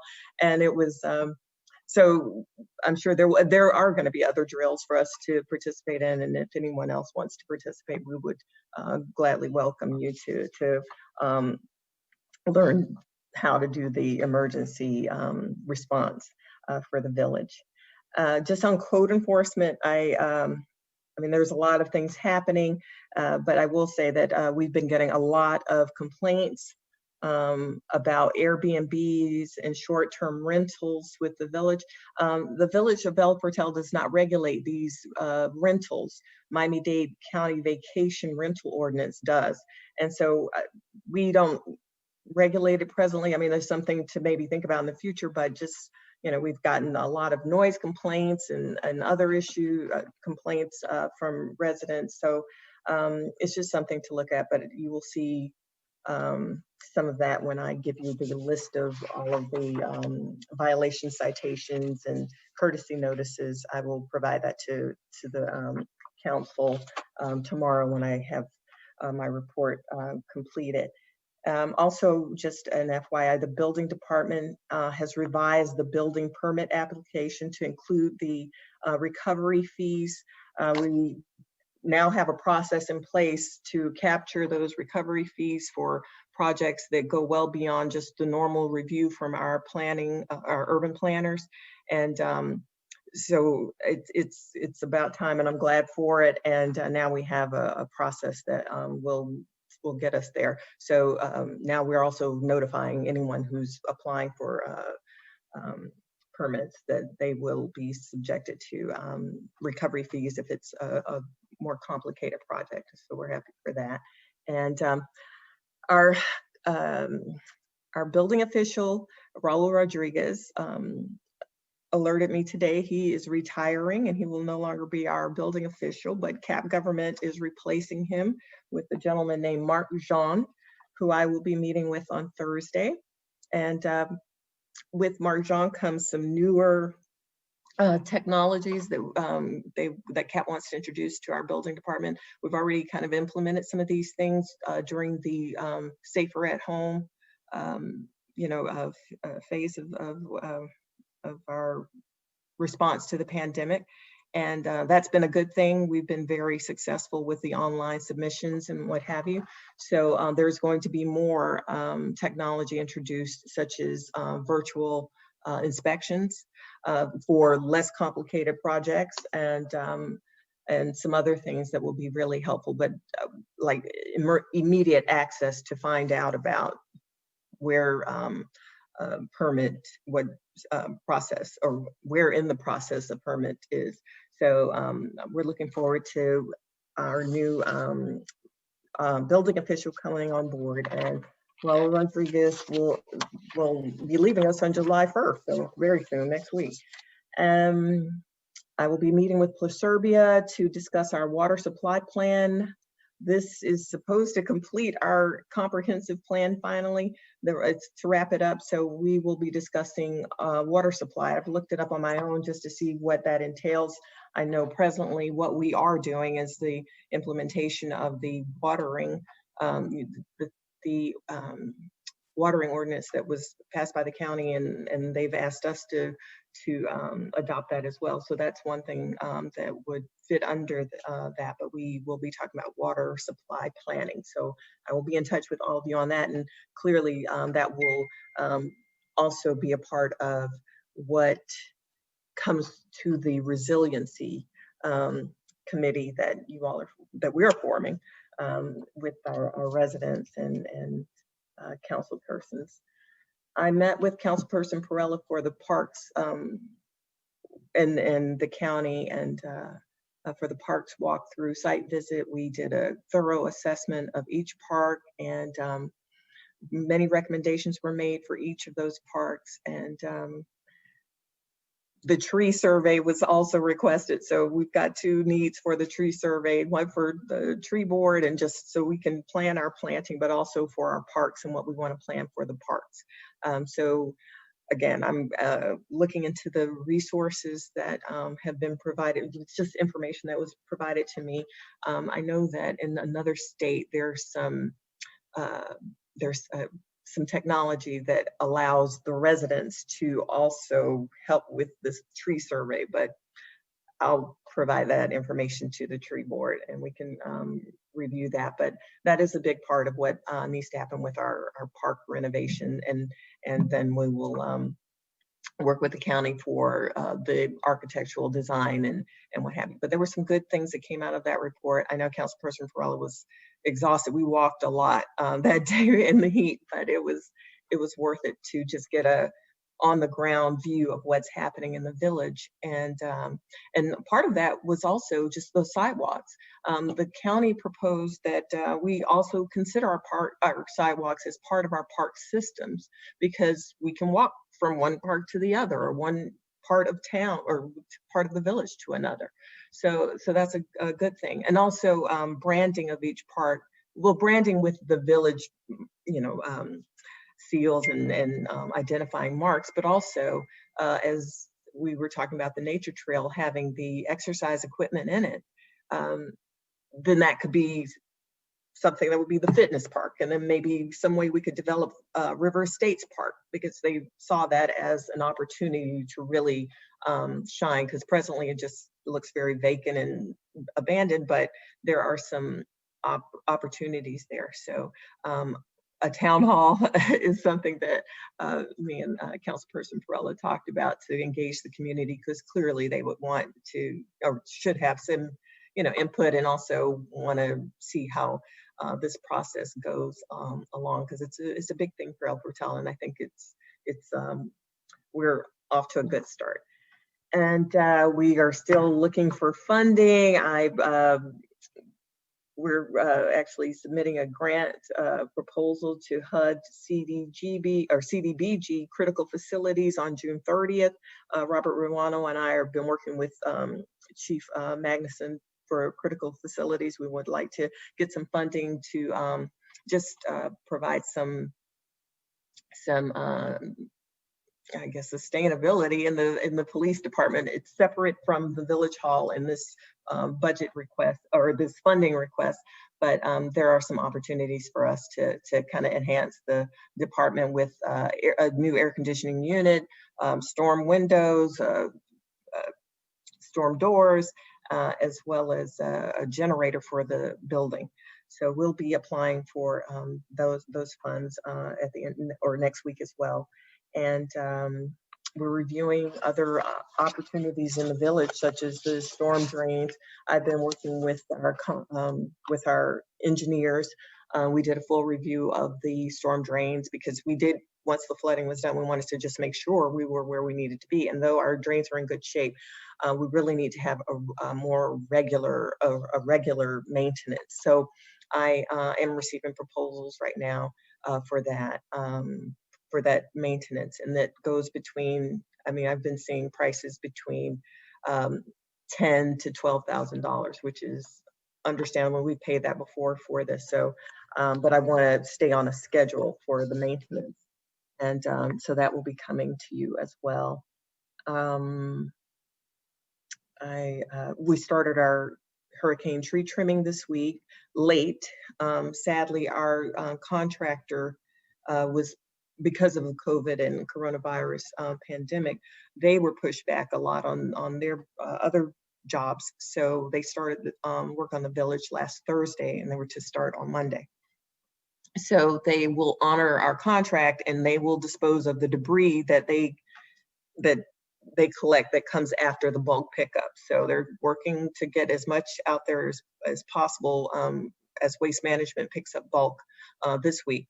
But they will be picking up whatever bulk they generate from the clippings as they finish the village of El Portal, and that's from Orchid Man. They also removed a large tree from the swell that had been struck by lightning. That was removed on yesterday. Councilperson Perrella reminded us, but yes, we were already working on that project, and it's been removed. And we also have some street lights out on Northeast 2nd Avenue. We thought they were from FPL. They're not. They're from the county. So I'm working on getting the county to get out there to fix the lights. But we are aware of that situation. Our police is aware, and we'll work on the Northeast 2nd Avenue. And there are new street signs out that show our brand of Village of El Portal. They look really nice. They're on Northeast 5th Avenue, Northwest 90th Street. They're at Northeast 2nd Avenue. So they're all over the village, and some say Bird Sanctuary, some are the Welcome to signs. We have it on North Miami Avenue as well as Northeast 2nd. So please take a look. They're lovely, and they match our street signs now. And we also have a nice, sustainable Home of the Month sign finally too. So I know when Councilperson Roman brings that back, that program back, then it'll be great to have a nice new sign to show the Home of the Month. Mayor Cabillos and I and Chief Magnuson attended the Horace Mann Middle School New Normal graduation ceremony back June 2nd. It was very well attended and very hot, but it was great to see the faces of those kids. They were so proud of themselves, and I'm so happy they had a nice little program for them, despite it being just a car line with kids coming out, getting out of the car, getting their diplomas, taking a picture, and then driving off. So it was a very long day, but it was very nice to attend and see our young kids, moving on to bigger things and growing up. I'm not gonna kill you with the rest. Okay, so I'm gonna let that conclude my report. My last thing though is that I want you all to know we did the village administrative staff and Police Chief Magnuson, as well as Vice Mayor Nickerson and Councilperson Urban. We all attended the Miami-Dade County Commission on Ethics and Public Trust Municipal Officers Ethics Training on Friday, June 19th. It was a really robust discussion about ethics, and I'm happy that we were able to do that and take advantage of that opportunity. It was provided to the village for free, and we like free trainings that are going to help us out. Oh, I'm sorry, and our village clerk also attended the training, so it was good discussion. We've also been taking advantage of the Florida Municipal Insurance Trust trainings, and our staff has been trained on sexual harassment, diversity in the workplace. We even did a training for defensive driving for our public works staffers. So we're keeping up with our training. We're doing good things in the village and working together through this pandemic. So if anyone has any questions, please, don't hesitate to call. I will have a full report to members of the council by tomorrow. And that concludes my report. Thank you. That was an excellent report. Thank you. Any questions for the manager from the members of the council? Okay, very good. Our attorney. Thank you, Madam Mayor. Mine's very short. Just want to let everyone know that on July 1st, we have the PERC hearing before the magistrate Jean Charles concerning the collective bargaining agreement with the police department. We've already had a meeting discussing our strategy, and we'll follow up with that. And once we have the hearing, I'll provide a report to everyone. I'll also send a memorandum to each of you all describing the process, because this is critical in understanding that once the magistrate makes a recommendation concerning the reopener, the process shifts to a quasi-judicial proceeding, and there are certain issues and steps that has to be followed. So prior to the closure of the PERC hearing, I'll send everyone a memo just outlining those procedures. And if anyone has a question about it, just feel free to call me directly or just simply send me an email. Thank you. Any questions to the attorney from the members of the council? Okay, hearing none. Well, if I may, I don't think I clarified. The hearing concerns the police department's request for a salary step retention plan. So that's what the focus of the hearing is going to be before the magistrate. Before we move into unfinished business, actually, no, you know what? It's fine. We're going to move into K, unfinished business and general orders. Councilperson Roman.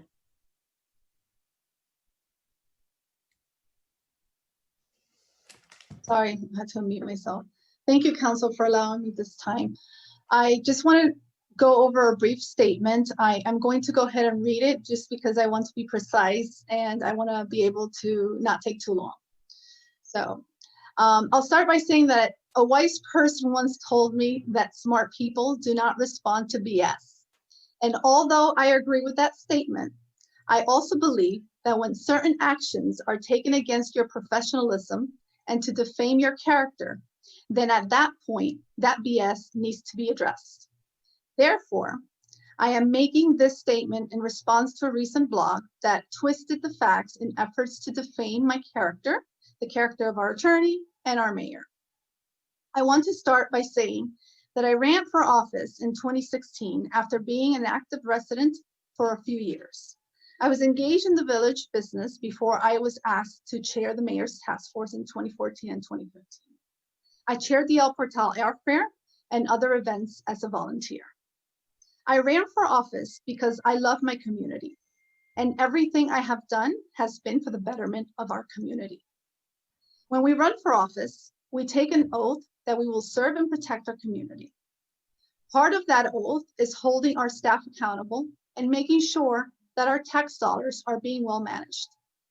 As an elected official, we have every right to ask questions when things are good and when we feel things are being mismanaged. Per the village charter, there are 3 positions that report directly to the council: the village manager, the clerk, and the attorney. In the past, a couple of individuals in these positions were relieved from their village positions because they were not doing a good job for the village. The village council voted those individuals out with cause. It is important for the council to ensure that the 3 positions are doing what they are supposed to be doing and are working to the standards set by the council and our residents. When this does not happen, we have the right to ask questions and hold the individuals in these positions accountable. The challenge with having these positions report to the full council is that at times the individuals in these positions count to 3 because all they need is 3 votes essentially to keep their jobs. I am not saying this happens with every individual in these positions. However, I have seen it happen over the years, even before I was elected. Not just in this village, but throughout other communities too. I say this because unfortunately, it is the truth.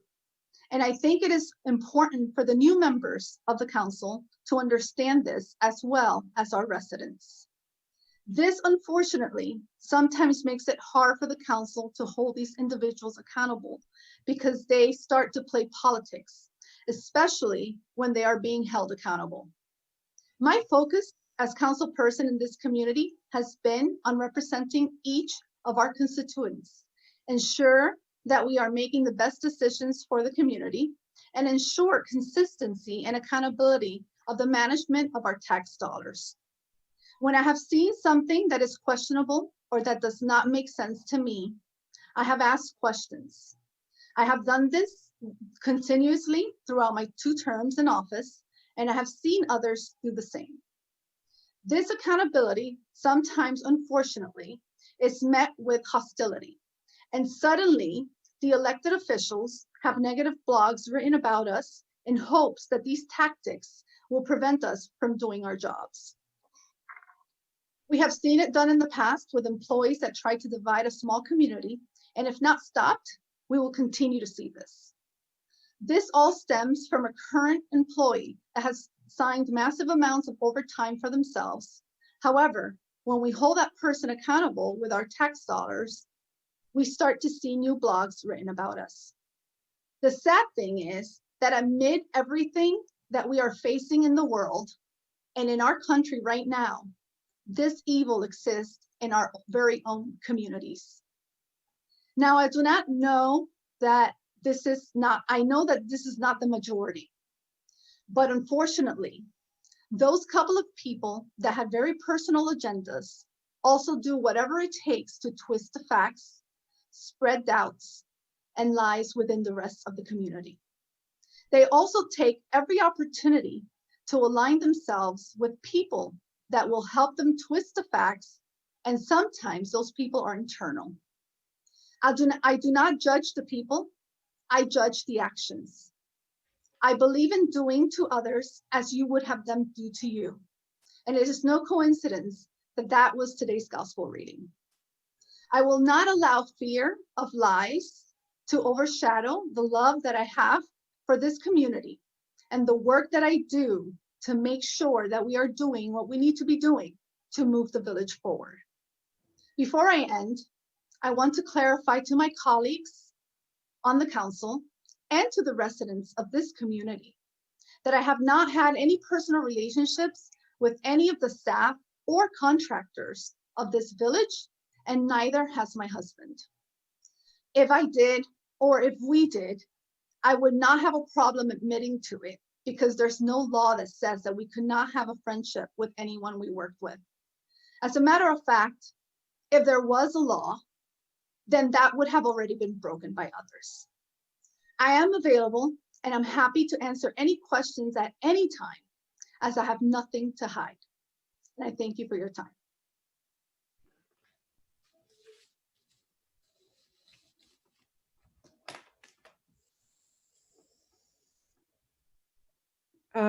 Thank you, Councilperson Roman. We have nothing in new business, and now we have good and welfare.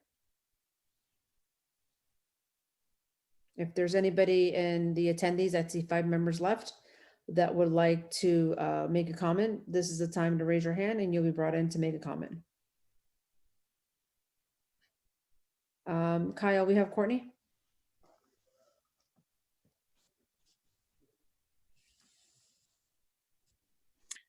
Thank you, Madam Mayor. Courtney Kirk, 265 Northeast 87th Street. I'm wondering if we can actually get a date on when we will see the RFP come to the village council that we've been asking for 14 months, that I would classify as somewhat urgent, to make sure we do not have an interim attorney, but the attorney becomes a full-time, whether it is this attorney or a different one, so we can have the interim tag removed. I ask for a date and a commitment from the council. Thank you, ma'am. Thank you. Any other members from the attendees? Seeing none.